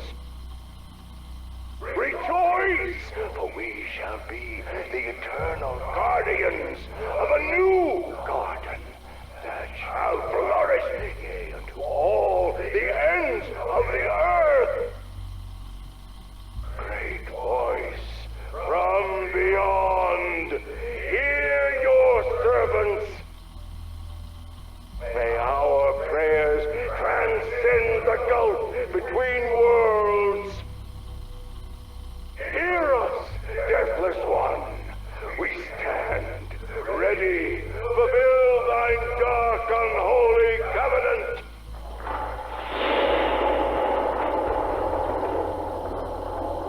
Veuta she no moreta. Veuta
That's not to say it was all a waste, though. Somehow, through some mechanism we don't yet understand, the Shem device at this moment appears to have been activated, and actually shattered space-time all around the mansion, creating liminal spaces between our world and the Dark Ether at several moments in time. And this is the extent that we know about Shem's history. There are a lot of holes in the story though, as I'm sure you can see. What actually is the Shem device? Why does Josiah Shem possess robes of the Order from the Chaos storyline? Why and how was he talking to Cortex?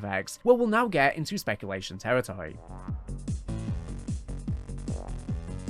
First off, the Shem device. We hear directly from Richtofen in the mid-game cutscene of Shattered Veil that Shem used the artifact to shatter space-time. Then, Richtofen tells us that studying this device became the basis for Project Janus' technology to access the liminal spaces. With this device, Josiah Shem accidentally shattered space-time. I used it as the basis for my technology to access liminal spaces so we could feed the artifact.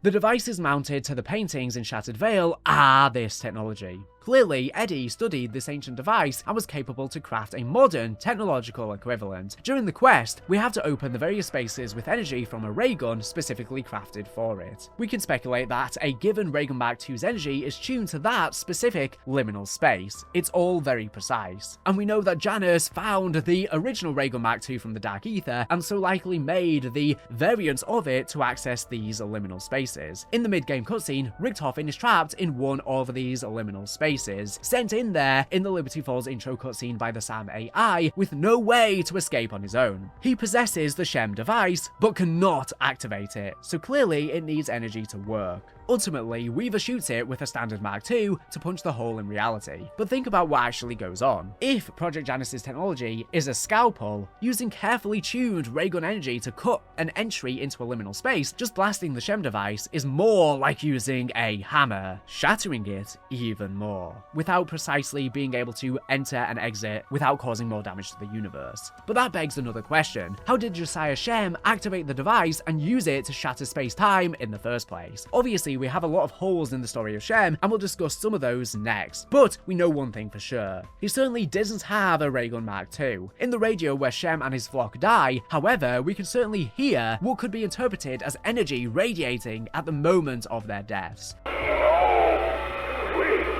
had a deal.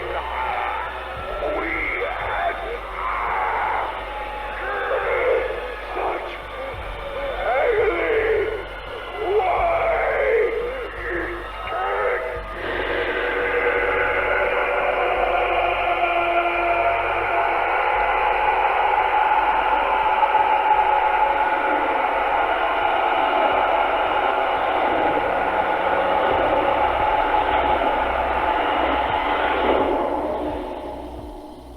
Indeed, if they perished in the Serpent Mound chamber, we ourselves know there are a lot of strange things occurring in there relating to the channeling of energy. We use the light to bring stone statues to life during the main quest. It is entirely possible that whatever ritual they conducted for Cortex the Deathless channeled their life essence, which we know full well is a serious source of energy in this story. We hear of light energy, for example, being described as the glimmers of light coming through the cracks in the ceiling on the tomb. It's possible their energy is then channeled into the Shem device, and with that, activates it. In fact, we learn from a radio in Shattered Veil that Shem had hundreds of followers. Lundberg, PhD thesis research log, recording 5, February 4th, 1979. I'm pleased to report I finally have a complete timeline of my excavation site at the estate. No thanks to Patty over at Liberty Falls Archival Library, who gave me the runaround for weeks due to her record mismanagement. Bless her heart, I was able to retrieve what I needed. So, 1770, Josiah Shem takes the land from the natives with brute force and builds like crazy. He procures hundreds of followers who, along with himself, all mysteriously disappear in 1810. Oh, note that I will be conducting a separate and thorough deep dive into Shem. 1815, a descendant of a president is gifted the house. Over the next 100 years or so, a slew of fat cats snap up the house, most notable, a steel tycoon. His campaign against a labor union got him murdered in his bed by an angry mob. There's also this bootlegger, Fats Malloy, whose party got shot up by the feds in 1923. The place has been empty since the mid-70s when nuclear plant owner Sam Colton was assassinated by the widow of his dead employee. Now people say this place is haunted or cursed. I think big houses attract rich assholes and sometimes they get what's coming to them. However, Shem and his flock disappearing, that one does give me pause. If that wasn't enough, another radio tells us that the Serpent Mound itself hadn't been disturbed since about the 1800s, which is exactly when Shem's ritual was conducted. Tammy Lundberg, PhD thesis research log, recording 84, July 16th, 1980. Oh, I've barely seen my bed. Even the sun is a rare sight these days. Since uncovering the subterranean caves underneath the estate, it's been non-stop. I now know those caverns are why Shem pushed the natives off this land. They were communing with something down there. He believed, and I concur, that this is a place of power. Where that power comes from, I can't yet say. My instruments react to the energy down there, but they tell me nothing definitive. I've also uncovered that Shem was a very charismatic zealot, promising his followers immortality. Said every snake oil salesman since the dawn of time. I'm quite certain those caverns hadn't been disturbed since the 1800s. There was no vandalism, no evidence of vagrancy, not a trace of the modern world. There is clear evidence of ritualistic ceremonies, not satanic, something else. I can't deny I do feel something tugging at me when I'm down there. Well, it's important to note at this point that sleep deprivation could be affecting my senses. Observations of that sort are irrelevant for the purpose of my thesis. If we go down there in-game, what do we find? The remains of people in worship to the serpent at the center, so devoid of any moisture or structure that even running into them turns them to dust. The cavern is clearly open to the elements. We can see plants and a shaft of light entering it, and so there is no way these corpses should be anything but skeletons. Them perfectly preserved, but so fragile, suggests something very unusual occurred to them. What else could it be but the ritual that activated the Shem device and condemned Shem and all of his flock? So where did Shem get the device from? One possibility is certainly Cortifex the Deathless, but there's another possibility too, and one that ties into our next topic. First spotted in the teasers for the map, Josiah Shem is very clearly wearing the robes of the Order from the Chaos Storyline, and the others in the Liminal Spaces are too. What's interesting at first though, is that these aren't the robes of the High Priest of Chaos. The Elder Disciples wear these robes, but not Shem himself. His robes are that of the standard, lower level members of the Order. What can we take from this? Well, let's get back to the Chaos Story itself and get a bit of context about the Order. Founded millennia ago, as we even see on 9, they used prima materia to actually build the pyramids in Egypt. The Order were global and influenced the highest echelons of political power in the world through their knowledge of prima materia. At the height of their power, they even built the pyramids themselves using the magical substance. When we see the Order in 9, they have clearly survived the transition from dynastic Egypt to Greek Egypt to Roman Egypt, and clearly they are still influential through all of these years, numbering in the thousands. At some point, however, the ways of the Order became lost, and in all honesty, we know very little of their history between 0 AD and to then when approximately 9 is set, and then to the 1600s. It's possible that they went extinct, or perhaps Rome's transition to Christianity caused a power struggle, with the Order having to go into hiding. Regardless, by the 1600s, the Rosicrucian Order emerged, a real-world secret society that pursued a more esoteric interpretation of Christianity that incorporated science, alchemy, and mathematics. Coincidentally, a worldview quite similar to that of John Dee, who was nearing the end of his life at this time in the ether. The Rosicrucian Order continued, semi-secretly, for the next several hundred years, with very benevolent goals, wanting to help humanity and better the world without conflict. However, as noted in a document in Voyage of Despair, by 1910, a group of several hundred within the English branch of the Rosicrucians had decided to split, believing their order had become too kind and that humanity, constantly getting into greater and greater wars, needed a firmer hand to guide them to salvation. This splinter latter group was the Order of Old, reborn, complete with their original robes, masks, and practices. Because the Chaos Story ended, we're not exactly sure how this reborn order rediscovered the knowledge of their ancient selves. Perhaps the theory that the High Priest of Chaos was made immortal at the end of the 9 main quests is true, and he went into hiding. Perhaps the modern High Priest discovered the lost knowledge of the Order, we simply don't know. It does appear, though, that they were not as knowledgeable as their ancient selves when it comes to Prima Materia and the Sentinel artifacts. In Roman Egypt, the Order had such a mastery of the artifacts that they were able to make the Sentinel artifacts a spectator sport. Whereas, when we see a member of the Order activate a trial on the Titanic, he ends up getting himself killed. But why am I telling you all of this? Well, let's go back to Shem. We first hear of him in 1770, when he kicked the natives off of their sacred serpent mound. It appears he already had followers before this. So how did he acquire them? Well, I think that he possibly found some of the relics of the Order in their more ancient form, possibly in England. Keep in mind, America was not independent from Britain yet. The Rosicrucian Order had already been founded, and the new version of the original Order had yet to split off, so we know that Shem likely didn't acquire the robes from them. He may well have found some of the old cache that contained some relics of the Order, a bit like when an archaeologist finds remnants of an ancient culture. They don't necessarily have the context to understand what they have found. I think this is far more likely than Shem actually being a member of the Order, but let's actually consider what he does. He has the robes and acts like a leader, but is seemingly unaware that the robes he has are that of a follower of the Order, not its High Priest. This is especially telling, seeing as the assets for the High Priest's robes are in the map and worn by the Elder Disciple. Moreover, the way Shem talks about making unholy pacts feels totally wrong when we consider how the Order viewed themselves. They genuinely believe they were the good people, securing the knowledge of Prima Materia to benefit humankind and stop wars across the world. They were just willing to use extreme means to do so. Quite different to Shem, reveling in the fact that he is worshipping a Dark Lord. Finally, the way in which he dies. A High Priest of Chaos would never simply get killed through a pact with the entity. They were deeply knowledgeable humans. Even in the case of the modern Order, who knew seemingly less than their ancient counterparts, they understood Prima Materia, the Sentinel artifacts, and what they need to do with the power they obtained from them. Shem understands none of this, and falls for one of Cortifex's manipulations, just like Von List. So to summarize, I believe Josiah Shem uncovered some lost relics of the Order, possibly including the Shem device itself, and just used the very limited mystical power these things possess to trick the people who followed him into believing he held some greater knowledge. He's basically a charlatan, and someone that the actual Order would have deemed a disgrace.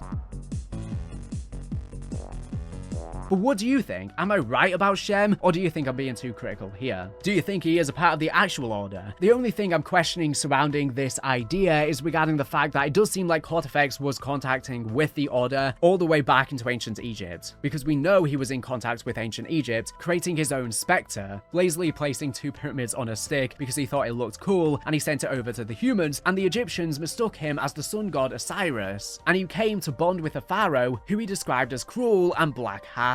And he even had his own temple in Egypt. This to me does sound like he might have been influencing some of the Order's events, maybe subsects from them, or trying to tempt them all that time. And the Tomb's ending cutscene Rhodes File 118 says, appearing in historical records since Egypt's pre-dynastic period, and thus did Cortifex render unto Amenhotep the instrument of eternal renewal, and bid him feed it shards of tempest that the gates of Duat bend to his will. And there is, of course, the question of who exactly are the disciples? Is this actually what happens to the Order after Black Ops 4's storyline concludes? Were they lured into the Dark Ether in a similar way to Shem's cult, thus becoming them? And we know that Cortifex was seemingly responsible for the Staff of Ra and giving it to them, which is the very device they use to resurrect, and then they have a red glow on their head, which is very similar to when Cortifex controlled the zombies in Vanguard, having a similar red glow on their head. And we know the robes of the High Priest are adorned with various symbols, each correlating to an element on the alchemical table. The symbols are translated to the following: the Lords are 9, holding the truth. To hear the truth, we must listen. To see the truth, we must open our eyes. To speak the truth, we must cross the threshold and forever be transformed. Now, the threshold is often what the Dark Ether Veil is described as, or could even be what the Liminal Spaces are, the space between, and we have this deliver salvation radio from the High Priest as well, which sounds very similar to this passage. You know by now the importance of your mission. For all our attempts at progress, humanity has faltered. Self-interested men of cowardice and commerce have used our generous gifts to pursue violence and greed instead of growth and evolution. The benevolent nature of our former order limits their ability to achieve legitimate progress. We must circumvent them to save our fellow man. War is coming. We can no longer stand idly by and let humanity destroy itself. We must act. Humanity must be compelled, forced even, to achieve the enlightenment I promised all those years ago. You must secure the artifact. Only with the artifact can we reach...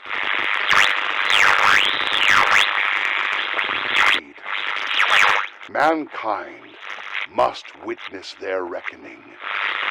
Only through it can we deliver salvation. And this does sound somewhat similar to Shem's radio. So did they successfully cross through into the Veil to then become the Elder Disciples, whether by their own intention or were they tricked? Because if you look at the Elder Disciples, there are also alchemical symbols all over them. So this would suggest that their main goal, potentially all along, was to reach salvation, aka go through to the other realm, which is also very interestingly how Panos and his mysterious entity are speaking. This mysterious entity offers them salvation as Panos is being tricked by them. Now maybe this could be the Shadowsmiths, the Shadow Man, or some other entity, but we never know who the 9 are. But it is indicated from the tomb's ending that potentially the Sentinel artifacts came and originated from the Dark Ether itself, meaning the 9 could have even been Dark Ether entities. Could one or more of them have been the Shadowsmiths or someone else, and that is who was actually pioneering the Order all along? The parallels between these passages seem to be intentional, but I'll talk more about this in a future video. I've gone off on a bit of a tangent at the end. Again, this is the problem I think with Black Ops 6 Zombies' storytelling. I kind of have the general structure of how these things link together, but not enough to really say anything. And how it feels like in my videos, I end up saying, well, it could be this, it could be this, it could be this, it could be this, and I'm kind of getting a bit tired with doing that. I want to start honing in on more things because, you know, we're getting close to the final map, Janus Towers now, and it feels like we still have so many things where we say it could be this, it could be this, it could be this, and it's fine to have some mystery if it feels like we can actually piece it together on its own. But it feels like we're never going to really be getting the proper answers to these things. It feels like Treyarch just have the skeleton for a background story, and there isn't really enough piecing it all together. I mean, every single map so far in Black Ops 6 Zombies has had literally hundreds and hundreds, even thousands of years of backstory and lore. These are all very historical sites, which is something we don't really get with most Zombies maps nowadays, so it's a different direction Treyarch are going in, and I like it, but it's not enough to put together a timeline, really. Like I said, we really just have the breadcrumbs of the storyline, the general skeleton. It feels incomplete, and I don't know why this is. It feels like maybe they were planning to have way more intel in the game, similar to Cold War, but they scaled it back to a very shortened amount of intel because people were overwhelmed by the sheer quantity in Black Ops Cold War, and in doing so, we're not really getting the full picture. I do think we shouldn't get too many intel, but surely there's other ways to give us storyline information in the maps, ciphers or otherwise, that doesn't feel like we're just collecting a million pieces of intel. I feel like there's other ways they can tell us this through environmental storytelling, but I'm not a developer. There's clearly something going on here because it does feel like the story is just the framework and it needs further drafts. But anyways, what do you think of all of this in the comment section down below? What do you think of the storytelling style in Black Ops 6 Zombies? Do you agree that it feels like there's just not enough really to piece it together? Or do you prefer that almost everything is being so mysterious? I think especially with the fact that the maps are releasing so quickly, it's making the mystery not feel as strong as it really should be. It's not giving us enough room to speculate between the maps and making us feel like we're just going to forget about them and not even dive into these mysteries years later like we do with the Ether story because we're quickly jumping ship to Black Ops 7 COD 2025. Also, let me know any of your theories you have regarding Shem. Do you disagree with any of my hypothesis? How do you think Cortex ties into things? Do you think it's further than anything I've described here? Liminal Spaces explains and how this may actually explain this 10-year-old mystery that spans even to the old Ether story. In Shattered Veil, we found ourselves confronted with a brand new gameplay mechanic that played a major role in the main quest, Liminal Spaces. But what if I told you that this new piece of locational narrative could actually explain some of the biggest questions we still have about some of the most iconic locations in the zombie storyline? Well, stay tuned until the very end because this will get very interesting very quickly. First off, for those who haven't played the map yet or have forgotten, let's explain these so-called liminal spaces. Well, throughout Colton Hall, we encounter several paintings, each with a complicated device mounted to it. As we progress through the main quest and acquire the Mark II variants, we are able to interact with the machine and charge it up with a specific Mark II, each one fine-tuned by Project Janus to access these specific liminal spaces. After gathering enough energy from killing zombies, the painting suddenly becomes a doorway into another realm, a mirrored version of the room we were in, but at an earlier point in time, and with an inhabitant residing within. In total, we open 3 liminal spaces, one in the 1970s, featuring the most recent owner of the house, Samuel Colton, one from the 1920s with Fats Malloy, and one from the 1810s, featuring the founder of the mansion itself, Josiah Shem. The reason for these liminal spaces being here and accessible was specifically in order to harvest energy present inside in order to charge the Sentinel artifact, filling it with shards of Tempest, essentially shards of time itself, prima materia. This may seem complicated, but we can discuss Eddie Richtofen and Project Janus's reasons for this later. But for now, why did Richtofen think to look into the mansion in the first place? And how did he discover the liminal spaces? Well, after a Janus employee forwarded him a thesis by a PhD student that suggested the mansion was a place of power, he thought it was worth looking into. Lundberg, PhD thesis research log, recording 5, February 4th, 1979. I'm pleased to report I finally have a complete timeline of my excavation site at the estate. No thanks to Patty over at Liberty Falls Archival Library, who gave me the runaround for weeks due to her record mismanagement. Bless her heart, I was able to retrieve what I needed. So, 1770, Josiah Shem takes the land from the natives with brute force and builds like crazy. He procures hundreds of followers who, along with himself, all mysteriously disappear in 1810. Oh, note that I will be conducting a separate and thorough deep dive into Shem. 1815, a descendant of a president is gifted the house. Over the next 100 years or so, a slew of fat cats snap up the house, most notable, a steel tycoon. His campaign against a labor union got him murdered in his bed by an angry mob. There's also this bootlegger, Fats Malloy, whose party got shot up by the feds in 1923. The place has been empty since the mid-70s when nuclear plant owner Sam Colton was assassinated by the widow of his dead employee. Now people say this place is haunted or cursed.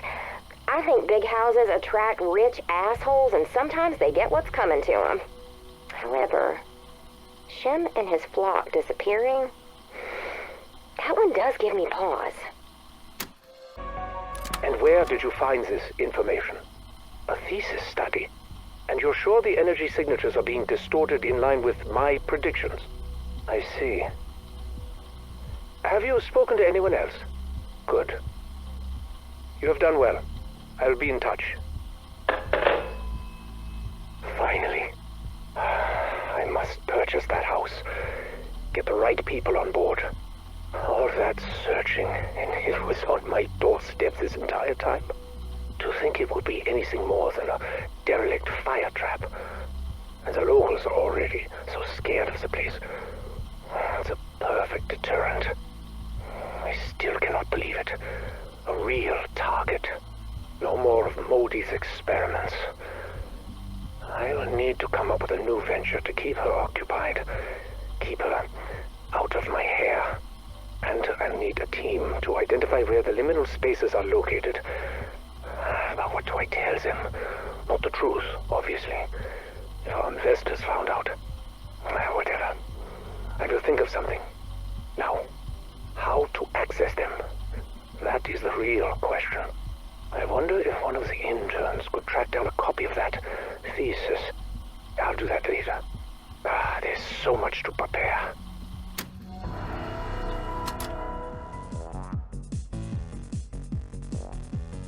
At the site, Eddie found more than he could have hoped for, discovering an artifact used by Josiah Shem himself in 1810. We learned from Eddie himself that this Shem device was used by the cult leader to quote-unquote shatter space-time.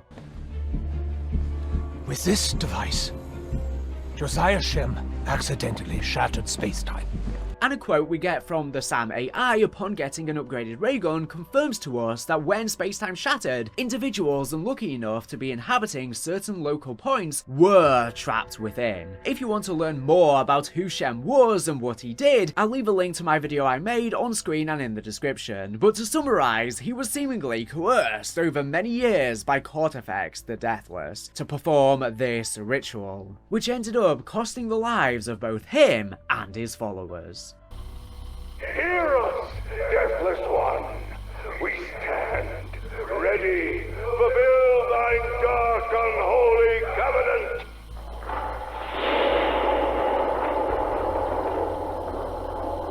Veuta she no moreta. Veuta she no morelu. Veuta she no more ska, Veutashe, no more K. Release us from the bonds of death. No, we had a deal. We had such agony.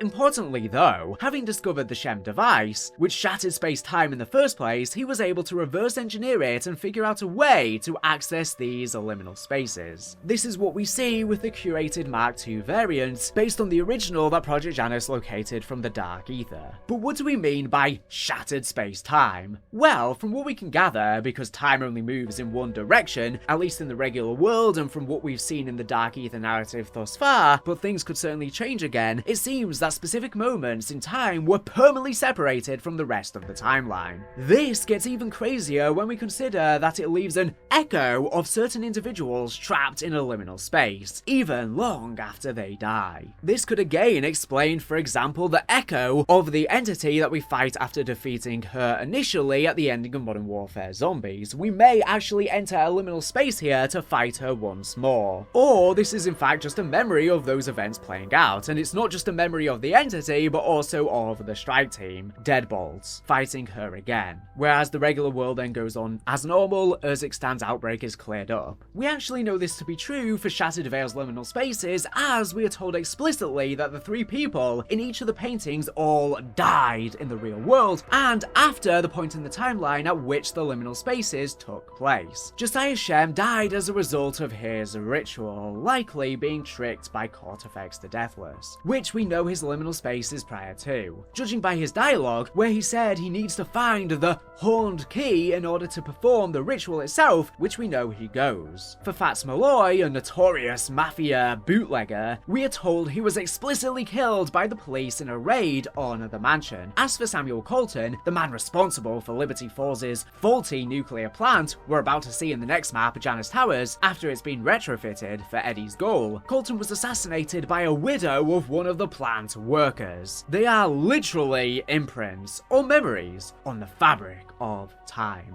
given physical form. This totally explains why, in liminal spaces, these characters are in a loop and relatively unaware of our presence. They can only think and do what they did in that moment. The difference being we can actually interact with them. They are not just static recordings. Well, what do we do with them? As he said earlier, Eddie intended to use them to charge the Sentinel artifact, which would allow it to manipulate prima materia, the first matter, the fabric of reality. If we look back to the Rhodes file from the ending of the tomb, we can read that Cortifex instructed the pharaoh Amenhotep to feed the artifact Shards of Tempest. We actually speculated at the time that this meant memories, and it appears we were exactly right, although more in a metaphorical sense as opposed to a literal shard. But after all, prima materia has also been represented as red crystals, shards as well. These liminal spaces Spaces are literally shards of time, very appropriate as the word shattered comes up repeatedly. And this even gives better clarity to the other Shem file, this time 49, as it describes the Horned Key as granting them eternal life, that they will dwell forever in their promised realm,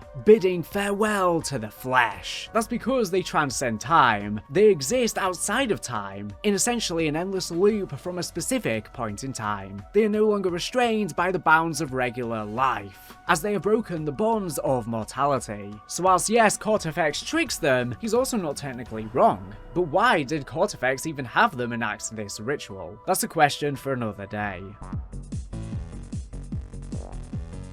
But you might be thinking to yourself that this seems like a very convoluted way to charge the artifact. As we know from the Chaos storyline, an artifact is charged during the course of a Sentinel trial. Would it not have been easier for Janus to simply activate the artifact and start one? Well, no, not at all. First and foremost, as they theorized when the tomb came out, the Sentinel artifact seems to be completed from the end of Voyage of Despair, having been sent back to its original home in the Dark Ether Nexus, with Yggdrasil, with its key still in place. This might mean it's actually not even possible for another trial to begin. We don't know if many trials can be completed with Sentinel artifacts. I don't think it's ever explicitly stated, so for all we know, it's only capable of being achieved once. But even ignoring that, why would Janus actually want to start a trial to begin with? The last time a Sentinel trial was activated without colossal damage, it was in the 1st century AD by the ancient incarnation of the Order, who had a wealth of knowledge about the artifacts. This is what we see play out on the map 9. Richtofen, we learn in this map, didn't even care about the Sentinel artifact, which was originally Kraft's plan, before he realized the danger of it, until Modi's research failed spectacularly in an attempt to clone his son Samuel, leading to him mutating and Richtofen having to euthanize it. Because of this, Richtofen would likely know very little, and wouldn't even have his father to ask for guidance, as Kraft totally rejected his ideas about using the artifact to restore his family to life.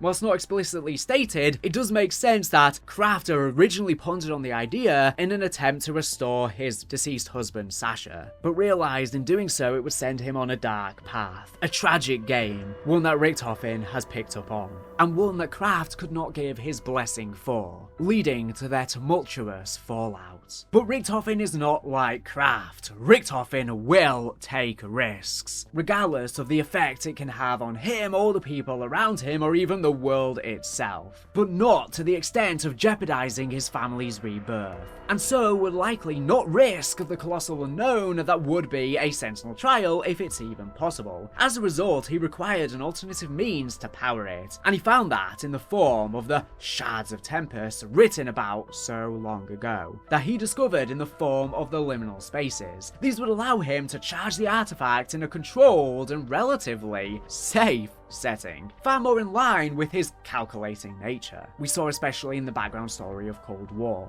And it's entirely possible that the trials we do complete with the Sentinel artifact are essentially like Liminal Spaces, shifted slightly outside of reality, which is why they don't really affect the real world and time, since after you complete the trial, the area goes back to normal, like completing the Voyage of Despair one reverts the Titanic back to as it regularly crashed. All of the zombies revert back to humans. No one has any recollection of what exactly took place and what transpired during the trial apart from those who actually participated in it. Essentially, they happen in pockets, literally a bubble, a sphere, allowing Treyarch to mess with historical events without having to worry about how it affects the outside world, the space in between, the threshold. And these trials could essentially serve the same purpose, charging the artifact with prima materia, shards of time, in a different and I guess more arduous way. We essentially complete a trial through these liminal spaces through different means, which is cool when it resembles the Shadows of Evil rituals so much so. The Warden completed similar rituals for the Shadow Man. There are intentional parallels here. But I've been holding back on you. I promised a big revelation about the past of zombies, and now I'll deliver on that. We just first needed the context. What does liminal actually mean? Well, any online definition will tell us it means between two places, on the threshold. In a broad sense, this explains why the liminal spaces are accessed within paintings, but there's more. Let's go back to Blood of the Dead. We can hear the Warden communicating with the Shadow Man, who he believes to be the devil. The time has come. The sponge is wet on my crop. The cap screws tightened. The switch in my hand. Oh, I'm going to burn. Oh, the fools. They want justice for the toll I've extracted from this forsaken island. Sir, there's some men from the Bureau here. I stalled them as long as I could, but they're on their way to your office now. What do you want me to tell them? Justice? There is no such thing. There's only the will of the Dark One. Okay. I'll just tell them you're not feeling so well then, yeah? Do as you wish. Run, hide, beg for absolution, and perhaps he will be merciful, as he has been with me. Do not weep, my dear Warden. My lord, you're here. Of course, more or less. The threshold awaits, my friend. Yes. Yes, the threshold. One last flash of light, and the sun shall vanish into the sea. And the darkness? The darkness shall spread. Through every fiber of creation it shall spread. Listen, I told you, he ain't here. He went to see some special doc on the mainland. You guys are wasting your time. I shall be its instrument. Oh, come on, guys, cut me a break. I shall bleed the chosen few. Better hurry. The gateway will open, and paradise will fall. Ah!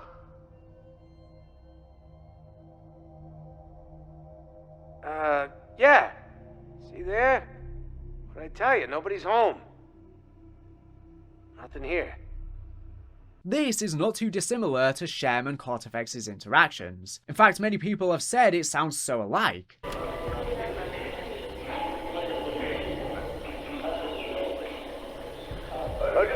me, brethren. With this sacrifice, we conclude the second rite. The glorious hour of our ascension draws nigh. We, who have toiled sore long these 40 wretched years. We, who have endured the bile, scorn, and pity of Liberty Falls and its shape. We, who in this year of the Lord 1810, here in this most holy and sanctified of places, shall reap the just rewards of our labors and be remade by Him. Behold, brothers and sisters, Aldebaran rises. Blessed Taurus turns its mighty eye to witness our supplications. Rejoice, for we shall be the eternal guardians of a new garden that shall flourish, yea, unto all the ends of the earth. Great voice from beyond, hear your servants. May our prayers transcend the gulf between worlds. Hear us, deathless one. We stand ready. Fulfill thine dark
the Shadow Man has the Warden execute the 3 prisoners who have already killed Albert Arlington, and then takes his own life by electric chair in the exact same way. At this moment, just before the Warden's electrocution, the Shadow Man tells him the threshold awaits. The threshold awaits, my friend. And then, at the very next moment, the Alcatraz pocket dimension was created. Let's think about the main inhabitants of the realm, the 4 mobsters. They're constantly stuck in an endless loop, a cycle, unaware they were already dead, and in a world shifted slightly from the real world.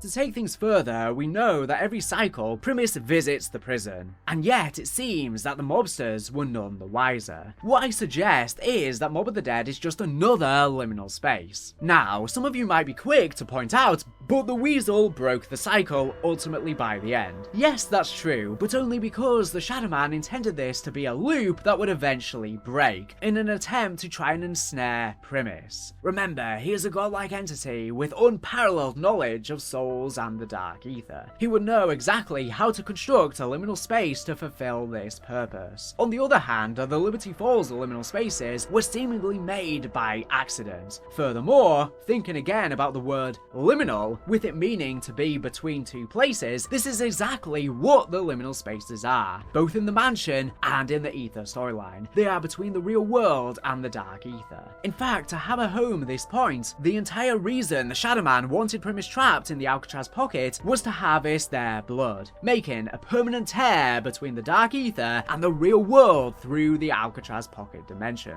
It's literally between the 2 realms. I find this especially interesting as well because of the robes of the High Priest of Chaos being adorned with various symbols, each correlating to an element on the alchemical table. Using this information, the symbols are translated as saying the following: the Lords are 9, holding the truth. To hear the truth, we must listen. To see the truth, we must open our eyes. To speak the truth, we must cross the threshold and forever be transformed. Does this mean the Order's purpose was to enter the liminal spaces? Were they successful and then became the disciples? Does this mean the 9 are dark ether gods? Do they exist in liminal spaces? Are they shadowsmiths? Are they cortifex or otherwise? After all, the red mark they receive on their foreheads when being revived with the Staff of Ra is essentially a 3rd eye. As it says, we must open our eyes, like the red symbol that the zombies receive on their foreheads when Cortifex is in control. Was the portal that opens up at the end of the 9 Easter egg the High Priest trying to gain access to said liminal space and the prima materia before being denied, only being spared his life by the symbols on his face? So many questions, but let's stay on topic, as I have already explored many of this in the video on the full story of Josiah Shem. But it doesn't stop there. Let's look at Shadows of Evil. The Shadow Man literally tells us that it has shifted slightly from the real world. We may yet return the world to its correct alignment. Your world, as it was, is still here. Shifted slightly, wrenched from its rightful place. Many of the souls who inhabited it have succumbed to the darkness. They are echoes of themselves, trapped in a fractured shadow of reality. The intro to the map implies the characters are poisoned by the Shadow Man. Once again, the characters in the liminal spaces are actually dead in the real world. In the map, we even have such a strong visual similarity between the rituals conducted to draw out a gateworm, and the rituals charge the artifact. And once again, the intention of the Shadow Man's machinations in the Morg City pocket dimensions is to use it as a weak point to successfully allow the Apothecans to invade and destroy Dimension 63, which he accomplishes when Richtofen steals the summoning key, dooming them all. And Panos, when speaking to his mysterious contact, specifically said they told him you are going to have to burn for it with all your body and soul. And the Warden similarly said, I'm going to burn before entering the threshold. Does this suggest that it is indeed the Shadow Man potentially talking to him? Oh, I'm going to burn.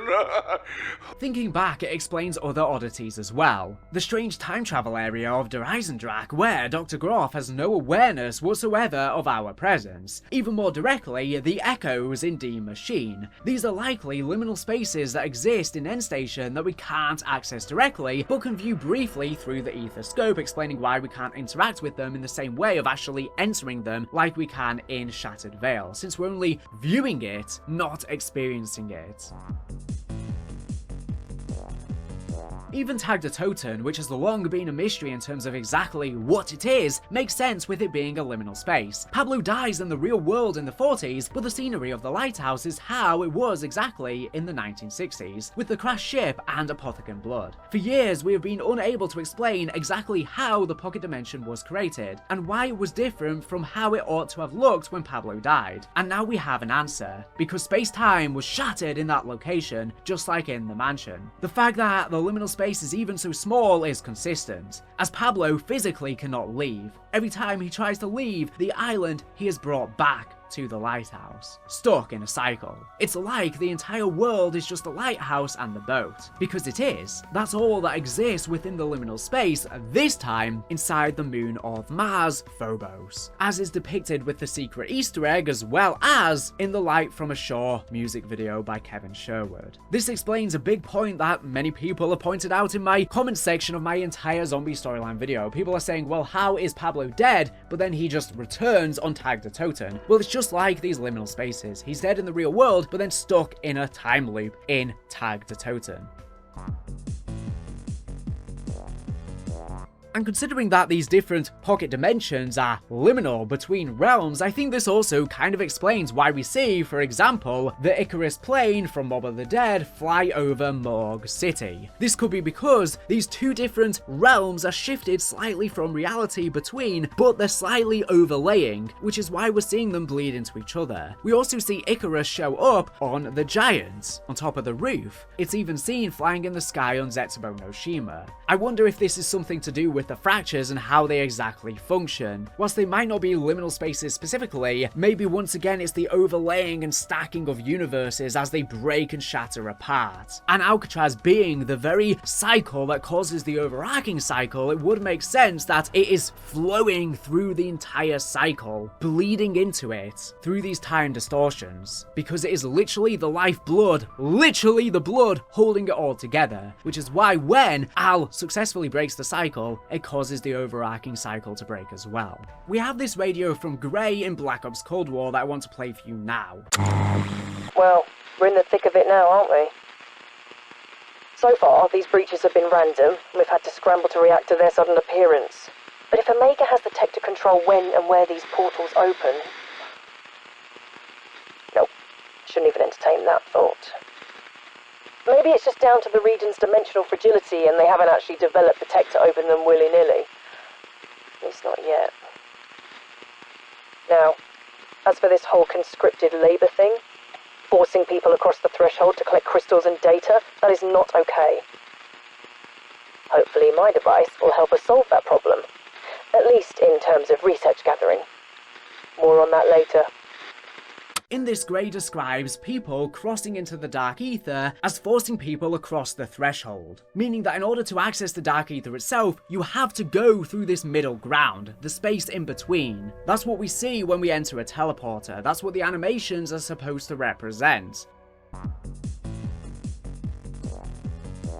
But what do you lot think? Do you think this is a really cool find, or is it delving way too far into headcanon? Obviously, I don't believe that Trek planned out the concept of liminal spaces this far back, but I do think that this is all the same idea that they have been slowly experimenting with and fleshing out over the years, expanding on its lore, and now they have finally gotten enough written about it that it all sort of clicks into place. This could actually be an answer to the problem of the shared Call of Duty universe for the future storyline, where now zombies maps can just exist within a liminal space and be able to affect each other, but not mess with the campaign and the other game's canons. This could set up the stage for the original characters returning in COD 2025, Black Ops 7, whatever it's called, in a way that doesn't undo their deaths in Tag der Toten, where they are not truly resurrected, but it's their memories, their essence, simply exists in liminal spaces for the Shadowsmiths to try and harvest to restore the multiverse and plunge them back into real existence in the regular world. We can explore other universes and alternative timelines we never explored in that infinite multiverse we had before, as simply memories, before their eventual deaths on Tag der Toten, which yes, it was just Primis and Ultimus that died, so there's a near infinite amount of other iterations we never got a chance to see. That is very much true, and we're going to see a new version of them in COD 2025 that's apparently younger than Ultimus but older than Primis, somewhere in between. But because they were tied to the elemental shard, it didn't really matter which version was wiped at the end. They all got purged together. So really, if they are in liminal spaces, it could be pre the collapse of the multiverse, essentially. This is again a topic I explore in a video on space-time shattering once again, and what it means for Black Ops 7 / the future story. That will be coming out either already by the time this video is live or going up very soon, which will be linked on screen and in the description once it is. And in that video I explored how each map for these characters could be different liminal spaces for them in that game, mirroring the original multiverse / Black Ops 3 style of story arc. But that's all of the information you need to know for now. Definitely check that out if you want to see the idea explored further. Are there any other topics from Call of Duty Zombies, whether it be the Dark Ether story or the Ether story, or in this case a bleeding of the two, that you want me to explore in future videos? I'm having a good balance right now of doing classic Ether content as well as Black Ops 6 content, and some content that's both of them simultaneously. I think it's really the perfect balance for the channel right now, and I'm absolutely loving it. I think it's keeping things fresh. It can get stale just talking about Black Ops 6, for example,